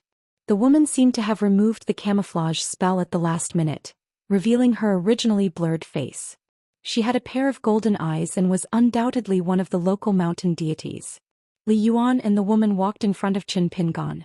Li Yuan smiled and introduced, "This is the southern Xianxia Hall goddess who is in charge of the wind and rain of the Dragon Palace. Mr. Qin, you can call her Madam Xin." Although the rain was not light, Qin Pingon immediately put away his oil paper umbrella and called her Madam Xin. The goddess of the water hall bowed deeply. "Xin Lin from the southern Xianxia Hall greets Mr. Qin." After she straightened her back, she gently waved her sleeves and the rain stopped falling on Darling Island. Qin Pingon was used to looking at people directly when talking to them. He accidentally discovered the true face of the water god. Her face was like celadone. Not only that, the porcelain face was covered with fine cracks that crisscrossed. Once someone looked at it carefully, it looked a little scary. Qin Pingon understood a little. He did not pretend that he did not see anything. He placed the oil paper umbrella under his armpit and cupped his fists to apologize to the water god, who was in a precarious situation with a golden body. Xin Lin seemed to be a little surprised and smiled. "Mr. Qin, you don't have to be like this. If my appearance frightens you and spoils the fun, that would be a great sin." Li Yuan laughed loudly and seemed to think that this statement was more interesting. However, Qin Pingon did not laugh. Li Yuan could only put away his smile and ask for a snub. If those guys who were at the front of the ancestral hall of the Water Dragon sect were still alive, there would be a lot of laughter around. Qin Pingon held the oil paper umbrella in one hand and stretched out his other hand. Xin Lin looked at Li Yuan and the latter quickly gave her a look. She then walked side by side with Mr. Qin. Li Yuan then put his hands behind his head and slowly followed behind the two. The southern Xianxia Hall was the head of the water gods in the Dragon Palace Cave Heaven. As for the mountain gods, there was no need to mention them. In this small cave heaven, the ones with the least status were the small mountain gods who seemed to be imprisoned by the surrounding water. Some of the heroic spirits in the Great Yuan dynasty who were waiting for the imperial court of the Lu family to confer a title, or the heroes of the famous ministers in other small countries whose souls did not dissipate after their deaths. Once they heard that they might be thrown into the Dragon Palace Cave Heaven and be conferred the title of God, they might even have the thought of dying again. Not only was it because of selfishness, but they were also afraid that if they entered this small cave heaven, there would be too many restrictions. How could a mountain god compare to a water god? More importantly, if they entered this small world, they would be away from their homeland.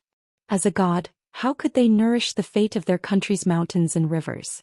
Therefore, any heroic spirit would regard being a mountain god in a small cave heaven as a banishment from the officialdom. Therefore, they would rather be a god in a small county than a god in a cave heaven. Xin Lin claimed to be an old member of the southern Xianxia Hall, which was a very interesting statement. This was because the Dragon Palace Cave Heaven had a circumference of 8,000 miles and more than 1,000 islands of various sizes. The rich fate of water was the best in the continent. Currently, there were as many as 32 water gods, lake gods Hebo and Granny He. Including the main city, there were 12 big islands. Each of them had a mountain god, town god, and civil and martial temples.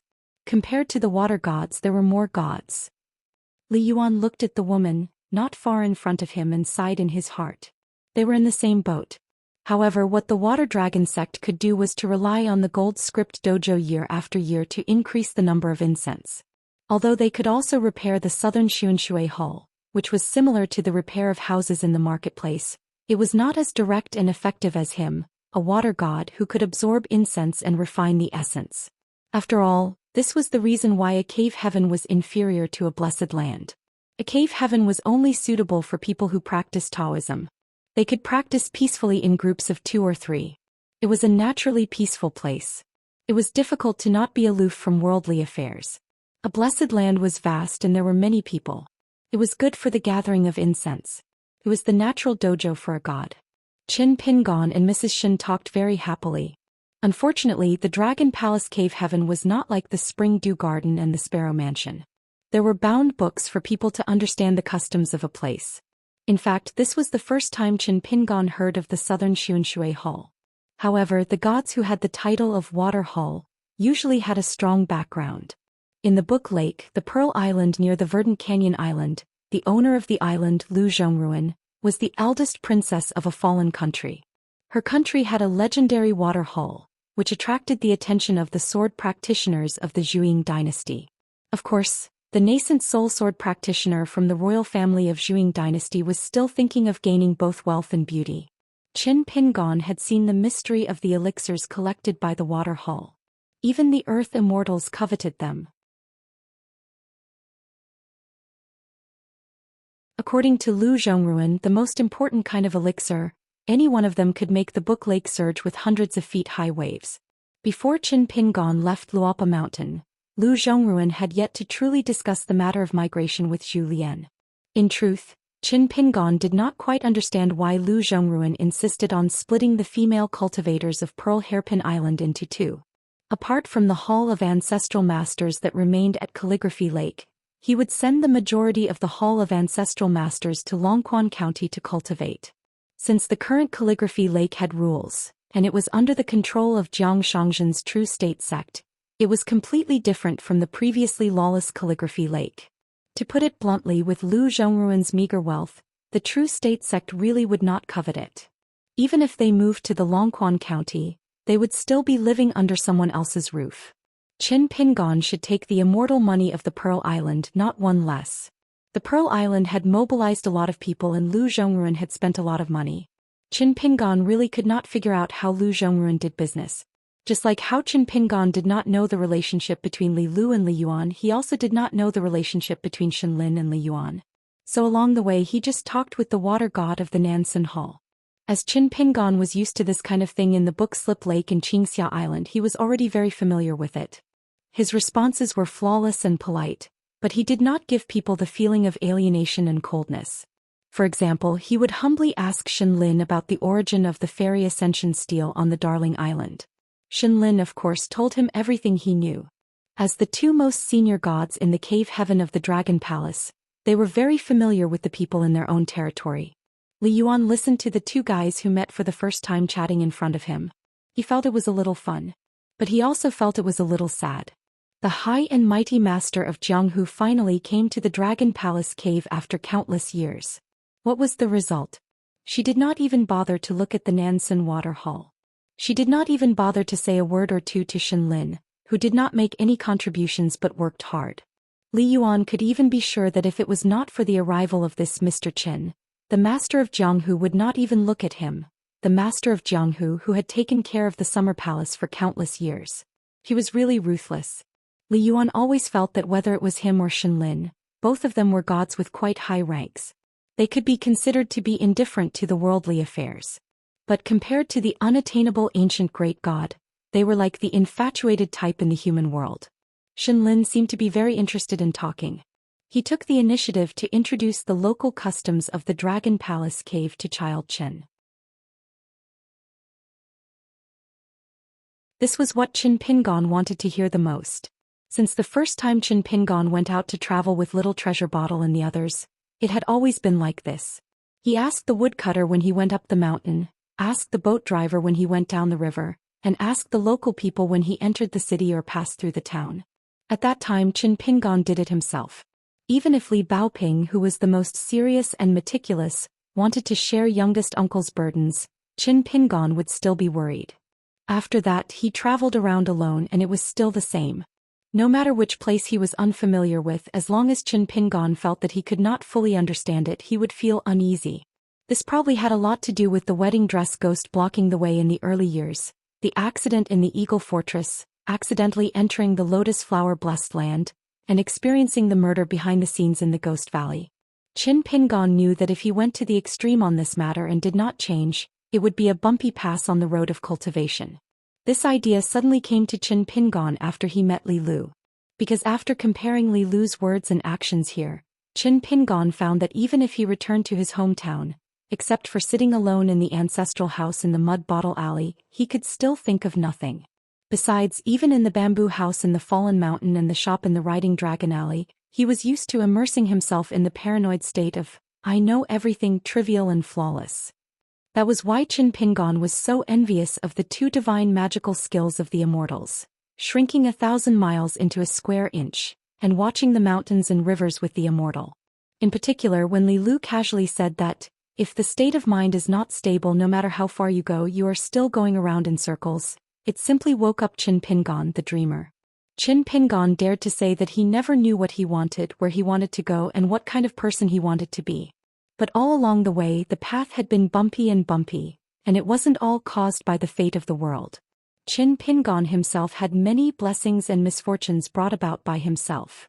That was why Qin Pingon sat on the roof that day, feeling that the world was vast and he did not know how to take the next step. The promise of 10 years was to become a golden body realm martial artist and return to the inverted hanging mountain. He had rebuilt a longevity bridge and successfully refined 5 natal items. Become a true swordsman in his heart and strive to become a great sword immortal who had obtained great freedom at the same time. However, a person's strength was limited and so was his mental strength. At that moment Qin Pingon thought about many things and weighed the pros and cons. How could it only be these 3 major matters? How could it be as simple as owing a few thousand grains of grain rain money? The things that he had to do were not just these personal matters. The matters were messy and varied in size. How should he differentiate the order of things? How should he spend his time and effort every day? And how should he spend his time and effort on each specific matter based on his own principles? Qin Pingon subconsciously stopped in his tracks. The water god of the Nansun Hall also stopped without leaving a trace. Li Yuan had been idling behind the two of them. He carefully counted how many pearls of the Dragon Palace that had been refined into tiny mustard seeds were embedded in Xinlin's light muslin robe. At that moment he had already counted more than 9,000 pearls. Xinlin's visit this time was not Li Yuan's own initiative. It was the temporary appearance of the previous leader of the Jianghu that caused this old member of the Nansun Hall to have a hint of telepathy.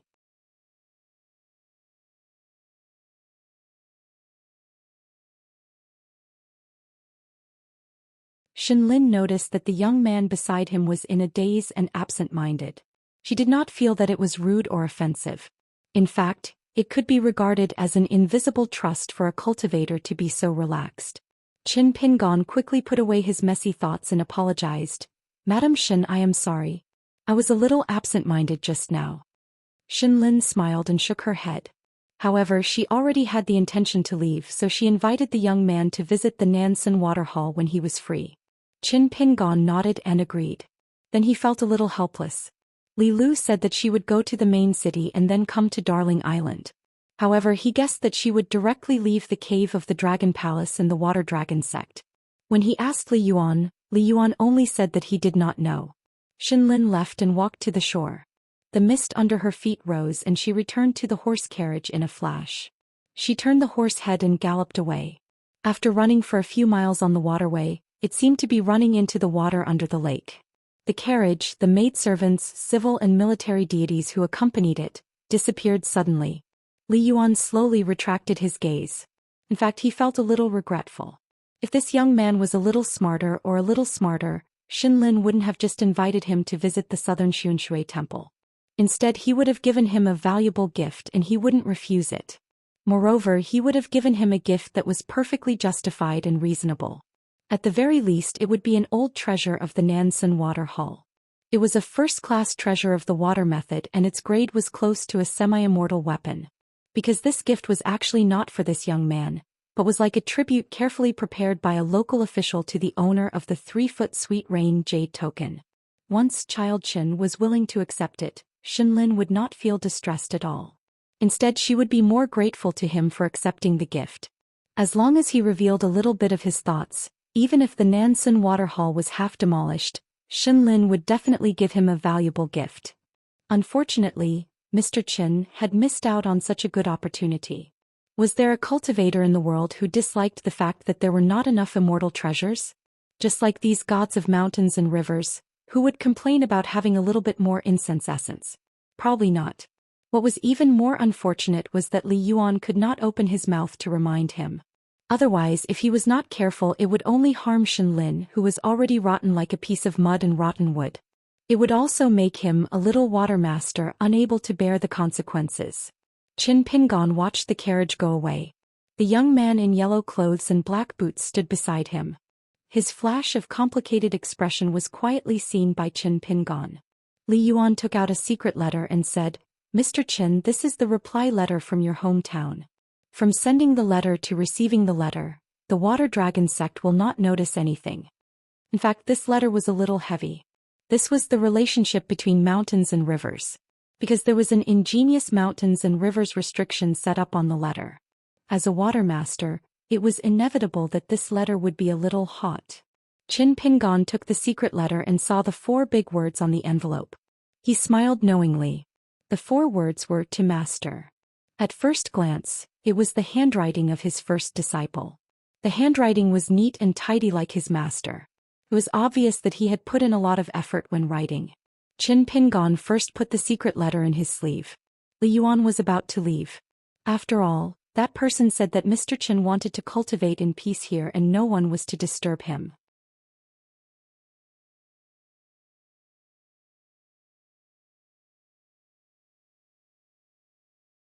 Walking under the eaves, he looked at the curtain of rain between heaven and earth.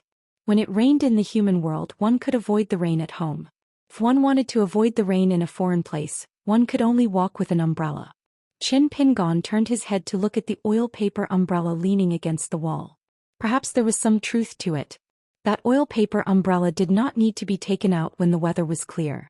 When it rained, one could use the umbrella again. However, in the marketplace no one knew when it would rain. Thus, whether or not to carry an umbrella at all times became a choice that gave one a headache. Carrying it on one's body would more or less increase the burden. On a sunny day, holding it in one's hand and letting others see it was even more inappropriate. As for the cultivators walking on the mountain, there was no need to hold an umbrella to avoid the rain.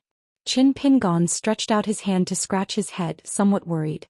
Thinking back and forth, the last thought he had before he turned and walked towards the room was that it would be great if this heavy rain was Guyu's money.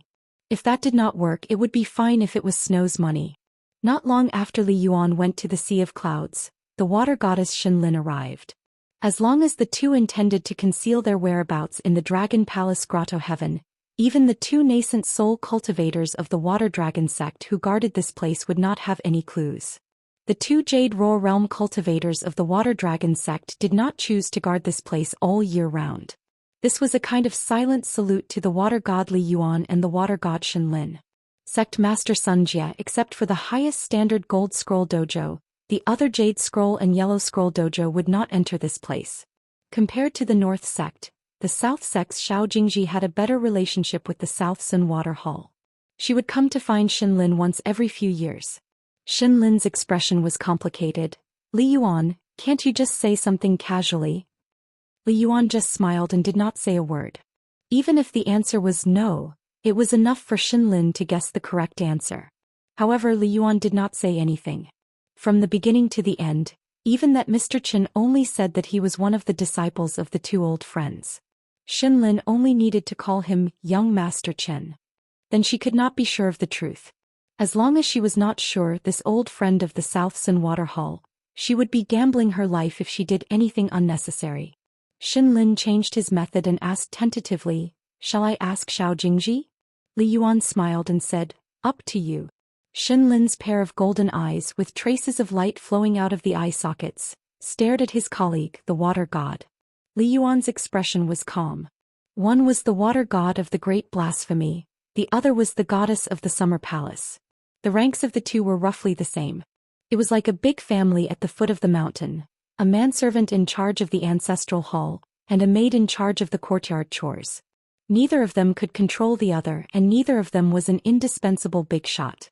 If Xianlin really went to ask Xiao Jingji, it would be a trivial matter. However, if that person knew about Xianlin's action and was unhappy, it would be a capital offense for secretly investigating that person's whereabouts. Then Xianlin, who could still live for 200 to 300 years, would not have to worry about the decay of his golden body at all. It would be gone with a slap. It was not that Li Yuan did not want to help Xiao Jingji, but he did not dare to. Was he not a clay bodhisattva crossing the river? Li Yuan had already stuffed a few bear's heart and leopard's guts into his golden body when he promised to let her go to Darling Duck Island.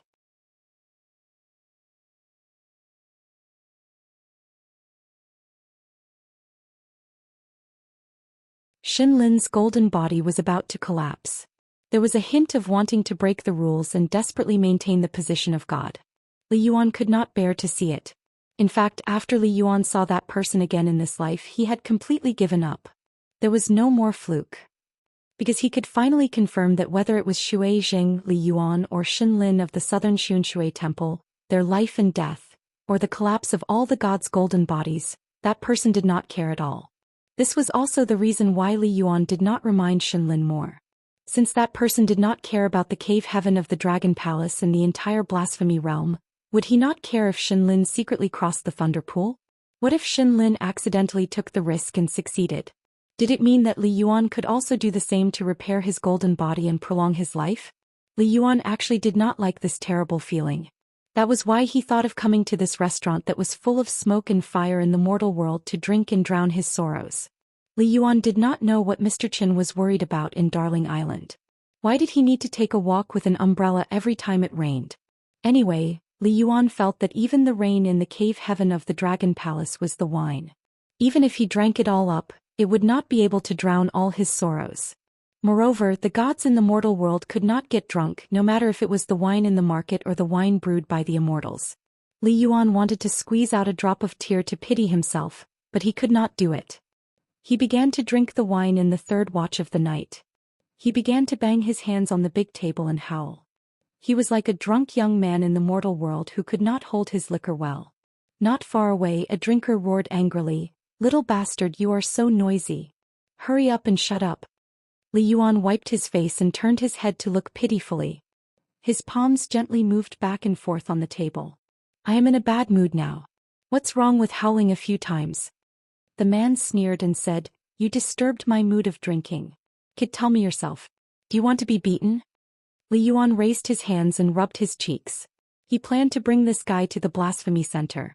Instead of drinking wine, he would drink water for free. At this moment, an old man and a young female cultivator walked down from upstairs. The latter had a jade token of the water dragon sect's ancestral hall on her waist.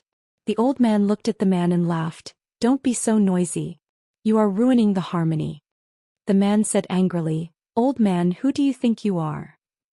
The old man laughed and said, "I am just a cashier. Today I will pay for all the drinks on the first floor. Take it as everyone doing me a favor and doing me a favor." The man was speechless.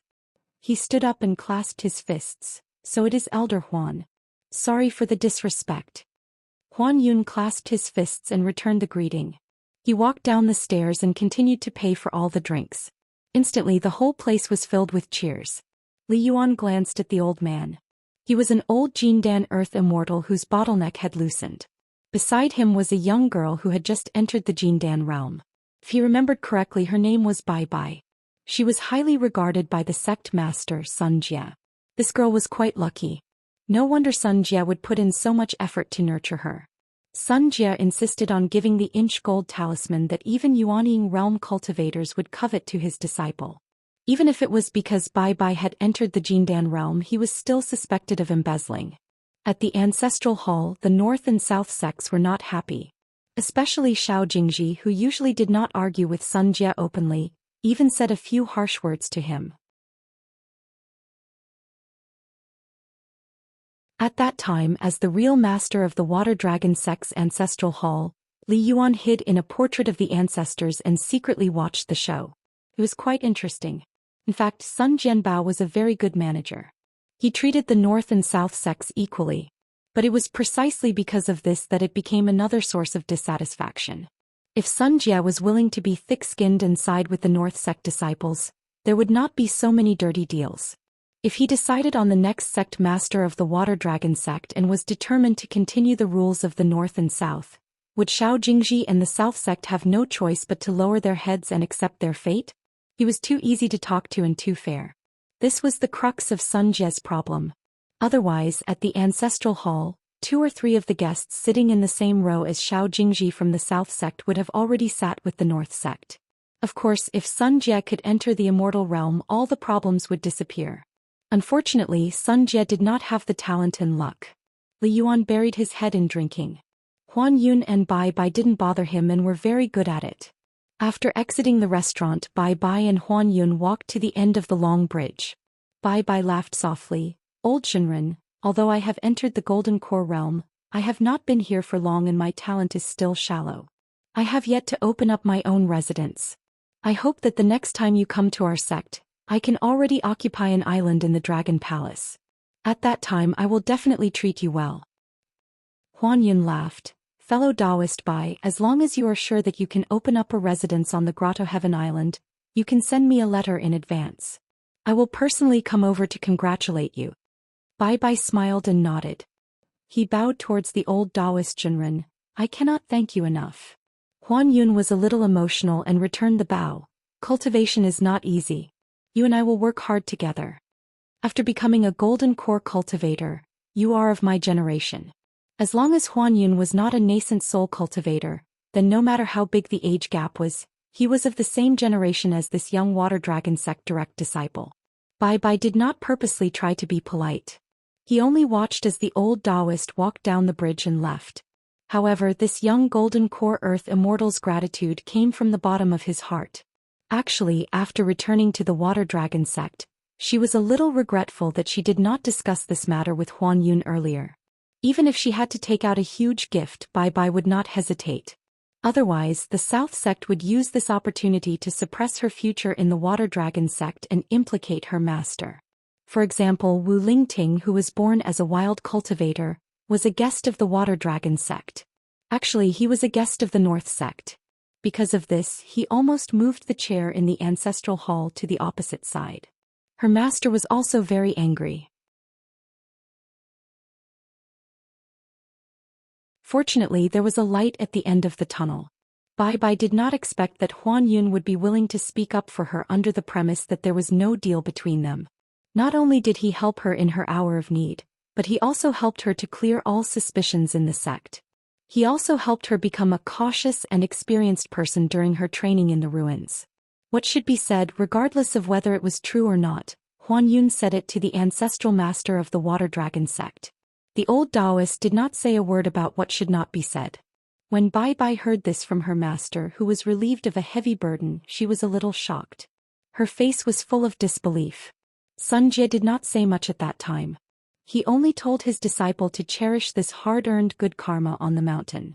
After hearing that Huan Yun was already a guest of the city above clouds, Sun Jie had to remind Bai Bai, who was not experienced enough, that if there was a chance, she could go back to the Futsu kingdom without leaving a trace. Then she could go to the city above clouds. After all, the city lord Xianxia was a golden core earth immortal.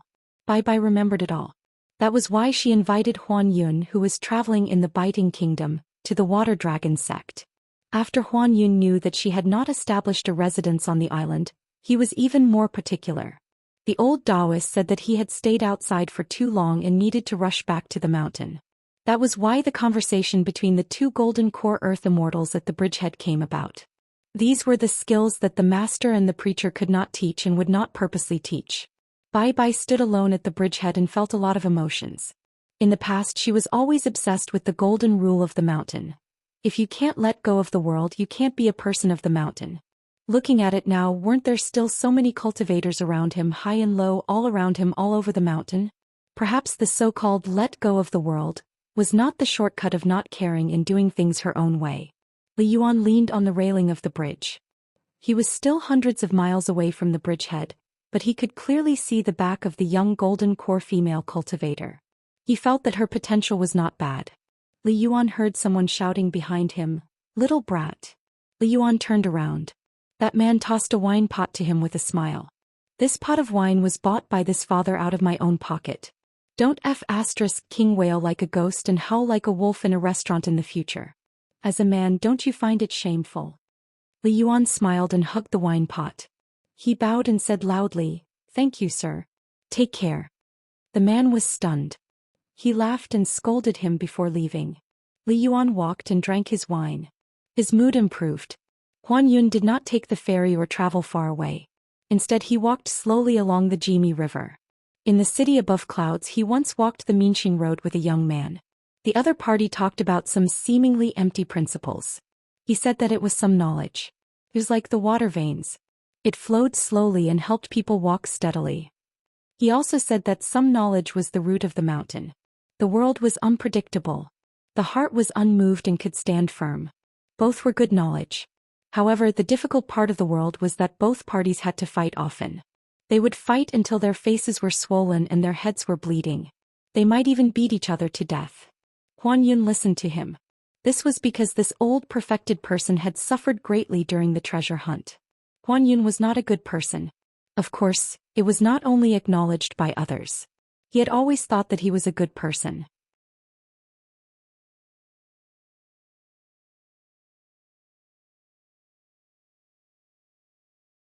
Qin Pingon entered the house and began to read the secret letter. In the letter, Zhou Xian first mentioned about Wei Pai's breakthrough. He became the first upper five realms mountain god in the history of the Aquarius continent. The emperor of the Dali dynasty Song He had personally visited the Longquan commandery. Just the ministers of rights and discipline had come, climbing Mount Padding Cloud to congratulate Wei Pai. Not only that, but the Dali imperial court had even taken out a water-loving half-immortal artifact from the royal treasury and gifted it to Mount Padding Cloud as a final trump card. With that, even if he was a mountain god, Wei Pai would be able to control the flow of water in his territory with greater ease. He could even suppress all of the highest-ranked river gods in the northern mountains of Dali. As a result, the new emperor was no longer just treating Wei Pai courteously. Instead, he had taken the initiative to give power to Mount Padding Cloud. Wei Pai basically wielded the authority over the land where the Song clan prospered together with the Ministry of Rights and the Ministry of Discipline. As a result, Zhou Lian told Qin Pingon that the mountain lord did not have to worry about being a cheap seller. When Wei Pai broke through, it caused a great commotion. It was said that the entire capital of Dali was in an uproar. Many wealthy families flooded into the newly established dragon province like carps in a river. They wanted to go to Mount Padding Cloud to offer incense to the mountain god Wei Pai. That was not all. The Ministry of Revenue of Dali had even given Mount Padding Cloud almost 100 copper coins as a gift from the imperial court. The other ministries had their own sincerity as well. Of course, they had all received the young emperor's nod of approval, which was why they were bold enough to give Mount Padding Cloud as a gift so openly. The young emperor was clearly rather surprised himself. Originally, he had overestimated the various ripples that Wei Pai's breakthrough would lead to, but he never thought he would still underestimate the atmosphere of celebration from the entire court. It was basically one of the few occasions since the founding of the Dali dynasty that the entire nation had celebrated together. The last time it happened was when the vassal king of Dali, Song Zhengqiang, had defeated the Lu dynasty that had always ridden on Dali's neck. Only then had the capital of Dali seen such a grand occasion where all the people came out. Going back even further, it was basically several hundred years ago. The Song clan had completely broken free from their status as a vassal state of the Lu dynasty. They could finally call themselves a dynasty. Zhou Lian said that Wei Pai would be able to make up for half of Gu Yu's shortfall just by holding a third night feast of gods. In addition, Lu Zhongruan had already signed a mountain and river contract on Pearl Island, choosing to settle down on the back of the Caliceri where water was relatively abundant.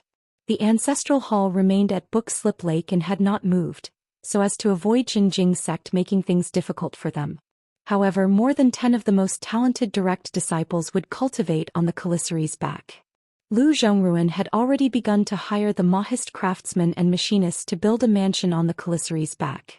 According to the contract, these buildings, along with the Caliceri's back mountain itself, would automatically become the private property of Mountain Lord Qin Pingon when they left the mountain, unless the contract was renewed after 300 years. However, Lu Zhongruan had only paid a deposit of 30 grains of Gu Yu's back for 300 years on Pearl Island. On the matter of immortal money, she insisted that her family property was too small and that she had no savings.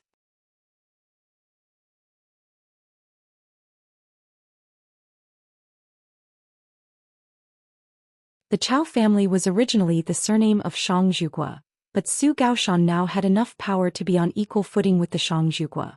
It was said that the Dali dynasty would eventually set up 6 hunting inspector chairs. One in Dali's capital, one in Old Dragon City, and one in the old Zhou Ying dynasty's territory. No one knew who would sit on the other 3 chairs and where they would be placed. There was not even a guess. Then there were the many places where the country had been destroyed. The local cultivators even wantonly assassinated the officials stationed in Dali. Chao Gui and Su Gaoshan's iron cavalry continued south. The last iron cavalry began to stop. Some of them stayed in the territory of the Zhuang dynasty and returned north to quell the rebellion. There were dozens of big and small news in the letter. Qin Pingan carefully read Zhu Lian's letter twice before picking up Pei Qian's letter. There were only 2 pieces of paper. It was all her boastful words. She was serious in copying books and did not take credit. Her self-created crazy demon swordsmanship improved by leaps and bounds. It was the best of the best. She had a good relationship with Zhou Mili. Now the little water monster was already the right protector of the Sui Sui shop in the dragon riding alley. She asked her master if she would promote Zhou Mili to be the right protector of the Luopa mountain after returning to her hometown. The letter was a little ambiguous. Pei Qian said that she would not casually promise Zhou Mili such a big official title. She had a clear distinction between public and private affairs. No matter how good her relationship with Zhou Mili was, she would be impartial, so she still needed her master to make a decision personally after returning home. She also said that Sun Yuanji was very serious in practicing martial arts. She was indeed a martial arts genius personally selected by old chef. Alas, there was one time when Sister Tsun was too focused on practicing martial arts and did not pay attention to the steps. She accidentally sprained her ankle. Pei Qian happened to pass by at that time and did not manage to hold Sister Tsun. So until now she still felt guilty. So if Sister Tsun mentioned this in the future, her master must not blame her. It was definitely an unintentional mistake on Pei Qian's part. Qin Pingan read until here and knew that there was a big mystery. She must have done something like eating chestnuts to pave the way for him in the letter. Moreover, Pei Qian herself certainly did not realize that she had written so much about what she had seen on Luopa Mountain with her own eyes. She did not even mention how much money she had earned from the shop at Dragon Rider Alley. In Qin Pingan's opinion, she must have played truant and skipped a lot of classes at school. Qin Pingan did not think much about it. Anyway, Zhu Lian was keeping an eye on her. There should not be anything out of the ordinary. If there really was something, he believed that Zhu Lian would directly mention it in the letter. But when he went back, he would still let her eat chestnuts until she was full. In her letter, she did not mention anything about the progress of her studies at school. How could she be considered studying hard? With her temper, if she received a word or two of praise from the teacher at school, how could she not show it off? Pei Qian also said in the letter that Sister Xianxia was no longer at Spiritual Grace Mountain. She heard that she had moved to another place to cultivate. She was a little worried about Sister Xianxia. Alas, it had been a long time since she went to the Chaotu shop to buy pastries. Pei Qian said that a good-looking sister named Sui Jingqing came to the mountain. Not only was she good-looking, she was also very generous. She did not even blink when she spent money. But as her master's first disciple, she had a good demeanor. She had never taken the initiative to ask Sui Jingqing to buy anything for her. Not even once. At the end of the letter, Pei Qian wished her master a smooth journey, a prosperous source of wealth, a happy and safe life, and an early return home. When he saw this, Qin Pingan was a little reluctant to knock her chestnuts.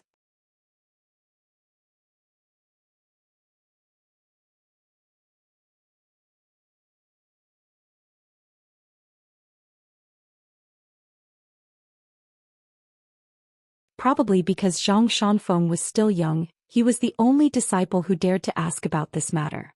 This was because he was very curious as to why his master was so angry. At that time, after all the disciples had left Lying Ground Peak, his master only said 2 sentences to Zhang Shanfeng. In this world there is no such thing as unintentional words. There are only words of intent that are accidentally said. The people at the foot of the mountain don't matter. However, the people at the top of the mountain are very dangerous. If they don't want the cultivator's life, then they want the lives of many ordinary people. Zhang Shanfeng still wanted to plead for his senior martial brother. However, Venerable Fiery Dragon only shook his head and patted the little Daoist's head. He said, "Since your senior martial brother has reached the end of his cultivation path on the mountain, why don't he go outside the mountain to cultivate his mind?"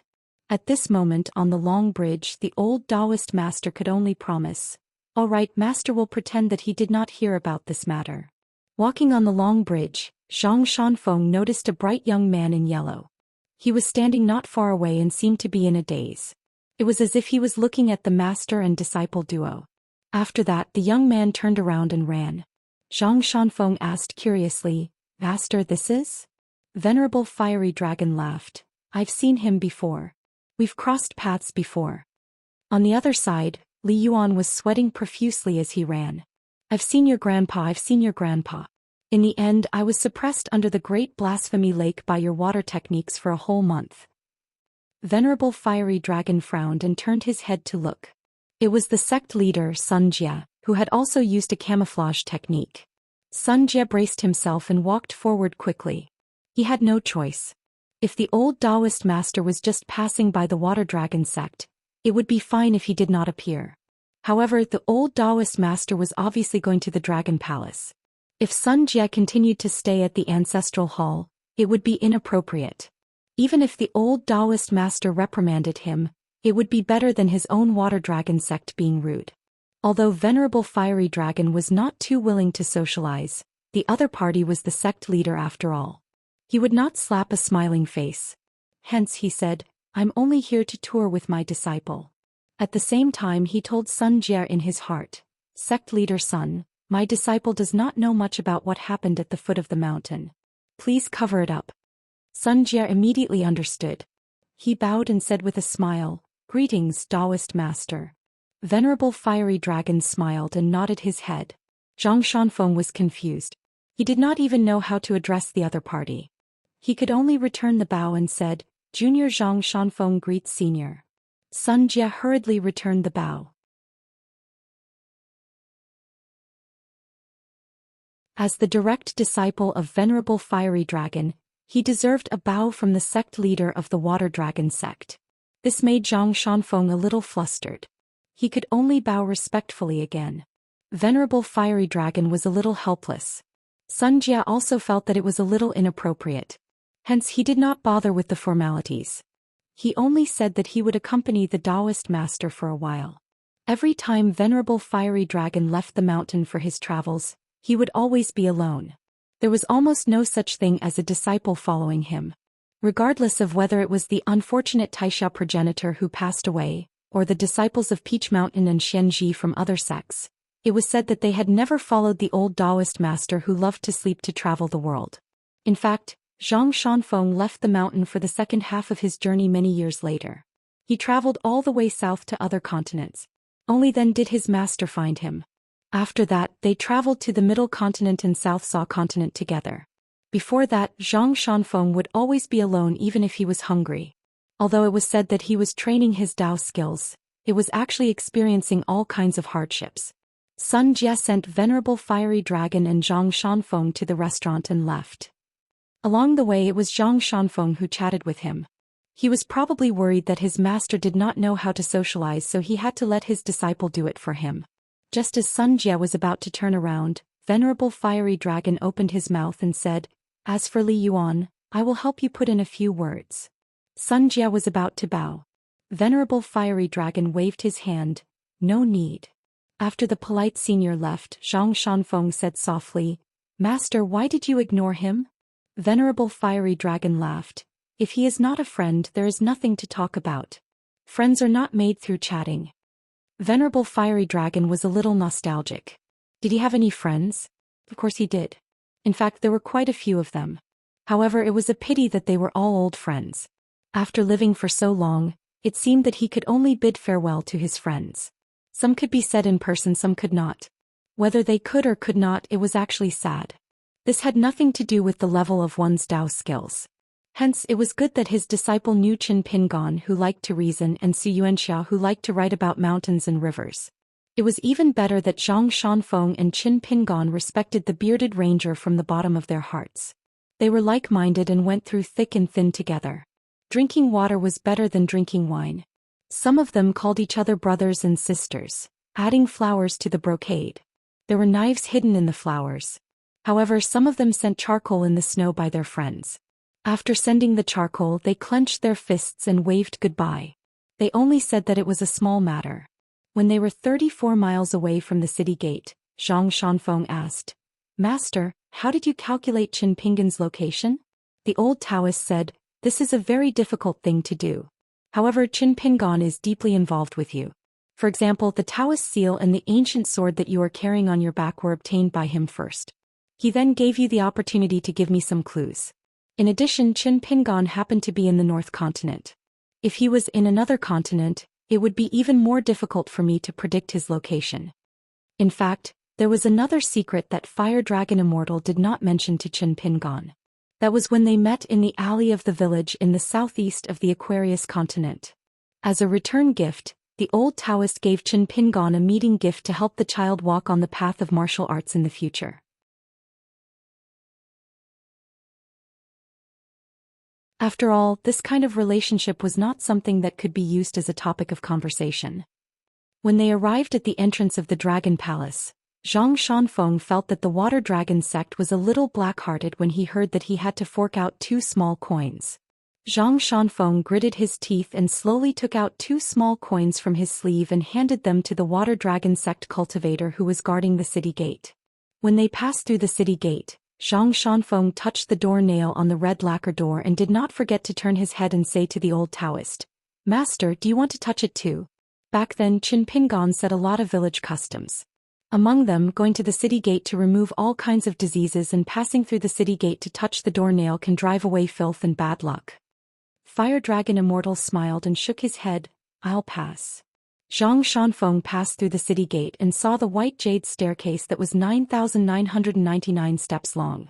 He immediately sighed, "Impressive, really impressive. It's worthy of being called a sect of immortals." There was only a winding path up the mountain in his crouching ground peak. The path was overgrown with weeds, but there were many wild fruits. Before Zhang Shanfeng left the mountain to travel, he often brought a large group of Daoist children to search the mountain and returned with a full load every time. When he reached the peak of the mountain and saw the 16 dragon walls beneath his feet, Zhang Shanfeng felt that the Water Dragon sect was rich and imposing. When he thought of the immortal style of the Water Dragon sect and his contribution of 2 small coins, he felt a little happy. Fire Dragon Immortal smiled and asked, "Do you still feel that the golden and silver nest is still not as good as the grass nest at home?" Zhang Shanfeng nodded and said, "Of course. After meeting Qin Pingan, let's go home." The 16 snow-white flood dragons soared into the clouds and headed towards the Dragon Palace. In the house on Darling Island, Qin Pingan began to close his eyes and rest. After thinking for a long time, he took out a brush and ink, spread out a piece of paper and began to write a letter. The name Lotus Root Blessed Land was not bad. He would just name it that way. After the gap in the Blessed Land was filled, it was upgraded to a medium Blessed Land. In the future, the location of the temple of the mountain deity could continue to be investigated secretly and choose a place with good feng shui. However, Luopa Mountain was not in a hurry to sign any contract with the Emperor of Nanyuan Kingdom. When he returned to Luopa Mountain, he would make a trip there personally. Before that, no matter how good the Emperor's conditions were, Zhou Xian, you had to delay it. Wei Ba's breakthrough was a joyous occasion. On Luopa Mountain, they needed someone to prepare a congratulatory gift.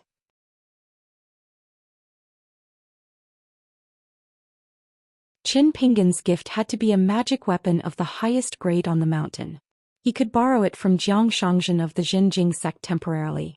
If Zhou Xian felt it was appropriate, he could even agree to let Qin Pingan use his nascent soul identity and Zhou Fei's pseudonym to serve as the honorary guest of Luopa Mountain.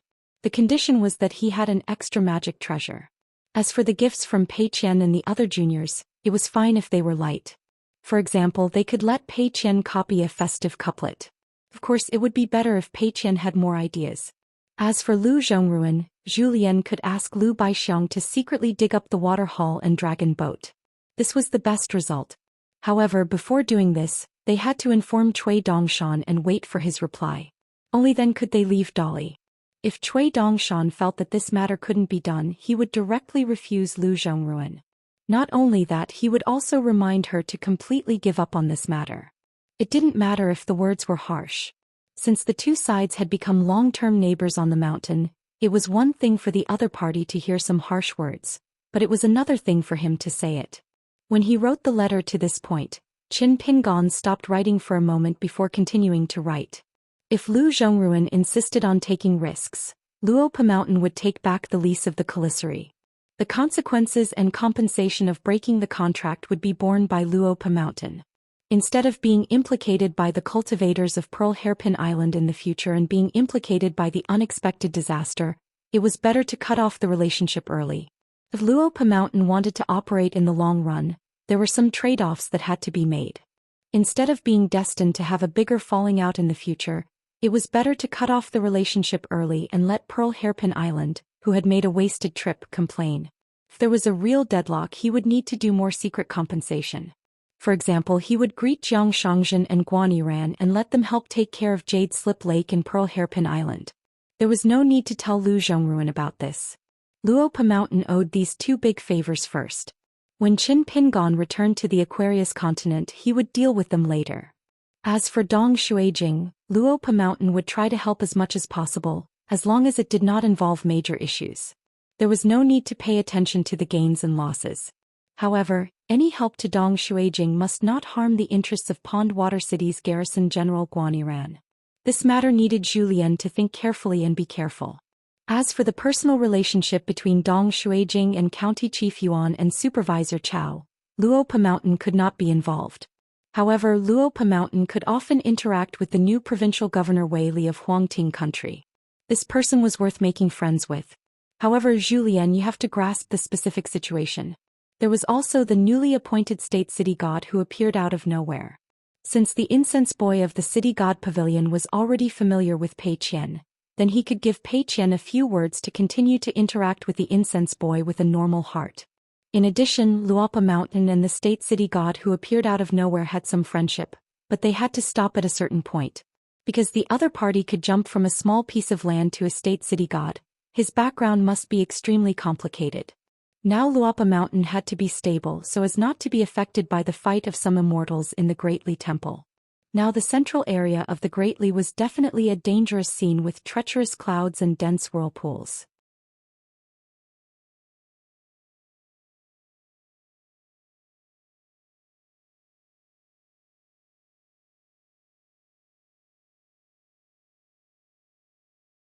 Why can't you kill him? Since that is the case, in my opinion, if you don't break the literary gall, it will break on its own. Qin Pingon took another sip of wine. The old master smiled and extended a hand. Did you use up all your tricks and all your knowledge in order to make it to where you are today? For example, using the Buddhist method of subduing the heart monkey, turning a certain thought of yours into a heart monkey and locking it in your heart, treating that damned person as an erratic horse and detaining him somewhere? As for how to correct the mistakes, that was even more complicated. The laws of the school of legalism, the ruler of the school of Taoism, the enlightenment of the school of Buddhism, the fasting of the school of Taoism, and the rules of the school of Confucianism had to be pieced together as much as possible to make up for the mistakes, right? Do you hope that one day in the future, you and that person will know your mistakes and correct them year after year and be able to repay the world? If you make a mistake, then make up for a bigger one. In the long run, one day you will be able to feel a little more at ease, right? Qin Pingon's expression was gloomy as he gripped the blade's strengthening gourd tightly in his hand. The old immortal nodded and shook his head. He sighed and said, "How difficult." Zhang Shanfeng did not even dare to breathe loudly. The old immortal smiled and said, "Then have you ever thought about what is the key to this situation?" The old immortal asked himself and answered, "It depends on whether you kill someone first and then kill yourself, or kill yourself first and then want to kill someone." Qin Pingon was in a daze. He muttered, "Shouldn't we first look at right and wrong before talking about other things?" The old immortal sneered and said, "Then I'll ask you again. Why is it that only this person can't be killed in front of you, in front of your fist and sword?" Qin Pingon was speechless. The old immortal smiled and said, "Because you know that as long as you have the intention to kill, you will kill yourself. Before you kill him, you are already dead." Qin Pingon, is this difficult to understand? You Qin Pingon are too smart. Your understanding of the human heart far surpasses that of your peers. Many of the choices in the unseen world are completely based on your heart. It has nothing to do with some of the principles that you believe in.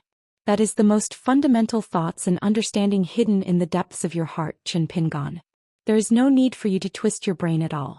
Therefore you seem to be unaware, but in fact it is real. Zhang Shanfeng, who was at the side, found it difficult to understand. There was also sadness. The young Daoist thought that this reunion after a long separation would only be a good thing. There would not be such troublesome matters. Zhang Shanfeng regretted bringing his master to Darling Duck Island.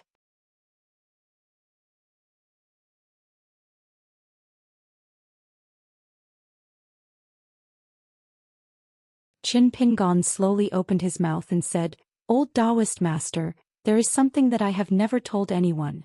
Venerable Fiery Dragon said, "You can say it out loud."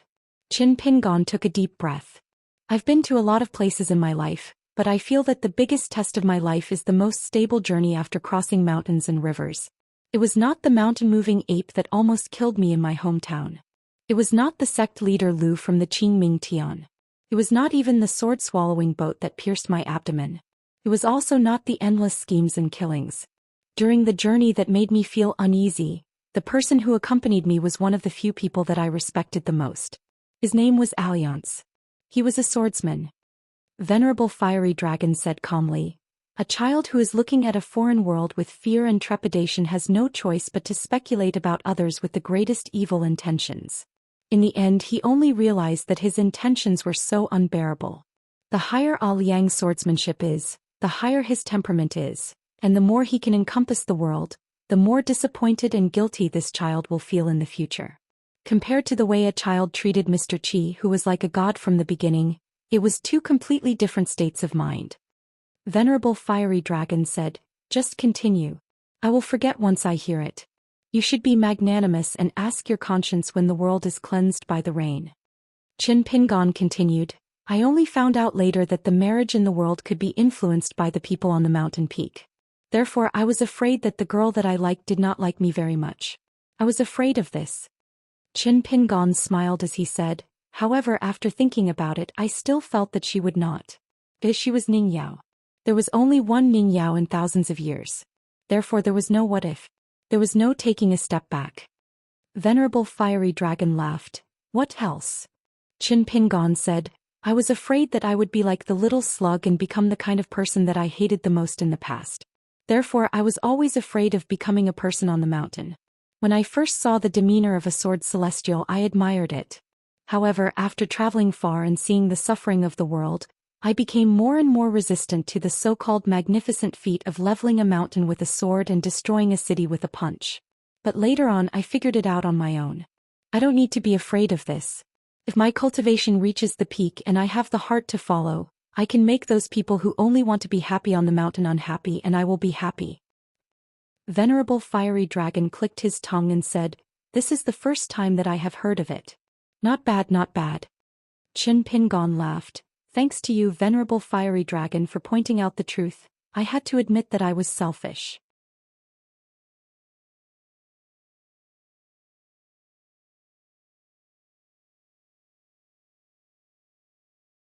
After listening to the young man's nagging patiently, Fire Dragon Immortal asked, "Qin Pingon, is there anyone or anything that you think is right?" Qin Pingon nodded and said, "Of course. For example, my parents are good people. I will only like Ning Yao in my life. I must see more scenery like Mr. Qi. I want to become a swordsman like Alliance. I've met many truly good people. I don't want my cultivation to be solely my own business. I hope that in the future, whenever I see an injustice that I dare not speak out against, I'll be able to fight to my heart's content without any mistakes. I hope that reason is reason. It's not something that can be used when it's useful and put aside when it's useless. In the world, the weak can be angry and the strong can respect others." Qin Pingon paused for a moment and said slowly, "I also hope that all the Qin Pingon who grew up in Mud Bottle Alley can be a good person without so much scheming." Fire Dragon Immortal asked, "Finally, I want to ask you, have you ever understood? What kind of person is Qin Pingon from Mud Bottle Alley?" Qin Pingon shook his head and said, "I don't think I have an answer." The old Daoist smiled and asked, "Then do you still want to think? If you keep thinking, when will it end?" It was still an old question. After going around in circles, it was as if the old Daoist had walked around Darling Island and returned. However, one should not underestimate this round. Taoism worshipped returning to one's natural state. Seeking the truth. Qin Pingon held his hands in his sleeves and looked into the distance. After being silent for a long time, he smiled and said something that was not an answer but was also an answer. After hearing this, Fire Dragon Immortal nodded his head. He did not think that this young man was being perfunctory. For someone as smart as Qin Pingon, it was too easy for him to bully others. However, it was difficult for him to bully himself. Hence the old Daoist sighed in his heart. He thought that Mr. Wensheng's taste in accepting disciples was as good as his. Fire Dragon Immortal asked, "Do you have any thoughts about the third natal item?" Qin Pingon nodded his head and said, "Yes." Fire Dragon Immortal asked, "Do you need my help?" Qin Pingon smiled and said, "Yes." Fire Dragon Immortal nodded his head and said, "Sure." It was a straightforward question and answer without the slightest bit of sloppiness. The old Daoist patted the young man's shoulder and said, "Go and catch up with the mountain peak. I'll stay here and enjoy the scenery." Qin Pingon bade farewell and left. The old Daoist stood at his original position. Fire Dragon Immortal sighed slightly. He thought of Qin Pingon's previous reply. What a good, I'd rather be myself after dealing with myself for so long. First set a small goal. For example, remember, book guest residence.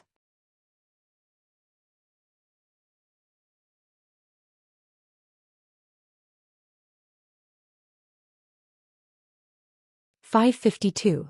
After noticing Qin Pingon walking towards him, Zhang Shanfeng stood up and put away his umbrella. He walked towards Qin Pingon and then stepped back. He asked worriedly, "Are you okay?" Qin Pingon shook his head. "I'm fine even if I'm not." Zhang Shanfeng said angrily, "Say something I can understand." Qin Pingon smiled, "That means you're fine." Zhang Shanfeng asked again, "Really?" Qin Pingon nodded, "More real than the money of immortals." Zhang Shanfeng had a headache when he thought of this. The Water Dragon sect is not honest. They charge a small sum of money just to enter the Dragon Palace. Qin Pingon smiled and said, "I now owe a debt of more than 2,000 pieces of Guyu money." Zhang Shanfeng counted with his fingers. When Qin Pingon stopped him, Zhang Shanfeng had already blurted out, "More than 2 million grains of snow money?" Qin Pingon wiped his face. When he was earning money, he liked to convert a grain of rain money into snow money. When he owed money, he really didn't like it at all. Zhang Shanfeng suddenly said, "Qin Pingon, there are some things that even friends can't help you with. You can only rely on yourself to figure it out bit by bit." The first time he went down the mountain to slay demons and devils, this Taoist master of Mount Longhu almost couldn't endure it. He made up his mind and went directly to the Aquarius continent. It was there that he met Qin Pingon and Xianxia. He slowly opened up the knot in his heart and comprehended a set of clumsy fist techniques that were not presentable. Qin Pingon nodded softly. The deepest part of the heart was the most heart-wrenching. Qin Pingon's current state of mind was certainly not as relaxed as what he said and showed on his face. Zhang Shanfeng took out a porcelain bottle from his bag. "This bottle of water pills was given to me by a friend of my master from the central Mirage Lake. My master said that you gave me the Taoist seal and Zhenwu sword, so I have to return the gift." Qin Pingon was stunned for a moment. He accepted the bottle without hesitation. Not only was his palm cold, but there were also some strange movements in his entire water residence. He couldn't help but ask curiously, "A gift from the central Mirage Lake?" The Lake Lord of Tsongyun Lake had given him water pills before. Earlier he had also seen the water hall elixirs that Lu Zhongruan kept. However, compared to this bottle of Mirage Lake water pills, it was like heaven and mud. That inverted mountain Immortal book had mentioned the Mirage Lake before. It was a huge lake in the Central Plains. Could it be a water pill that the Lord of the Mirage Lake had refined with his natal water fate? Zhang Shanfeng nodded and said, "Yes, it's the Mirage water pill. However, Master said that its grade isn't too high. Master said that his relationship with the various water gods in the world is average, so he can't ask for the best water pill." Qin Pingon did not know whether to laugh or cry. The best that venerable fiery dragon was referring to was the best in the entire vast heaven. The so-called not too good must be very good. The Mirage Lake was very famous in the central divine continent. It had a vast body of water and there was a god of the upper 5 realms. The water residence of the Lake Lord was the famous Mianqi Palace. It was said that the winning item was the world's largest Dragon King basket. There were many legends about the Mirage Lake. It was said that there was an unknown Daoist who went boating in the Mirage Lake on a moonlit night. A flood dragon escaped into the Mirage Lake. Lightning chains covered the sky and the flood dragon escaped into the Daoist's sleeve. The Daoist easily repelled the lightning and helped the flood dragon escape. Hence there was a beautiful poem in the future. When the lightning came, there was nowhere to hide. It escaped into the sleeves of the Daoist.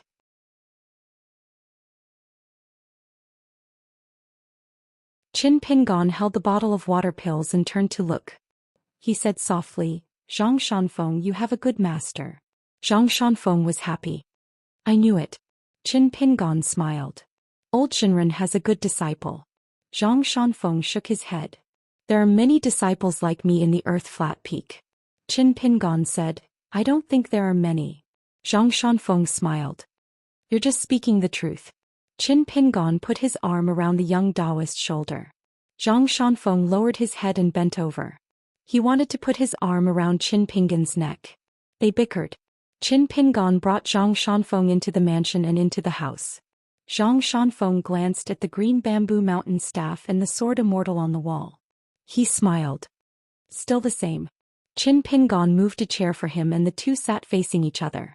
Zhang Shanfeng began to talk about what he and his master had seen in the Central Plains Divine Continent and the Southern Swirl Continent. Finally he talked about Lu Xianyang, who was studying under the mellow scholar Qin family. Qin Pingon listened to Zhang Shanfeng's story quietly. His heart was calm and the ripples gradually calmed. Zhang Shanfeng began to talk about his journey back home. Suddenly he realized that the guy opposite him had fallen asleep while listening. Zhang Shanfeng was a little helpless. He stood up quietly and left the house. After closing the door softly, he squatted under the eaves and spaced out. The world was strange. Some people only focused on what others had and did not think about why. His master said that this was called being blinded by a single leaf.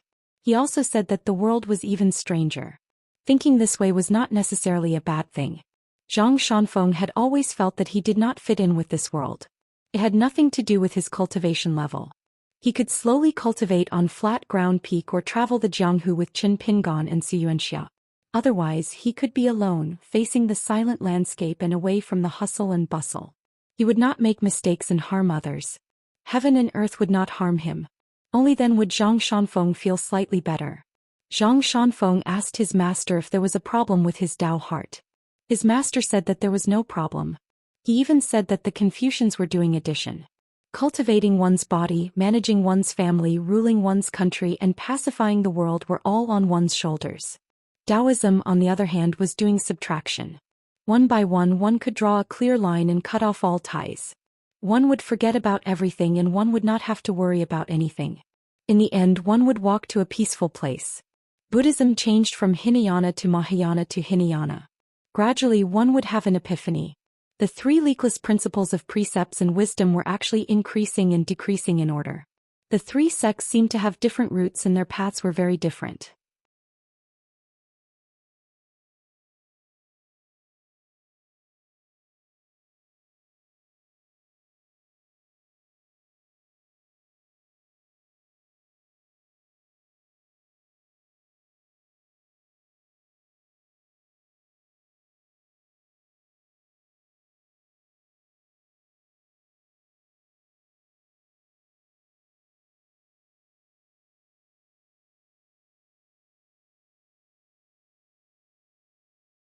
In the future, if there is a flood on your mountain, you can use it as a water dragon. You have to be clear that the Dragon King baskets are not only used to suppress victory, they are also small dragon palaces in the world. If a cultivator uses it, it is a weapon. If a water dragon occupies it, it is a natural residence. Qin Pingon thanked him. After Qin Pingon kept all the items, Venerable Fiery Dragon wanted to say something but stopped. Venerable Fiery Dragon laughed. It should not be a family matter. I understand now. Are you curious about the style of my flat earth peak? Qin Pingon braced himself and said, Venerable Fiery Dragon, if I may be so bold as to say, you can teach Zhang Shanfeng some profound Dao techniques. Venerable Fiery Dragon laughed out loud. If one were to talk about the realms of a cultivator, it would be the most tangible thing in the world. However, Venerable Fiery Dragon's flat earth peak did not allow any disciples to talk about their realms. The reason behind this was not to be told to outsiders. However, the young man in front of him was not considered an outsider. Hence, Venerable Fiery Dragon laughed and asked, Are you curious why I am hiding it from you? Qin Pingon nodded his head. Venerable Fiery Dragon turned around and walked towards the sword celestial hanging on the wall. He smiled and said, "When I take in disciples, I only look at their temperament and not their potential." Who said that a mountain has to fight for those so-called geniuses just for the sake of its foundation?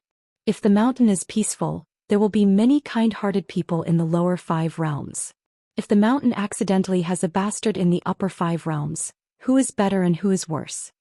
Venerable Fiery Dragon retracted his gaze. It was a good sword, but it was actually fighting. He was indeed Qin Pingon. Venerable Fiery Dragon turned his head and laughed. "It is not because I have reached such a realm that I can say these words.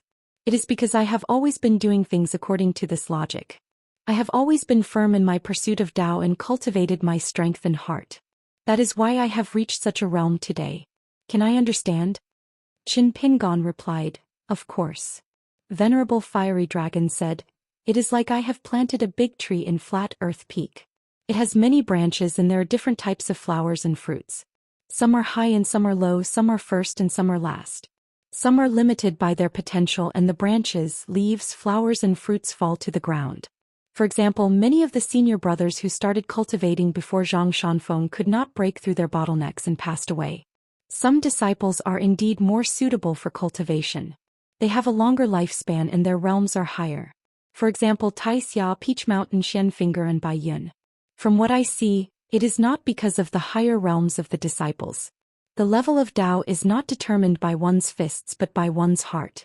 It is just that when one's Tao is high, it is easier to reason. The same logic would seem more reasonable.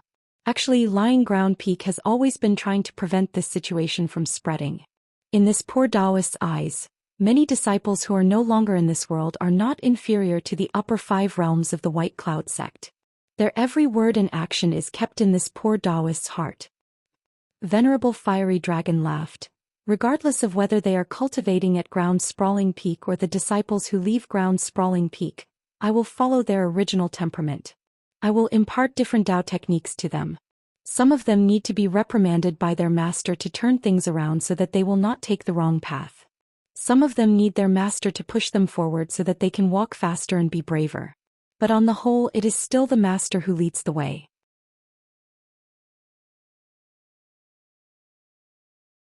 The cultivation depends on the person. Zhang Shanfeng is different. He does not need me to teach him. Usually, when a master imparts Tao to his disciple, he will let the disciple know. But when I impart the Tao to the peak, it is natural for the peak to know and not others. Is this considered selfish? It is not. Do you take Zhang Shanfeng's senior brothers seriously? They do not even look at them. This is the Lying Ground Peak of Tao cultivation. Venerable Fiery Dragon laughed. The way cultivators view realms, treasures and opportunities is the same as how the people at the foot of the mountain view gold. Are there any differences between money, power and luck? If a cultivator wants to be a real immortal on the mountain, he has to come up with a different way of thinking, right? If one has a hard fist, a long lifespan and many spells, he is a superior immortal. There are really too many immortals in the world. Qin Pingon thought about the words of the old Tao master. Some of the words of the old Tao master today would become rules that could be used by Luopa Mountain. Venerable Fiery Dragon said, "When your cultivation is high and your reputation is big, naturally, you will meet more and more people who want to point fingers at you and teach you how to be a good person." Qin Pingon. The old Tao master laughed. Then you have to remember that the people of today are talking about the ancients and the living are talking about the dead. They are all bullying the other party for not speaking. So firstly, Qin Pingon, don't die. Furthermore, the truly evil people in the world actually liked the existence of good people the most. Only fools would despise good people and complain all day long about not doing enough good deeds. These people can't understand, can't be taught and can't be changed. Their minds are all muddled and their bodies are filled with hostility. In my opinion, they are the most powerful people in the world. I can't do anything to them at all. Many people in the world were reasonable, but it was all for the sake of winning or losing. That was why they liked to go to extremes. They were afraid that if they didn't do so, they wouldn't be reasonable enough. These kinds of people seem to be full of logic, but in fact they are the most unreasonable. You have to be careful of these smart people. That's why this penniless priest admires old Mr. Wen Sheng from the bottom of my heart. When reasoning with others, right is right, good is good. Reasoning with others is never the same as fighting. You have to rely on words to beat the other party until they're lying on the ground begging for mercy. Only then will you be considered to have won. Instead, it's because you and I share the same principles and we both benefit from each other. Qin Pingon didn't say anything. However, Venerable Fiery Dragon already knew a part of the answer to his guess. That would do. What a good plan to lay in wait for thousands of years.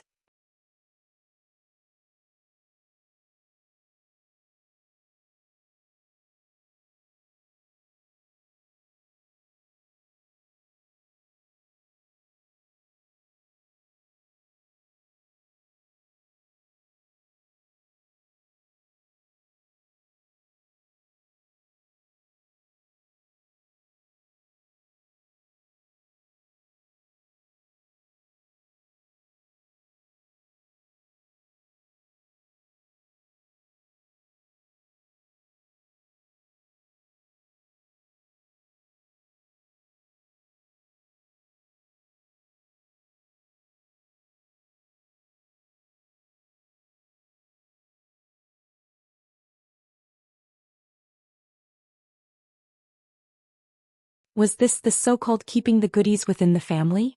Therefore, no matter what he said now, whether he was happy or unhappy, he would be suspected of being in the wrong. Zhang Shanfeng felt a little uncomfortable. It was difficult to be a human. Venerable Fiery Dragon suddenly asked, Qin Ping. And what do you think of Zhang Shanfeng's fist technique? Qin Pingon was stunned for a moment and answered honestly, it's a little slow. It's not full yet. Zhang Shanfeng was so embarrassed that he almost dug a hole to bury himself. Master, don't tell me you think that Qin Pingon's potential is too good and you have to brag for your disciple to save some face? There's no need for that. Didn't Zhang Shanfeng know what he was capable of? Whatever he learned was just mediocre.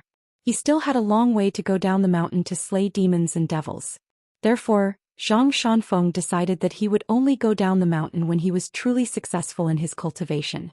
Moreover, Xianfeng's senior brother Yuan's potential was good. The little Daoist at Prone Ground Peak loved to guess whether this Uncle Master Yuan was a Jindan Celestial or not. Venerable Fiery Dragon said, Qin Pingon, you made the right choice to go down the path of martial arts first. Qin Pingon laughed. Actually, I didn't choose it. Initially, I didn't have a choice. If I don't practice martial arts, I won't be able to survive. It's even harder for me to go far. Venerable Fiery Dragon nodded his head. No matter what, you have to be kind to yourself to be kind to others. For this matter, you have to think it through. After that, you have to ask yourself if you need to do good deeds in this world. Anyway, I don't think it's necessary. Qin Pingon thought for a moment and laughed. I understand. Venerable Fiery Dragon recalled something and laughed. Since you like to think so much and like to take a stroll around Darling Duck Island, I shall tell you a story. After listening to it, whatever you think of will be the truth. There was a scholar who was crossing the river with a boatman. The scholar was full of poetry and the boatman was illiterate. The scholar talked about a lot of principles and the boatman's face was red with embarrassment. A huge wave overturned the boat and the two of them fell into the water. The scholar was about to drown and the boatman, who had no other skills, was thinking about whether to save him or not. Qin Pingon said, I'll remember it. I'll think about the deeper meaning behind it. Venerable Fiery Dragon smiled and said slowly, Must there be a deeper meaning behind it? It's because of my cultivation level and identity that I'm rambling. You have to listen carefully and think about it. Qin Pingon was about to say something.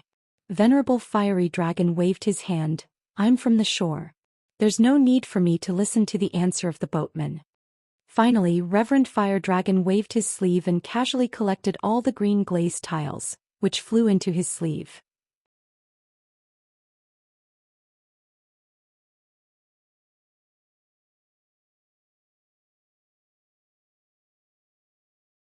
He wanted to ask if they had taken a fancy to any young talents of the Water Dragon sect recently. He wanted to be the matchmaker and create some unexpected encounters, coincidences and misunderstandings. However, that Mr. Qin said that he would only stay for a while and then return to Duck Island. Li Yuan could only be filled with guilt and temporarily put the embarrassing stories he had heard from the rumors to his stomach. However, in the past thousands of years, Li Yuan had told no less than 100 stories that he had embellished. It seemed that they were all about that bastard Jiang Shangzhen's adventures in love. They were the most popular stories. It was really unreasonable. Qin Pingon held a small Xianbai tea cake in his hand. The gift was light and the affection was not heavy. In fact, it could only be regarded as shabby. It could not be helped. Qin Pingon really did not have any suitable gifts to thank him for his visit. However, Xinlin was very happy.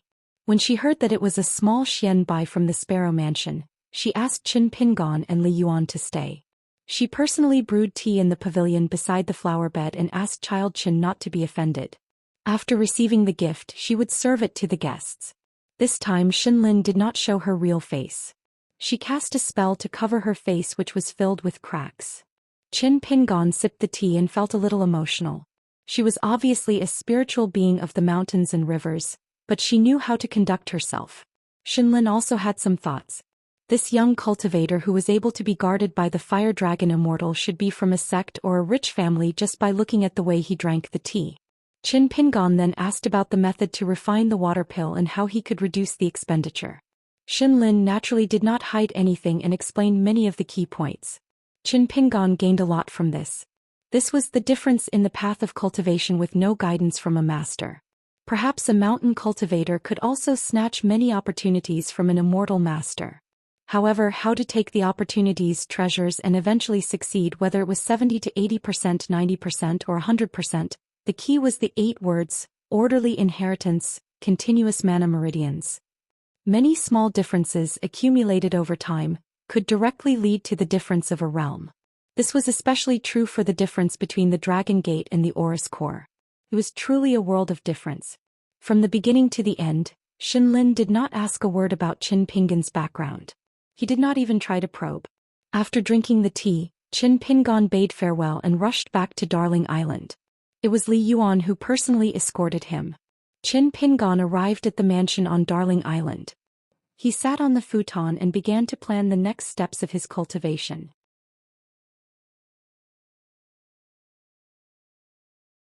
Li Yuan returned to the southern Xuanshui Hall and met Xinlin, who did not even pack the tea set at the pavilion. Li Yuan actually did not like to drink tea.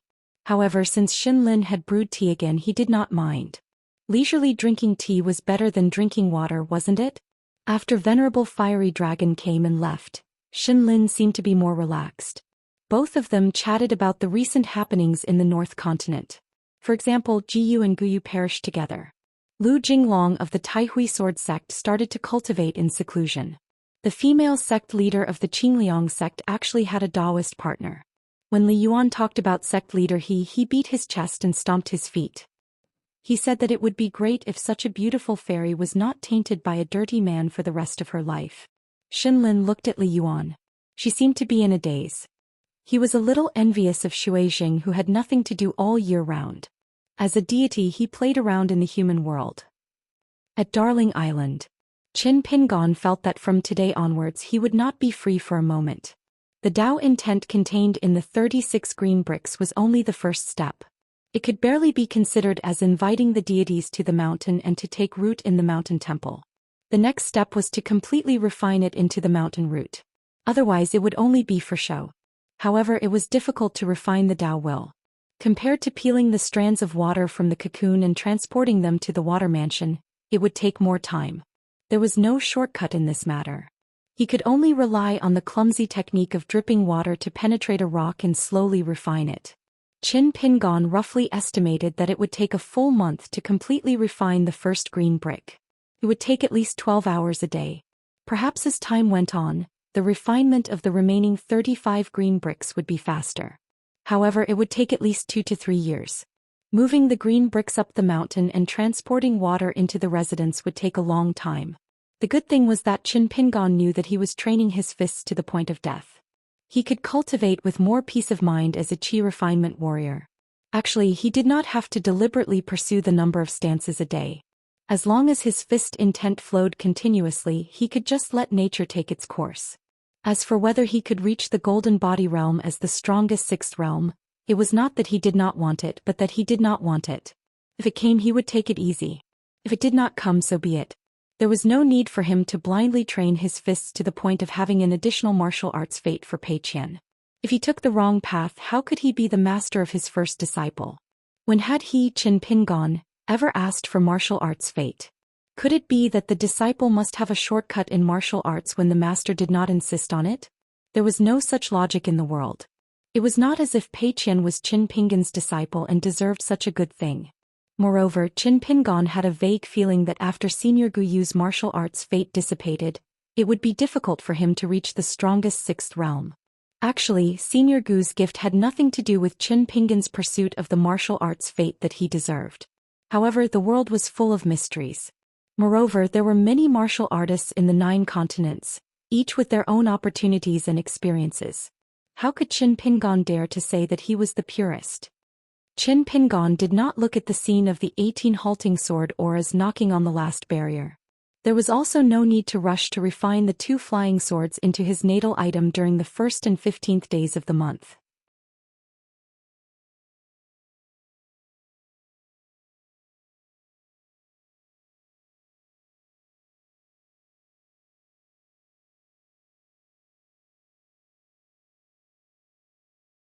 Qin Pingan asked Li Yuan to help him say goodbye to Nansen Hall.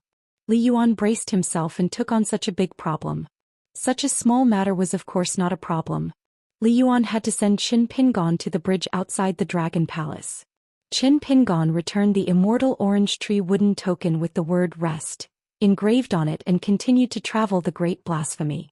It was just a green robe carrying a bamboo box and holding a mountain walking stick. The sword deity and the blade strengthening gourd were temporarily placed in the bamboo box. Li Yuan still did not walk down the bridge. He watched the young man swim to the west. Li Yuan returned to Darling Duck Island. He did not dare to touch the jade tablet. He only dared to carefully and quickly take out the letter and send it to Lion Peak. 10 days later, Li Lu returned to the Dragon Palace and saw the trembling Shui Jing Li Yuan. For the first time he looked at him and smiled, saying that he finally had some merit. Hearing this, Li Yuan's knees almost went soft and he was about to kneel on the ground. For the first time in his life he had the feeling of tears. Li Lu kept the jade tablet and casually threw it to Li Yuan. He asked the Shui Jing to take it to the ancestral temple to consecrate it and help condense the essence of the incense. Li Yuan knelt on the ground and thanked him with a trembling voice. However, Li Lu had already gone to the southern Xunshui Hall. When Xin Lin saw her, he knelt on the ground and sobbed. Li Lu reached out and peeled off the golden body of the water deity. Then she reached out and pressed the head of the golden body. In an instant, the thousands of tiny cracks on the golden body were healed. Li Lu's wrist lowered slightly and smashed the golden body back into Xin Lin's leather bag on the ground. Li Lu sat on the bench in the pavilion. Xin Lin knelt on the ground and did not dare to raise his head. Li Lu said, "It's been hard on you. If there are no major accidents, you will be the Lord Jizhi Ling Yuan in the future." Xin Lin said with a trembling voice, "I don't dare to have such extravagant hopes. I am already satisfied to be able to continue to guard the southern Xunshui Hall for 1,000 years. Li Lu frowned and said, "Huh." Xin Lin did not dare to disobey and immediately kowtowed. "I accept the decree."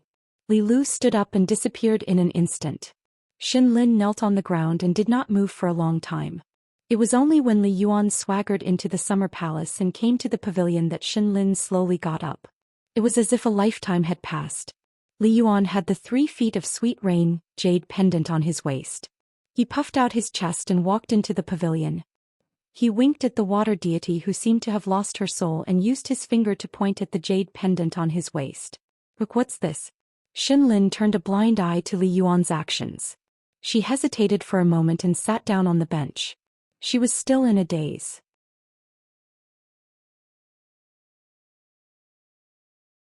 She muttered, "Li Yuan, I might be disrespectful to Lord Ling Yuan. Do you believe me?" Li Yuan seemed to have been struck by fire dragon Zhenren.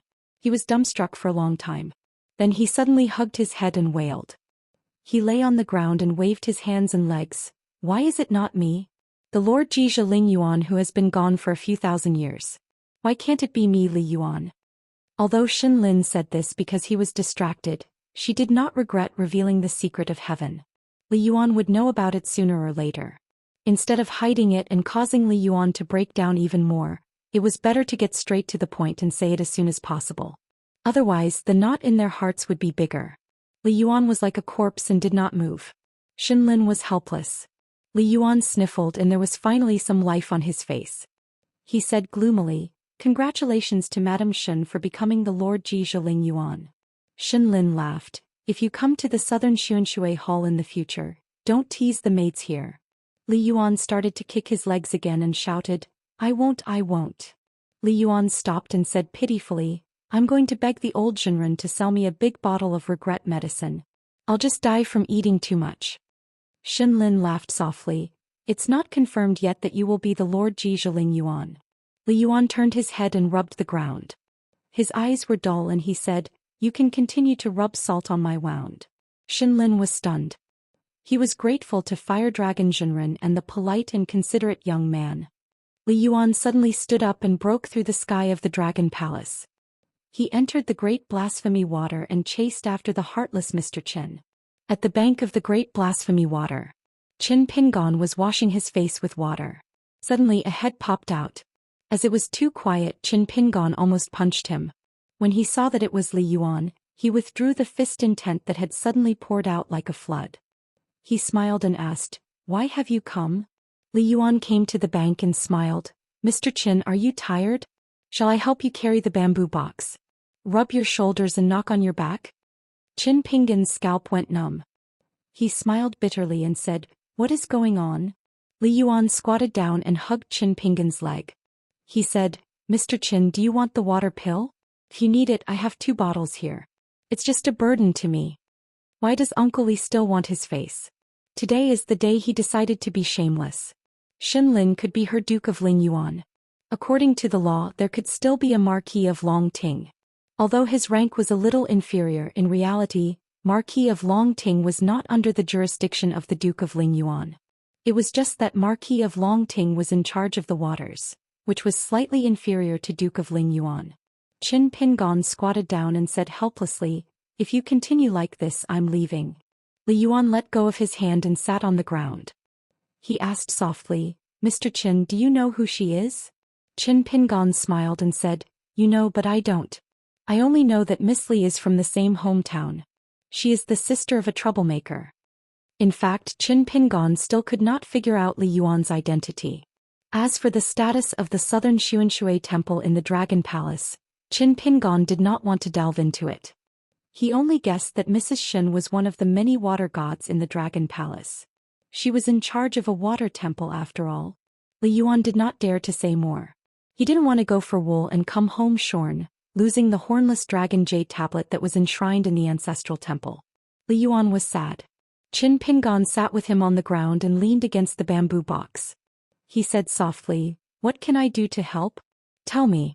As long as it is something I can promise, I will not hesitate. Now it was Li Yuan's turn to be speechless.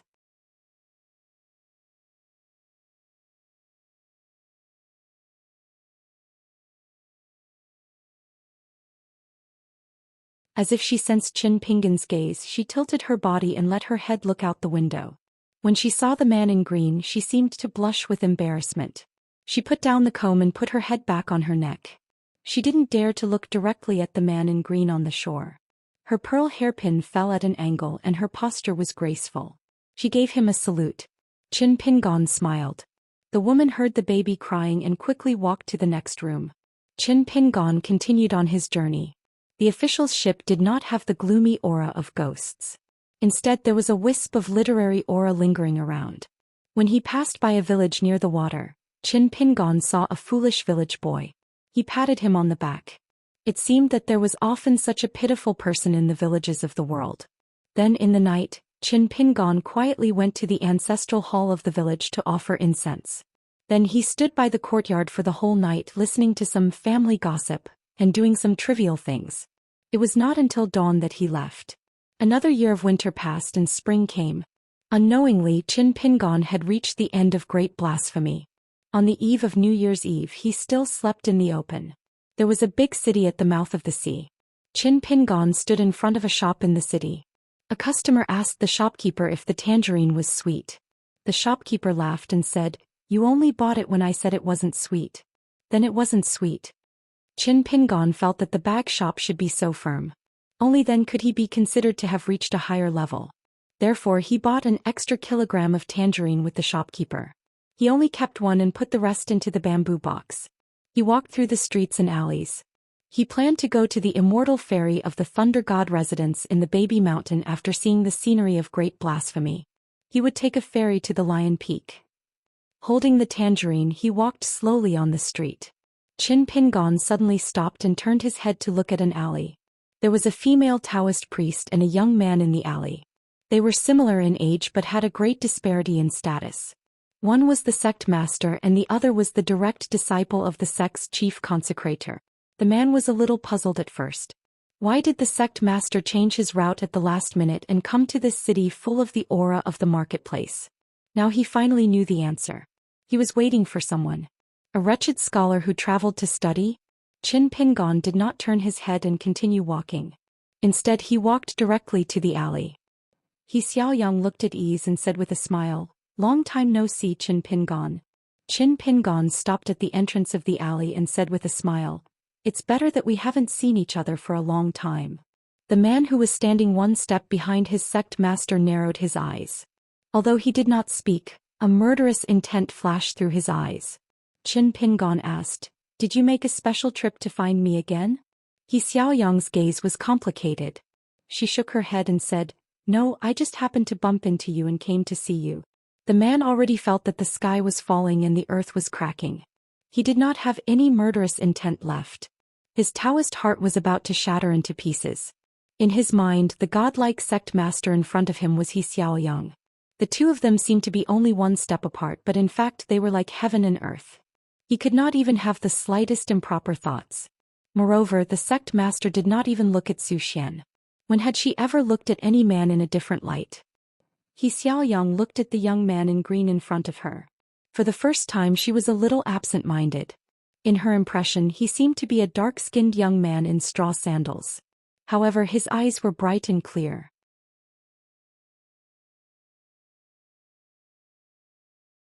It should not be the person in front of her. First she set a small goal. For example, 1 second.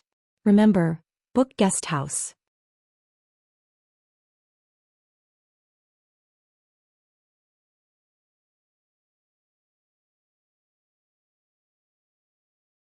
"554. A man and a woman had met in a foreign land in the early years of one person's hometown. It was still the same today, but the two sides had swapped places. After all, the North Continent could be considered half of her hometown as the sect master of the Cool Breeze sect. It was the most important thing for the people at the foot of the mountain to acknowledge their ancestors. The pure cultivators on the mountain paid more attention to this matter. Xiaoyang turned to the direct disciple of the sect behind him and said, "Li Zhou, you go back to the mountain first." Although Li Zhou was a little dazed, he immediately put away his messy thoughts and respectfully left. Xiaoyang smiled and said, "Just walk around?" Qin Pingon nodded and said, "Yes, we should have a good chat. Being sloppy is not the style of a sect master." Xiaoyang turned and walked into the alley, giving way to the middle road, intentionally or unintentionally leaning to one side of the wall. Qin Pingon walked on the other side. Xiaoyang asked, "How did you guess that Gao Qing and I were secretly plotting against you in the Ghost Valley?" Qin Pingon said, "It was all a vague coincidence. Then I thought that sect master He's cultivation was higher and more scheming, so I quickly ran away." Xiaoyang said, "I had no problem cultivating on my own mountain, but I almost dropped my realm. How many sect masters in the world who had just entered the Jade Pure realm would end up like this?"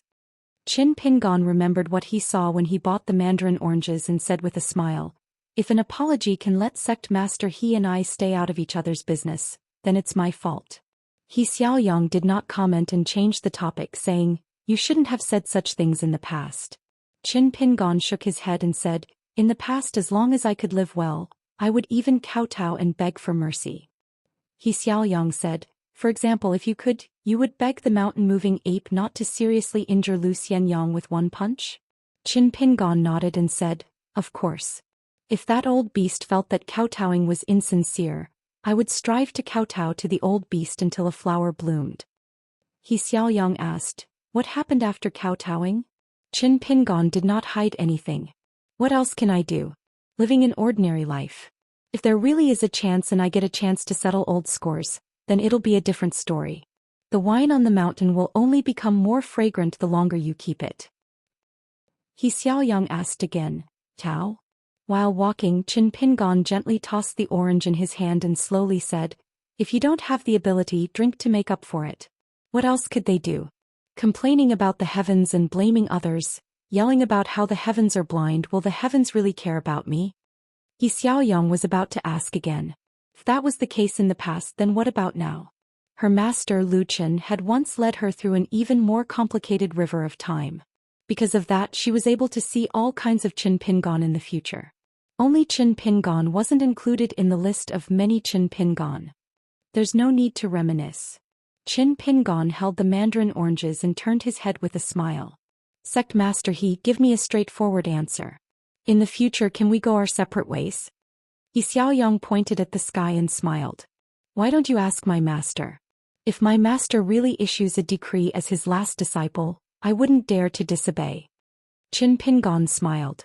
Then I'll have to be more capable. I just don't know how much wine I'll have to drink before that. Since the other party wasn't sincere, it was hard to talk. Xiaoyang didn't care at all about what Qin Pingon was thinking. The only thing she cared about was how Qin Pingon would go in the future, and whether he would become a huge trouble on her path.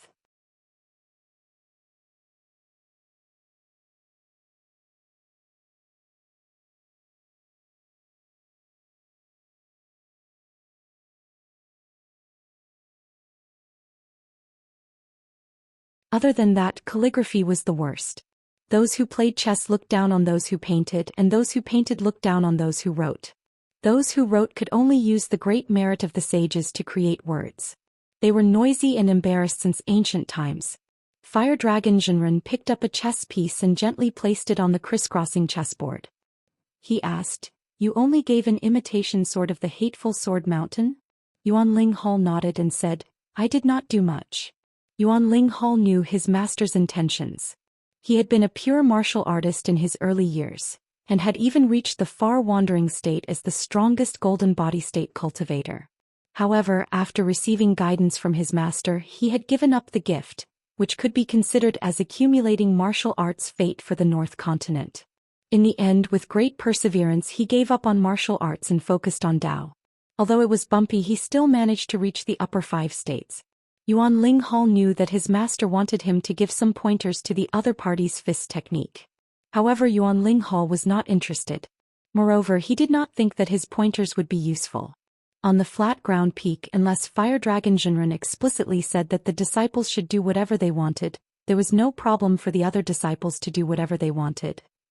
Fire Dragon Jinren did not say anything. Although he had lost the chess game, he suddenly laughed and said, "It is indeed difficult to seek life in the midst of death." Li Lu said, "The chessboard is so small. If you have the intention to do so, you are seeking death." Li Lu destroyed the mountain root and water fate and returned it to the heavens and earth. Fire Dragon Jinren also kept the Dao chessboard. Fire Dragon Jinren then asked, "What was written in the letter that you intercepted from the Lion Peak?" Li Lu did not answer his question and said, "Just like what you said, it was sent by the Water Lord Li Yuan." He did not ask for help from the southern Xianxia Hall, nor did he not write a letter. He sent the letter directly to the Lion Peak. Fire Dragon Jinren laughed and said, "Since you have chosen this path, you have a long way to go. It is not like others only have one lifetime.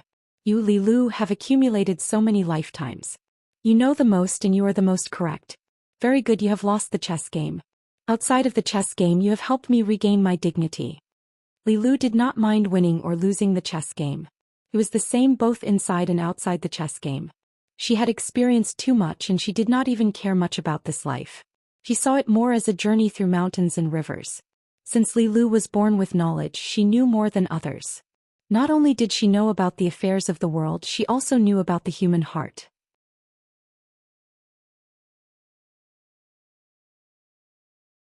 Most of the statues in Taoist temples and temples were gilded with gold. Old Man Yang had requested that the remaining members of the executioners do the exact opposite and wrap themselves in a layer of human heart. Even if it was just for show, they still had to properly experience the real world. However, Li Lu had things that she really cared about.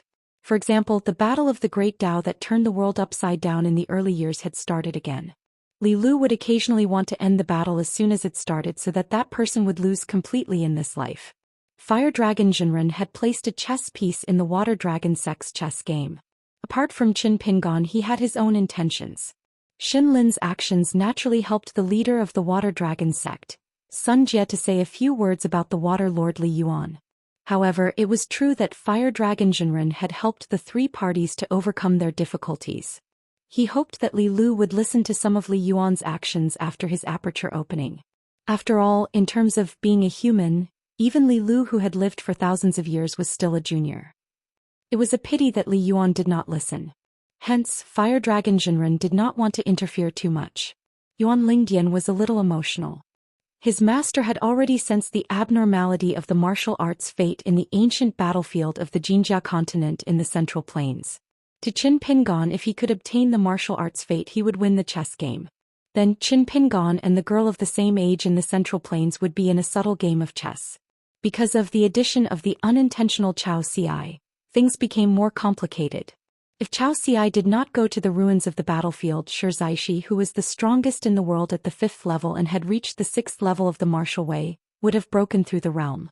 However, she would not be the strongest because of Qin Pingon, who was in the North Continent. His realm was more stable and his fist aura was stronger. But after Zhou Xian appeared, Xianxia was full of fighting spirit. Due to her competitive nature, she, who was talented, forcefully raised the level of her martial arts bottleneck. She was determined to fight Zhou Xian from the 6th level to the 7th level. Even if it was just one punch, she was willing to break through the realm. On the other hand, Qin Pingon, as compared to the girl, had a higher level of his martial arts bottleneck. Of course, he had to be stubborn and slowly break through the realm. One delay, one slow. This formed a game of chess where both parties were unknowingly playing chess. Fire Dragon Jinren only knew that Xianxia was at the ruins of the Jinjia continent where the statue collapsed. He heard that Zhou Xian went there. Hence he deduced the situation and structure. Fire Dragon Jinren laughed. If Xianxia was wholeheartedly and did not think about the word strongest, she would have an extraordinary aura. For other pure martial artists, it might be a bad thing because of their mentality. But for her it was like seeking life in the midst of death. Her fist aura had obtained great freedom. I believe this is what Zhou Xian wanted to see. Hence she did not leave the ruins and took the initiative to feed Xianxia. Although Zhou Xian is only in the golden body stage, to the proud Xianxia she is the best whetstone in the world.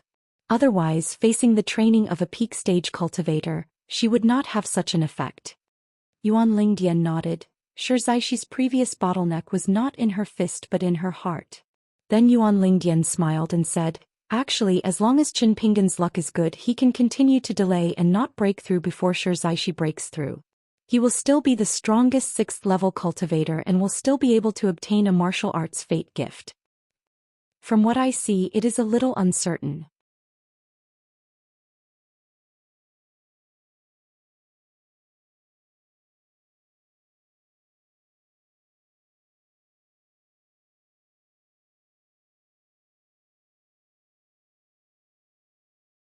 Have you ever thought of the possibility that you're wrong in thinking that there's nothing wrong with you?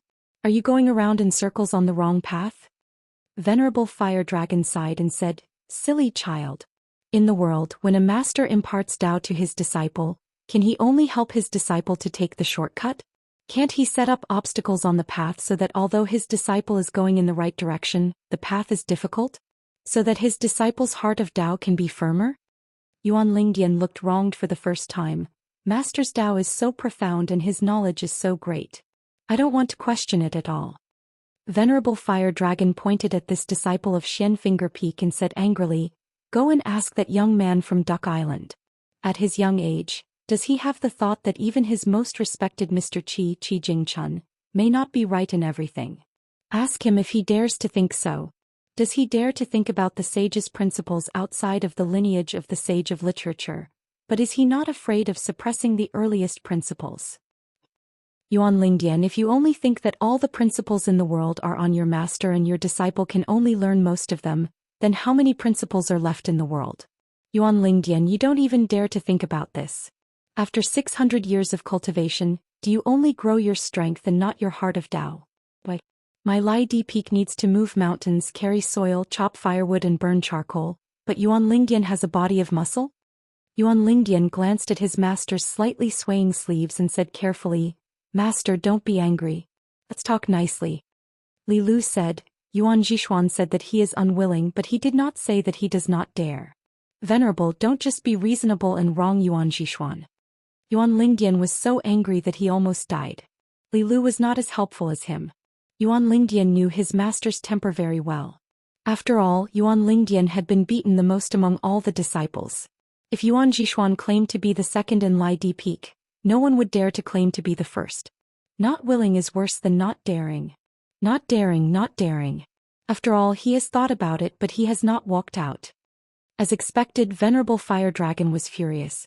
Finally, he said coldly, go to Peach Mountain Grotto and practice in seclusion for 10 years. Come out when you have thought it through. Yuan Lingdian was silent for a moment. Then he sighed in his heart. 10 years was nothing. He just needed to take a nap, close his eyes and open them again, and it would be over. However, he felt embarrassed. After his master left the mountain and returned, he was the only one who had to pack up and go to Peach Mountain Grotto. Then, senior brothers Bai Yun and Peach Mountain would have to go out of the grotto every now and then to leisurely drink tea. And they even asked if he was thirsty? Yuan Lingdian suddenly had an idea. He said softly, Master, I have made an appointment with Xishuan. We will pick a time to go down the mountain together and help him fulfill his wish. Venerable Fire Dragon's face was no longer tense. He smiled and said kindly, although it was his fault, he did not want to win or lose.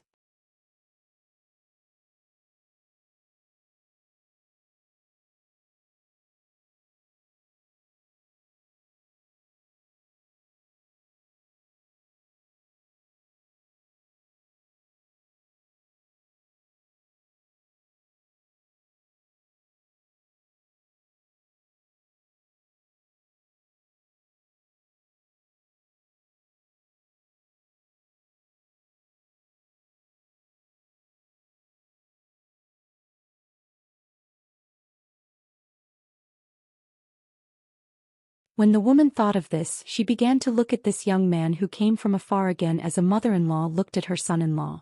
Not bad, not bad. He cleaned himself up. At first glance, she could tell that he was a careful and considerate young man who knew how to take care of others. It was not that she felt sorry for the child named Lin Shui in the academy.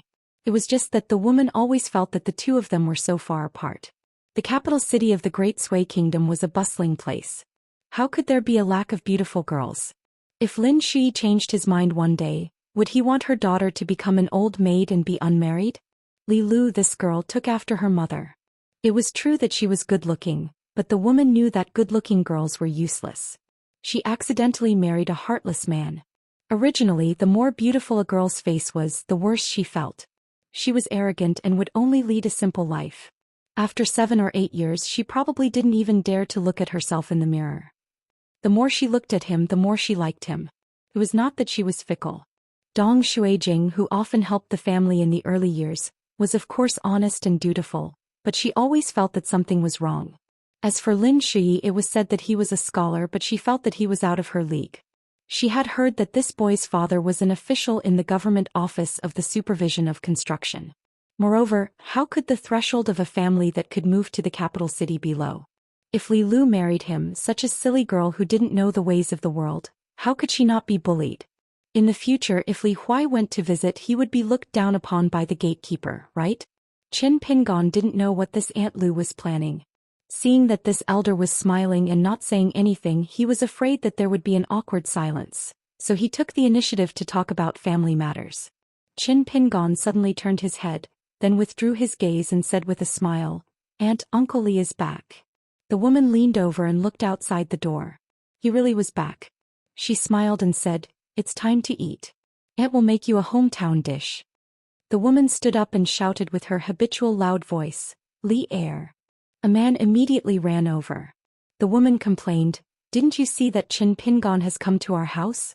He just came home and walked for half a day. When he goes out, it's like there's money on the ground outside.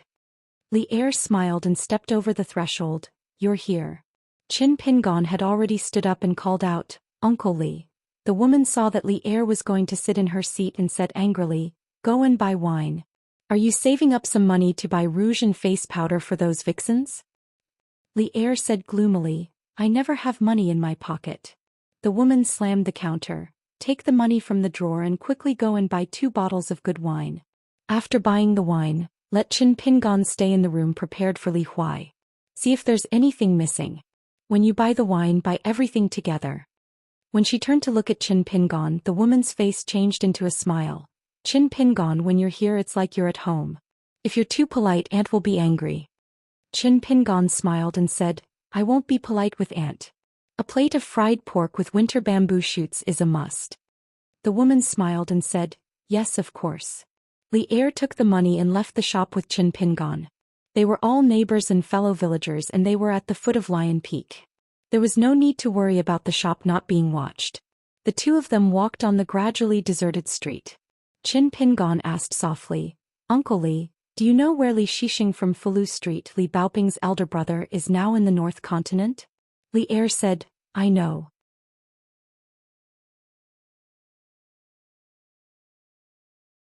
This person had previously brought along a rather strange reading companion and visited me. I'll tell you in detail later." Qin Pingan breathed a sigh of relief. Otherwise it would be difficult for him to find him. Li Er hesitated for a moment and looked around. Finally he looked at a certain spot and frowned. Then he threw a punch. On the entire street, only Qin Pingan vaguely noticed a trace of it. Even if someone nearby happened to stare at Li Er with their eyes wide open, they probably wouldn't be able to see Li Er throw a punch. Then, in the sea of clouds far away, there was a muffled explosion that could be heard in the small town. After throwing a punch, Li Er didn't explain anything. He only said, "Li Shixing wanted me to tell you that before you look for him, I have to tell you something first. The peach talisman he gave you back then was not something he did on the spur of the moment. Of course you didn't accept it in the end. Then he drew a talisman for the bamboo house on Luapa Mountain. It was to sever a significant karma related to you, so Li Shixing wants you to not be grateful. If you can't do it, then don't look for him." Qin Pingan nodded and said, "Okay."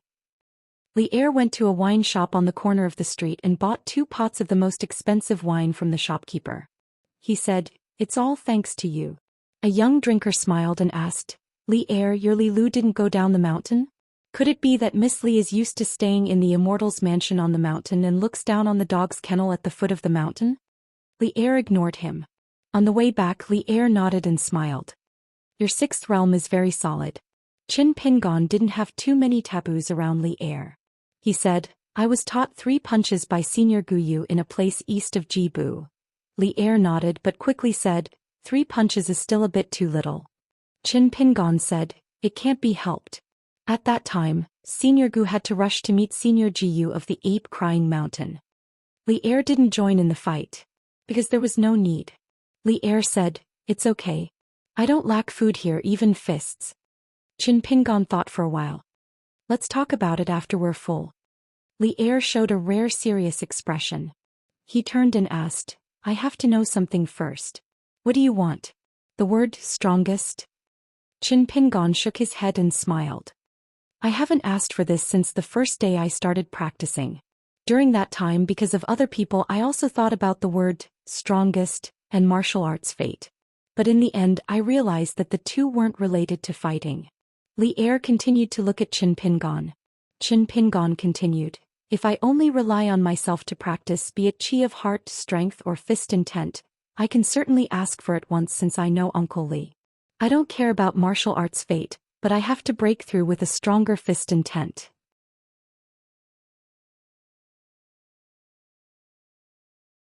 Simply put, this golden body realm must be the golden body realm above my physique limit, Qin Pingan. I'm only asking for this. Li Er didn't say anything about practicing martial arts. Instead he grinned and said, "If you don't eat your fill, your Aunt Lu won't agree.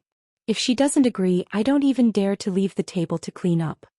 Qin Pingan smiled softly. "That's great." Li Er patted Qin Pingan's shoulder. "Eat your fill and feed me your punches before saying this." That you're tuning in to the Zhou Xian's Legacy YouTube channel. Don't forget to subscribe and join us on this journey to catch the most captivating stories.